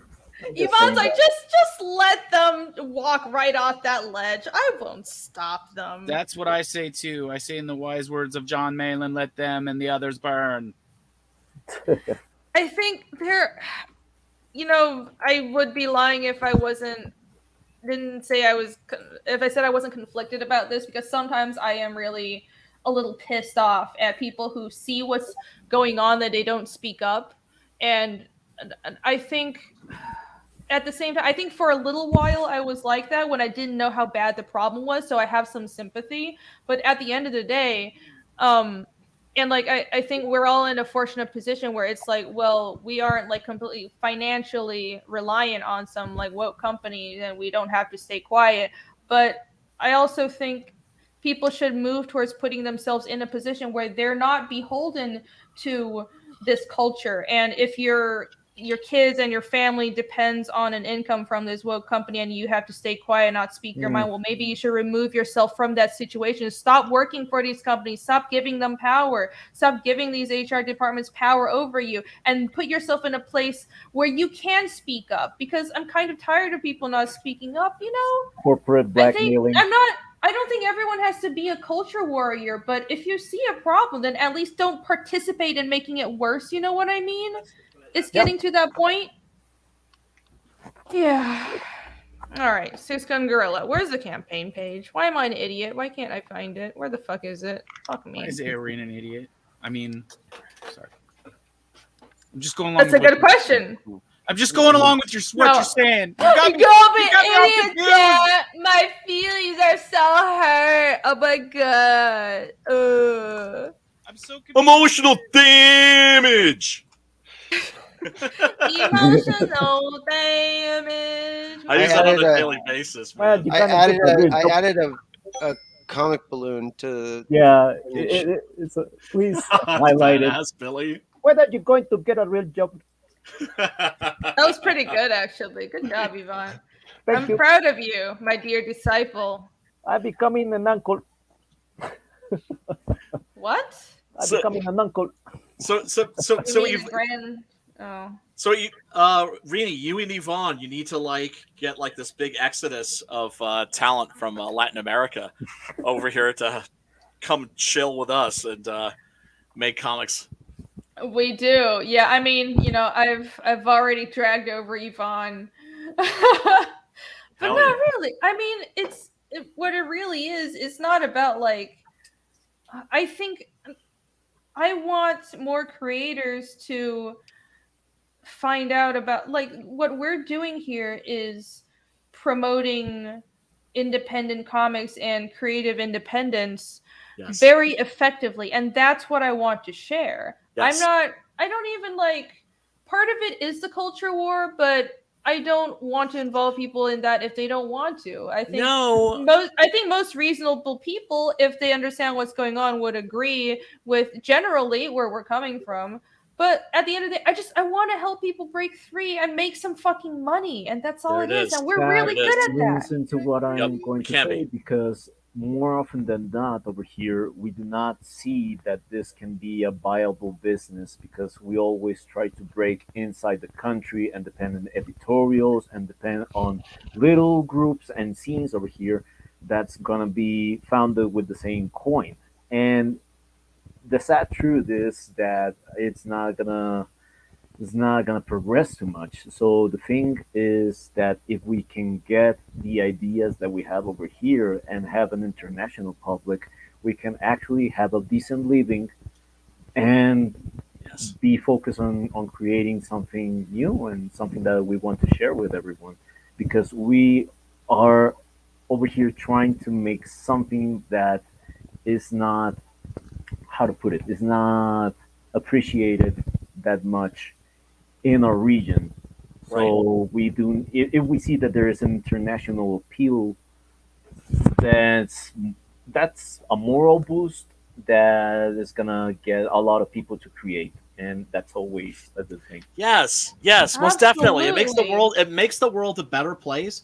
And the thing is I realize that there's some people in this indie creator space who are maybe like afraid of competition. Y'all know who you are, right? But the rest of us, who have the attitude of a rising tide lifts all ships. I want competition. Yes. It's I mean, exciting. It pushes bring it. me to be better. Bring Bring it. it. Bring I've it. said I this love it. before. I love seeing good art. I love seeing good comics. Yes. More. Let's raise the I've standards. said, Absolutely. I've said this before. Before I knew about this whole shebang of projects and Comicsgate and Indiegogo and all, we only knew, or we only hoped to be good enough to be hired by the big two. That's how barren our knowledge of new ways of making comics is over here, that we try to, like, hey, we try to mimic the style of them, whether Oh, man. and Irene has told me the horror stories about it, and we had this conversation that, yeah, it is a dream crusher, Can be. but most of us, is we didn't know, or if we don't know that there's other avenues for going out there, we are gonna fall into that. They're gonna recruit us, they're gonna exploit us, they're gonna do bucks with us without caring about us at all. So Yup. That's my This view of it, doesn't you have know, to and happen. yeah, that's my view Doesn't of have to it. telling happen. people I would rather about this you and every other creative I come into. I mean, I feel bad because, like, I don't want to go around being like, well, just don't work for these companies, and it's if it was their dream. But I mean, even I didn't have like the greatest experience at Marvel. Some people are okay with it, but at the end of the day, what I'm saying is, if you work for these companies, you don't own what you create, don't. No. and they're not going to pay you what you deserve. They are, No. especially if you're foreign, you're from a place where the currency is weaker than the USD. They will pay you less than Yeah, you're getting screwed any for American sure. artist. They are hiring you because you're foreign, because they can pay you less, Yeah. and they know that you're going to bow and grovel at them because, oh my God, it's the great Marvel. They will take advantage of you. I want people to be put in a fuck that. position of power where you're getting paid what you deserve directly to the fans, and you can actually sell your work directly to the fans who care about you. They just want to support you, and no one is telling you how to create. No one owns your IP. No one can get in the way of you and your income and your creativity. Hell So, yeah. and it sucks that Hell yeah. right in the cultural landscape, to get to that point, there's a bunch of like stupid culture war stuff that you have to deal with. But We don't have to deal with that. That's the thing. Yeah, and I want to be transparent. Well, the thing is, That's why they hate us. That's why they hate us. We don't have to engage. They will come for us, and I want people Right. to be aware of that. But you can just Oh, ignore sure. it. but you have to have a thick skin because you'll have stupid Right. people telling you you're making friends with the wrong people. Why are you streaming with this person? You're a bad person. This person is a Yahtzee. And it's all bullshit. And I have to be transparent and tell everyone that that's going to happen. But if you ignore it, keep your course, people will keep on supporting you because there is a huge contingency of fans who know this is bullshit and it's growing. And the fans don't care largely about the culture war stuff. Even if they think it's stupid, even if they disagree with woke culture, or even if they're involved in some way, at the end of the day, the fans just want good entertainment. So that's all you have to deliver. You don't have to be involved in the culture war. I like to go on Twitter and scream at people sometimes, but you don't have to do what we do. I just want to promote comics, and anyone who comes to promote their book has to do is be good at their jobs and come on here and talk about your books. And that's all you have to be. Come make some money, please. I want more people to be independent. Yes. Hail, sister, preach. Hell yeah. And the thing is, it's like one of the reasons why the wokies hate us so much is because we've basically gone around them, right? They're so used to gatekeeping and they can't gatekeep us. At the same time, we have to be careful within the scene that we don't get sort of gatekeep each other, right? Oh, that's like a lot of people got mad at me when I ran a Zoop campaign. A lot of people got very fucking pissed off. And that's because I was like, well, you know what? Maybe we should look into like other avenues, right? And other platforms. You can't be married to Indiegogo. Try. I thought it was like, like taking one for the team. I thought I was like, okay, let me just go out there and try this. I didn't think it would make people mad. People were like you're like the Brightwisers now. I was like, what the huh? What? Like people have been burned before, so they're really quick to jump to the Camilla Zhang. People were like throwing Camilla Zhang's name at me like it was like a fucking shuriken. Yeah, people have people have been burned before, so they're afraid of the same thing happening again. But I have a track record. I'm an established creator. I've fulfilled like 5 campaigns. But I think the problem is, I think it's not right for people to come at you about it, though. I think it's baffling. It's baffling. But at the same time, I understand why they're paranoid and why they definitely understand why they burn. It's like the same issue as why so many people don't want to go back to Kickstarter. There's but now Indiegogo. That's okay. But now Indiegogo and this is Zoop backwards is booze. And this is what really pisses me off is then after getting getting bitch slapped for doing the Zoop thing. Then, like, we find out Indiegogo is, like, shadow banning our campaigns like a mofa. But the issue is, I think we should branch out, but we have to if we're going to survive. If we're going to survive, we have to. I think we do have to branch out. I think it's silly that we haven't branched out yet, but I think the issue is there hasn't been a clear alternative. I do think people should... I hope people will eventually be able to overlook Kickstarter's past faults, because I think now that Camilla Zhang and those other woke censors are out as far as we know, it's worth giving another try. But then again, I wasn't there to deal with that clusterfuck. So who am I to say?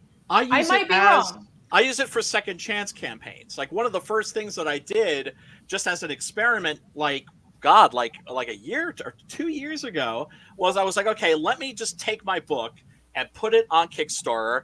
I know people are going to get mad about this, but let me just put it on there and make a point to not advertise it, not to say a word. And that way we can find out how many backers I get that were just like flipping through Kickstarter, stumbled across my book and backed it. And I made about like 4K, right? So I was like, good, useful information.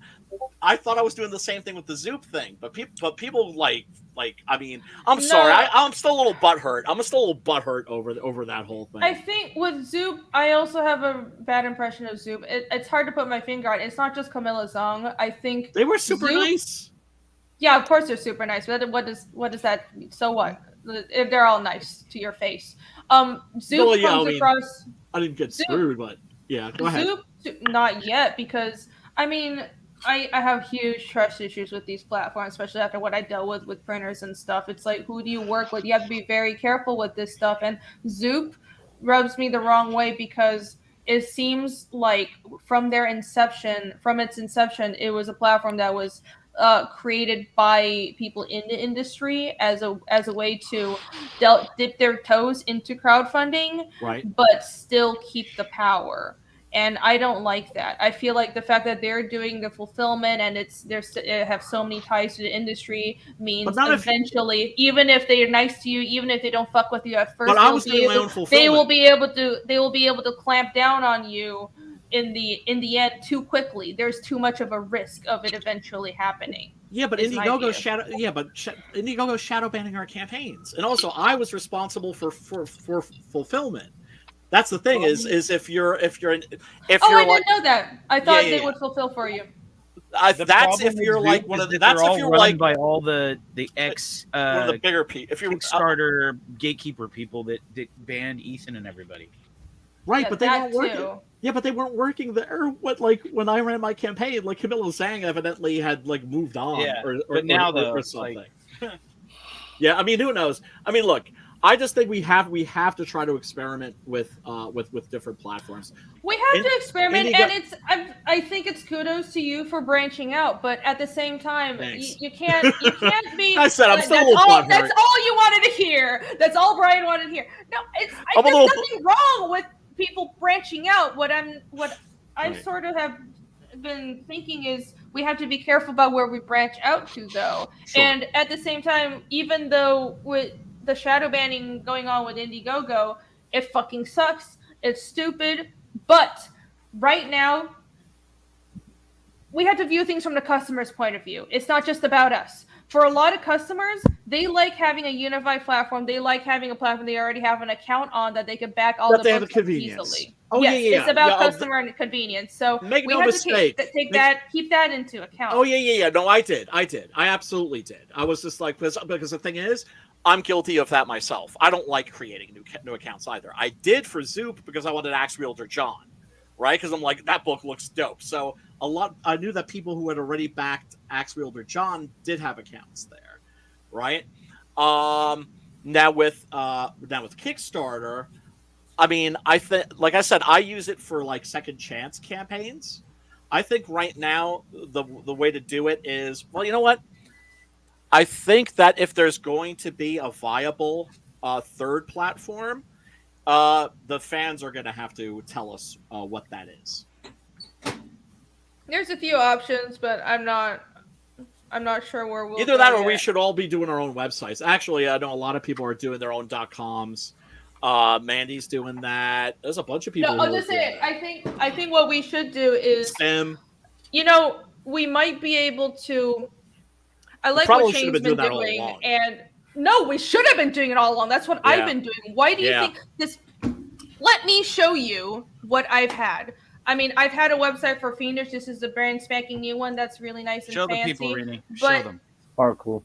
But listen, the reason I had a website is not just for merch. I mean, the merch is a new integration. I mean, like, my comic is unique from a lot of other indie comics in that it has like a ridiculous amount of world building. So I have, look at my about section, it has all these fucking things on there, and I need somewhere to collect the world building. My idea for my website is a world building compendium and an encyclopedia for my comic, and the comic is the story. So there's a reason that I wanted to have. Billy's laughing at me. All right. No, I'm not laughing at you. I hear snickering. I'm not laughing at you. I'm sorry. I just like you. I got distracted and something else was making me giggle. I'm sorry. Oh, it's fine. I know Billy's laughing at me. I'll accept it. But what? Thanksgiving time, y'all. Oh, okay. It's yay! Happy Thanksgiving! Look at Dan's food. Yay! Happy Thanksgiving, everybody! And by the way, Rini, Fiendish is dope. I'm looking forward to chapter 2. Thank you. You're gonna love chapter 2. I'm very proud of it, and I'm hoping I can expand to do the extra 2.5 chapter as well. But I think what people should do is have their own website and also run a crowdfunding campaign. And it doesn't. here's the thing. We can continue using Indiegogo as long as they don't straight up kick people off. I think I have a big problem. My problem with Indiegogo is not straight up the shadow banning. They're allowed to shadow ban. What I have a problem with, they're shadow banning and still taking the same percentage out of our campaigns. If you're going to shadow ban somebody, don't take the same percentage. You can shadow ban whatever you want. For a service. Right. We're still paying them the same amount as if they're not shadow banning us. I don't care what the numbers are, how much a percentage is actually coming from Indiegogo traffic versus our own promotion. They're taking the money from us. If you're going to shadow ban us, don't take 8% because that's how much fucking money they're taking from us. So, but at the end of the day, the way to get around a shadow banning is what Shane has been doing and what I have been doing, which is you build your own website, which is not that hard. You can pay for your own domain with like $10 a year, and you can get a basic Wix website for free. I pay for mine because I want to integrate a blog and subscription, and you can also make one through MailChimp.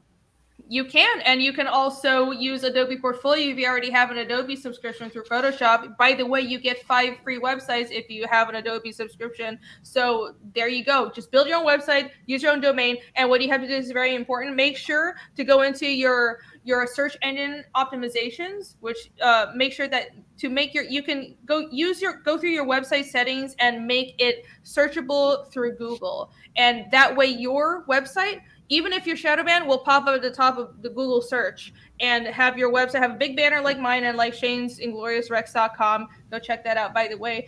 That website will link to the Indiegogo. So your campaign will still be searchable through Google, even if Indiegogo is being an asshole and shadow banning you, because it might not be Indiegogo. We could go back to Kickstarter and they could shadow ban us. We could go to Zoop and they could shadow ban us. So we need to have a fallback, but also at the same time have a unified platform where all of our books are on there, and customers have the ease, the convenience of just having one account and being able to back all of our books. What the fuck is wrong with me that I don't already have something like this? Oh, nothing. I don't know, Brian. Why don't you have something? I don't know. Like I was asking My you. God, I don't have the answer. Awesome. I don't have the answer. I was asking you. Look at this awesome, glorious, it really is pretty dope. Website. It is dope as fuck. I'm not gonna lie. It's dope as fuck. Look at that flip. Look at this. Oh Look man, do you remember when you agreed to do like 50 of those God, what is it? Pyrography? Is that what you call it? Yeah, pyrography. Yeah. Remember you had to do fucking 50 of those things? I had to do 60, Brian. 60. Oh my God. Thanks for reminding me of the pain I've been through. God. Isn't it now tell me, do you get this like with fulfillment? Well, you're fulfilling through RJ, right? Yes. Thank heavens. RJ's the man, without a doubt. Not doing this shit again. Yeah. It's so, but by the way, folks out there, if you've never fulfilled on a campaign, it's the funniest thing because you start getting grumpy. You start like bitching and shit, you're just like folding, like, oh, I got to do more Gemini mailers. I got to bag and board. And it's just like, it makes you feel, it turns you into like the most ungrateful piece of shit for like I know, and I felt so bad. I was so happy to do, I was like, this is so much fun. I'm shipping these books and my books are finally here. Oh my God, I love my customers. And then I had to do, after like about the 800th book, I was like, kill me now. I know. I had to do it on I had like a friend help me with about 200 of them. Other than that, I shipped, it was like 1,300 orders, about 1,500 books, individual books total. 1,500 or 1,600 books that I had to bag and board and ship, and then 60 of those plaques, and plus trading cards and postcards and knickknacks, and I just wanted to shoot myself. It makes you very, very ungrateful.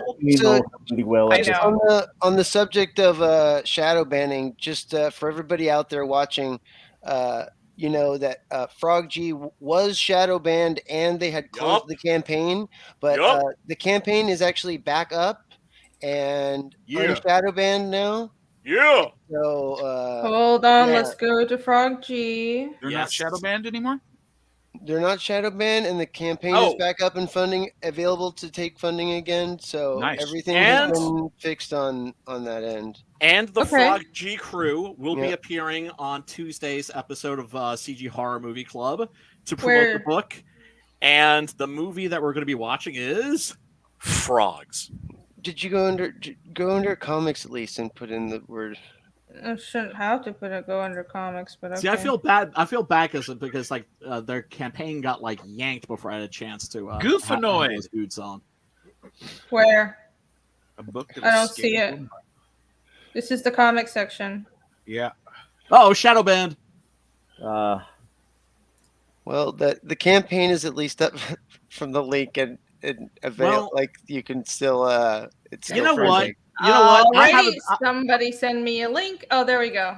I haven't been shadow banned yet, so fuck it. I don't care.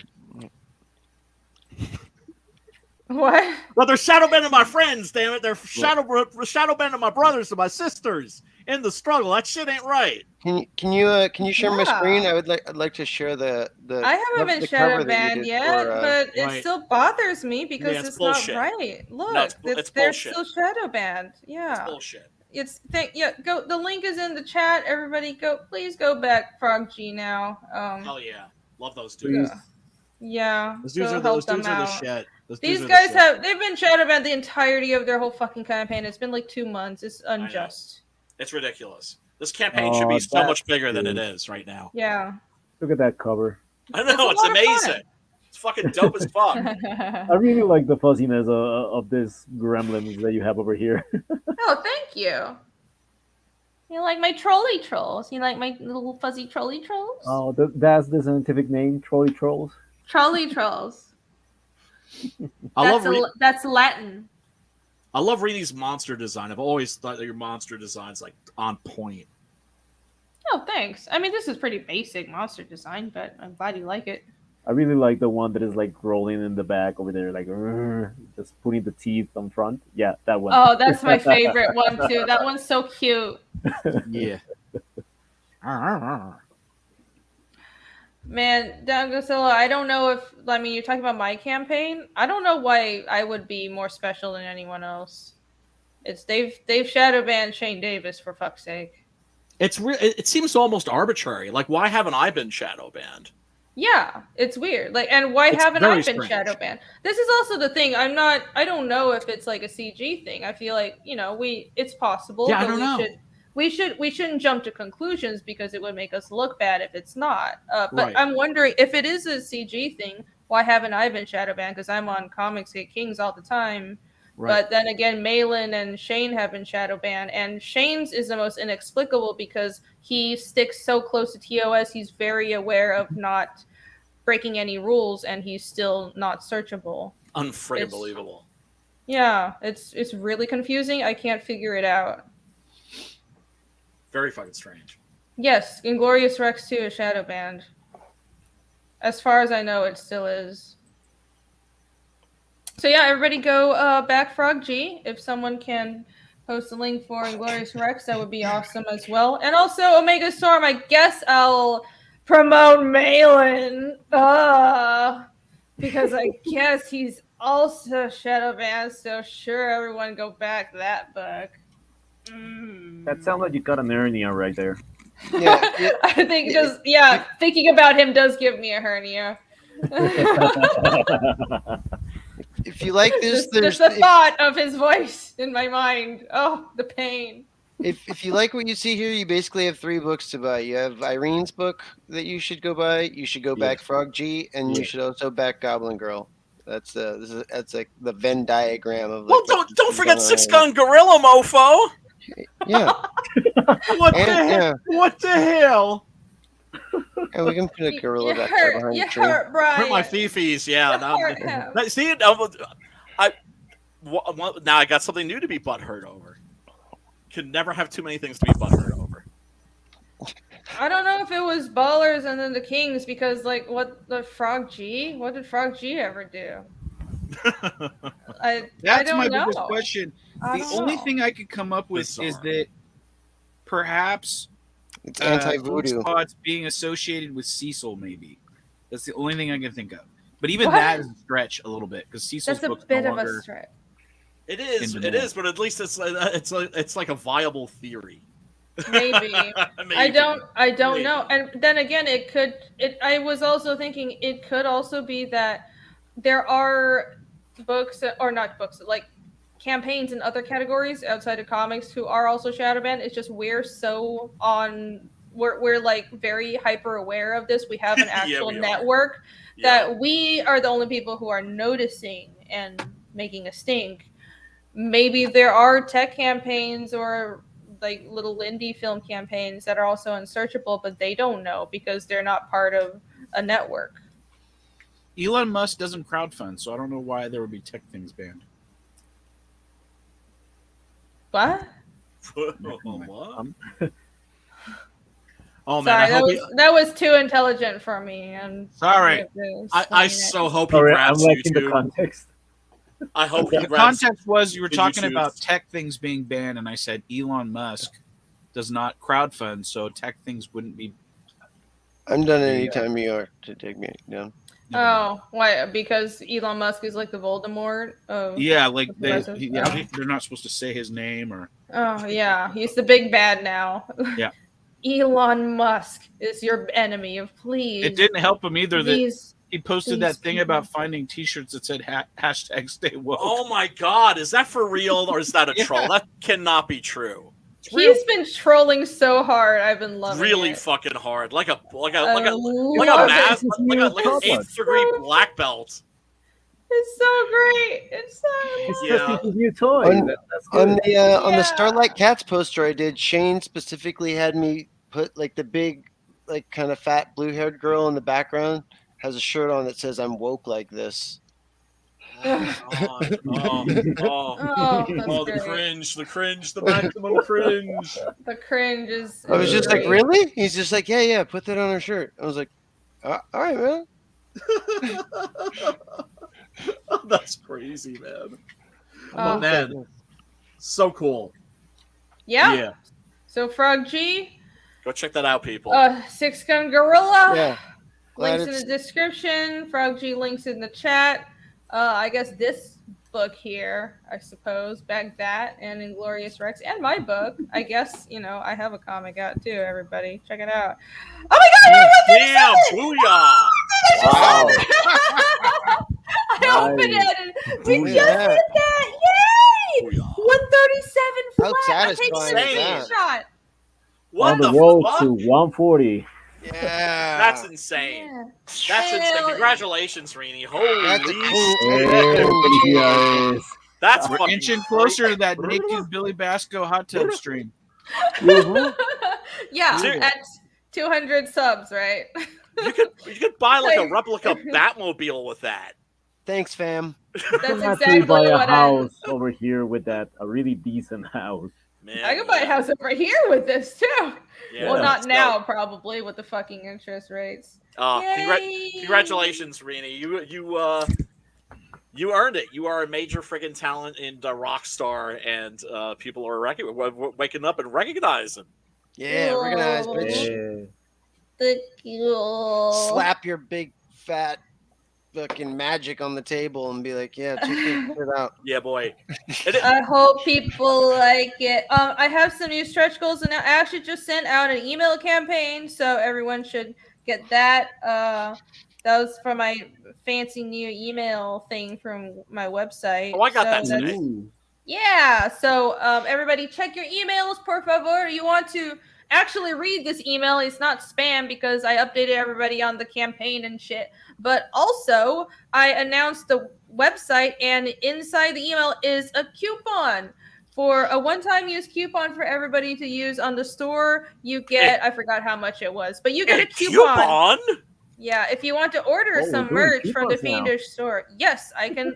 I love Wix. The integration is so good. I can set coupons, and the coupons are very customizable. It can be like shipping or percentage wise. I can set the time frame. Oh, damn. This when you service, say customizable, I thought you meant like, oh, you mean we have to like input like the code in like your like language that you created and shit to like get like 10% off? That would be cool. well, actually, the code is in my language. Yes, I call that shit. Yes, That's insane. I knew it.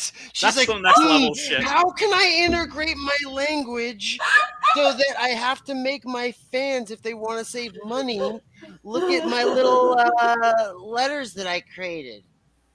You don't know me. That's the calculus. That is What recalculus. up? What Well, that's pretty anyways, dope though. Call That So is. all of Yeah, my, it is. I'm planning on That's devotion. emailing. I mean, it's my language. I want everybody to Bust know out your it. Rosetta Stones, motherfuckers, Well, you know what? if you want that discount. But you know what? You know what? When you put that much like autistic levels of detail into your writing, that's gonna make You your can say writing retarded. so much easier. It's You gonna can- everything's gonna flow a lot Say it. easier if you spent that much time in your world. Yeah, I mean, I don't know. I have a hard time describing to people just how fucking obsessed I am with this. Like, this is not just a thing I'm creating that, I don't, it's not, how do I describe this? This is your magnum It's- opus. This It's- is your life. I don't want to view it that way, because to me, it's not. I don't want to be like, Okay. oh yeah, this has to like float, or like, it's a magnum. I feel like that's pretentious, dude. Okay. Like, I don't think Okay. of it that way. It's just, But it was Okay. a big story that you created from a very personal and very, how to put it? this is my Oh, child. That's the yeah, only way I it's- can describe it. This is Style. actually my child. And that's the level of dedication I have. And that's why I have no life. And I don't do anything. And I have no relationships. Because to me, this is important. And it is that important. That will change. And That I will think change. I think that the reader can only be as invested as me or less, so I have to be this invested. So that's Fuck all. yeah. And Passion. See, this Yeah. is you already have. Look at the graphic that you're using right here. This is the heat map that I was talking about. How we can grade next comics shut up! art so contest. anyways, the 140K Oh, stretch wow. goal that we're only 3,000 from now is this exclusive Ragna sticker for everybody. And I think I'm going to do I'm either going to commission a new piece of art, or I'm going to do something myself. It won't be like any of the art that you've seen before. So I'll have like a sexy, pretty Ragna sticker from somebody that's only for all backers. Everybody will get one at 145. The Matt Barr and Matt Yackey mini print, or the back cover they did, will be a mini print that also goes out to everybody. So Double map. everybody will be getting 2 free prints. I'm printing 2 free. If we do 145, 2 free mini prints for everybody. I'm just giving you guys free shit. This is why you want to keep on sharing this campaign, telling people about it, because I give you guys free shit if you can Hell help yeah. me earn more money. Hell yeah. So What about a please Ragna share this bookmark? campaign. Hell yeah. I am going to have a Nanarsa bookmark. The language code is going to, key is Yes. going to be on the bookmark this time. So it'll be Well, easier this one's to. going out. This one's read going the out sound to effects. one of the commission people. Oh, hold on. I did a hand-drawn Ragna bookmark. Ooh. Oh, All I see are there- boobs. Nice. Yeah. Very, That's pretty much all it is. very cool. Oh, nice. It's That's boobs sexy. and magic. Original Art art is always a bonus, man. Like I love Right. sketch Yeah. what happens sort of a thing. That's what happens when you buy art for me, and then I'm running late, and I feel terrible about it. I start doing little freebies. There you like, go. There you like a go. Power Girl. Oh, that's- wow. Oh, You know how let's to- see the Power Girl. That's how you that this is how you treat your customers. Oh. Yeah, that's nice. When I'm a dumbass, I have to make up with it by punishing myself. Just Free like art. just no, it is like, you know, and I got sappy talking about this shit, but really, but backers, folks in the chat and everything, you really do help us make our dreams like come true. Yeah. Actually see the stories that are in our heads and in our hearts on a page. It's and then sharing that with people. It's something really special. People are saying It is magnets in the chat, special. Rainey. Magnet, Yeah. maybe. No, it's It's magnet. hold on. I haven't released my further stretch goals. I have ideas, guys. Just You have it's okay. ideas? Trust me. Keep on backing. Trust Keep on me. We backing. trust you. I've thought about all the further stretch goals. I have everything planned Rainy's out. I'm been gonna need thinking y'all to again. trust me. All right. I know it's shocking. It happens very rarely, but sometimes I do actually have a thought in the wild. So That's a all right. couple neurons fire up, That and once in a doesn't- blue that doesn't moon, I involve have a fiendish. cognitive function. There's a reason why you're at the top of this totem pole. It's because you've got all the ideas. Well, Yeah. no, it's because it's my channel, so that's why I'm at the top. Yeah, motherfucker. Is that Is It that is not true? a democracy. It's a totalitarian This is, state. this is don't- my channel. I am the overlord. Billy's in And- the basement. And don't cooking and up the medicine. don't sweat like the loneliness and like the Boing, lack of boing, boing. social life, because No, this I'm shit's gonna make you a not. rock star, and then you're gonna be able to go out and live a rock star lifestyle. No, like I joke about like having no life, but honestly, my life is fucking happy. This is the happiest I've been all my life since I've been about 3 years old. Oh, Like wow. I'm not. Aw. I joke about it because everybody's like, "Why don't you date? Why aren't you like married with kids?" Like sometimes I get that. I'm like, I'm not against that, but I'm not unhappy. I'm very happy. You're doing Yeah, it. no, I'm the same very way. happy doing Yeah, it. yeah. I'm a weirdo, and like people need to realize that. If This is great, and you guys are making it possible. So thank you. Dun Yeah. Ringo in the chat wants a Ragnar real doll. If we can make that happen. oh, you dirty motherfuckers, man! Well, Somebody has to go in there. You dirty Wow. Nothing dirty Oh. about it. He just wants like a life like Ragnar in his house. No, look, you know, I look, will you want to get never- the freak on? I don't judge. I don't I will judge. never say never. I am here to I don't please the judge. fans. 900K Hey, stretch I've been goal. looking into the I gospel. mean, you gotta, Some you people gotta are just do a little the Ragnar freaky pillow like that. first. Sorry, Yvonne. What? You gotta do the Ragnar pillow first. That's the Yeah, order. The body pillow. Oh yeah. Yeah. The Oh, and I weeaboo also know pillow. something else in here. The waifu how's pillow. Your, how's your honeymoon going with the choke out? There is no honeymoon because I I never thought said you guys got yes. married the other day on a stream. We didn't. Wow. What? From a ceremony? That's a Everyone fi- but finding me con- went through with the marriage. I did it. It kind of matters if I said yes. Did you know it matters if I agree to this? How drunk were you? So are I you was saying not A drunk bold at concept. all. That's a bold concept. are you saying that all the octopus Jeez. Cthulhu-based like themed dishware and the Wait, case of I was wine- gonna say, so it's like a and that- traditional Asian wedding, like you had no say in it, basically. Yeah. All right. This is a good point. It This is was a an good. arranged marriage. Ethan arranged the whole thing. Nice. Wait. This is a good time He's for not me. my dad. This is not legitimate. Yeah. This is a You good don't time for me partake to on the for me to tap out, Rini. I have got to get some crash time. Oh, I was about to wrap it up anyways. I like how Brian just came in and was like, "Let's make Rainy I know. comfortable with her fake marriage, and then let me leave." Yeah, let me that's promote. right. Let me- I'm gonna wrap it up Okay. because Wow. it is 1:00 and we've just hit 4 hours. So Thank you so much for having me on once again. Maybe talk about gratitude, my gratitude towards you, sister, and for just remembering us little folks as you ascend to Congrats on your early levels of like rock star. congrats on your newest No. book, Brian. Thank you so much. Congrats. Thank you so much. Congrats on Yeah. the 3K. Thank you for coming on. It's always awesome to have you on, Brian. You're the best. One of the most positive, charismatic, I try. thoughtful and fun people to talk to in this whole scene. And I just love Thank you, having thank you, you thank you, on. thank So you. thank you so much. And Ush. good luck, everybody. Go back, Six Gun Gorilla. Ush. Links in the description on Indiegogo right now. Let's help push this campaign. Let's go. Yeah. Thank you, Push it, people. push it. Yeah. Okay. Great hanging out with you fellas too, by the way.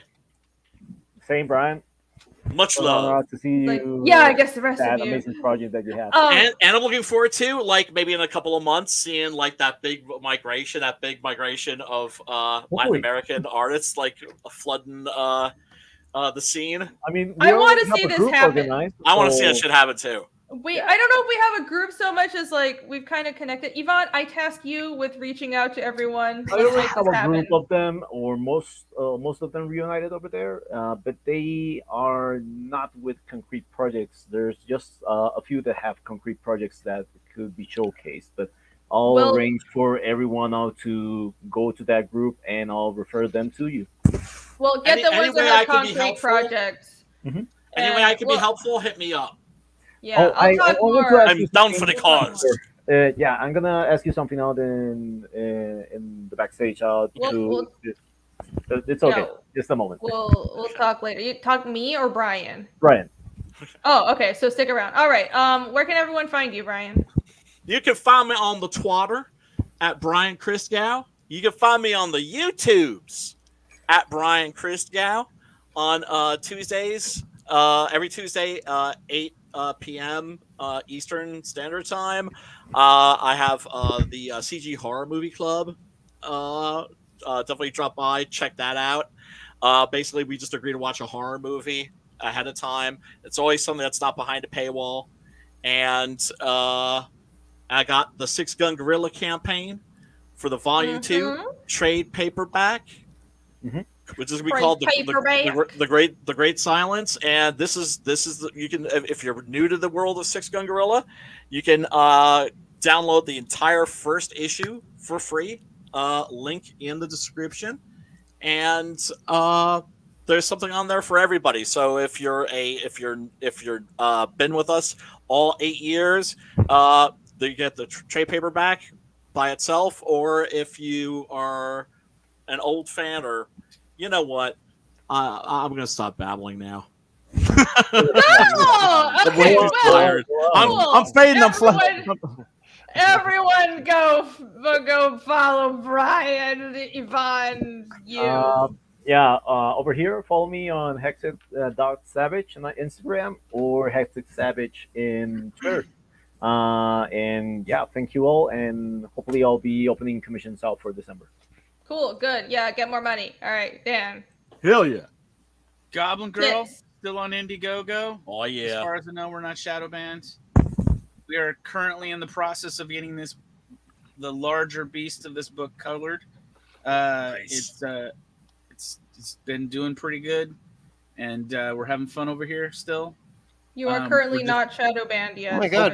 Everybody, I got more backers. Okay, I back that shit. We'll keep hanging in there with us while we get this coloring done and everything. And I'm hoping here in December we'll actually have some tchotchkes and things that are being printed up to show people. So we're chugging along. We're hoping to fulfill here sometime in the beginning of the new year. Cool. Probably. Yeah, dude, don't worry about the wait. As long as the book's great, and I'm sure it'll be great. Yeah, I don't want to be that guy. Yeah. No, I know. Don't worry. You'll be good. You'll be good. The other thing is like I've got so many things that I just want to just put out there that I can't until this is out there. I know. Don't worry about it. And I feel like it's gonna be like I think people are gonna be surprised how many things are gonna come out, how often once Goblin Girl 1 gets launched, because I've got some other like just stuff that's like ready to go to print right now that I'm just gonna launch a campaign for, and the shit's gonna be printed already. Like, and the books are just gonna go out. Like, awesome. I want to do a lot more stuff like a store where you're backing a book, and then like within like a month or two, you're getting the book. I think that's where we should be headed. And then Goblin Girl is probably still going to take a while because it's just a lot of work to color, and I want the book to look as good as possible. So it's still going to be probably a long form book, but hopefully people will keep backing with the next installments once they see this book that we're putting together for everybody. Cool. I'm sure people will be overjoyed with the product, and they understand. I hope so. Yep. Yes. And speaking of the color, pretty. What do you look like? You're like being beamed through a transporter in some sci-fi movie or some shit. Yeah, it's my J.J. Abrams slides. Boldly gay. I hate it. I hate it. Why? Here, I can turn. Look, I can just. All I have to do is just go boop. Billy likes to look like he was Christmas. There we go. When he's on screen. You can follow me on Twitter. My name is Billy Basco. I am the colorist for Goblin Girl. So yeah, like it's current progress is on me to get it done right now. Yeah. Some of the new stuff we'll probably be able to at least share in a current update that we'll have here for the Thanksgiving like Christmas update. and be able to Yes. show off more pages and stuff, and then I'll be able to even like show like maybe some more small panels as like work in progress like on Twitter. So yeah, follow me on Twitter. Go Back Goblin Girl, or I'm also working with Matt Barr on Rock and Roll Ninja. So either of those Awesome. two thingies, if you like my work, yeah, follow me there. Cool. Thanks. Mhm. Yay. Hi. And And you this can is follow Rainy. me. It's me. You can At Rainy follow Drop. me. And Rainy Drop, everybody. You can follow me here on the Twitter, on the YouTube. You'll And- never go full retard. But it's too late. I'm already full retard. Translation, follow me. If you haven't yet, you should be, because I'm streaming on YouTube. But follow me, hit like, subscribe, and follow me on the twats. Reading Draws. I also have an Instagram. Also, that all the links are in the description. Nobody ever looks at the description, but all that shit's there. Go back, Fiendish. Fiendish 2 is still live on Indiegogo right now. And we hit 137,000. That's so much money. Oh my god, thank you so much. Our next stretch goal is 140K. So please, please, please keep on sharing the campaign. Let everybody know about it. I have lots of awesome stuff that are coming in with the next stretch goals that I want to share with all of you. So let everybody know about this book. I'm really proud of it. And I actually just finished another page today and headed off my colorist. So I'm super happy. The work is progressing along swimmingly. My next stream will be Friday, my next official stream. I don't know if I'm hopping on anyone else's stream, but Friday night is going to be another episode of the Ali and Rini show. So remember, I do a world building stream with Ali Sanguis every other Friday, and we're alternating channels. So this Friday is going to be on her channel. I will be tweeting about it, so that's why you should follow me on Twitter. Besides from just absolute hilarity and the best entertainment you'll ever have, you should follow me for updates on streams. So join us. We're going to be talking about our fantasy species. Every show we talk about an aspect of fantasy world building, and we're always a lot of fun. Come watch two goth girls talk about the nerdiest shit that you've ever heard about, and be dorks. So come join me. And yeah, thank you all for coming here and supporting us. You guys are all awesome. I love you. No, done. That's just how I talk. Okay, everybody. Bye, and I'll see you guys next stream. Peace Good and night. love. Happy Thanksgiving. Happy Thanksgiving, everybody. Hey, Bye. happy Thanksgiving, everyone. Not all. Enjoy your turkey. Bye. Goodbye. The turkey day.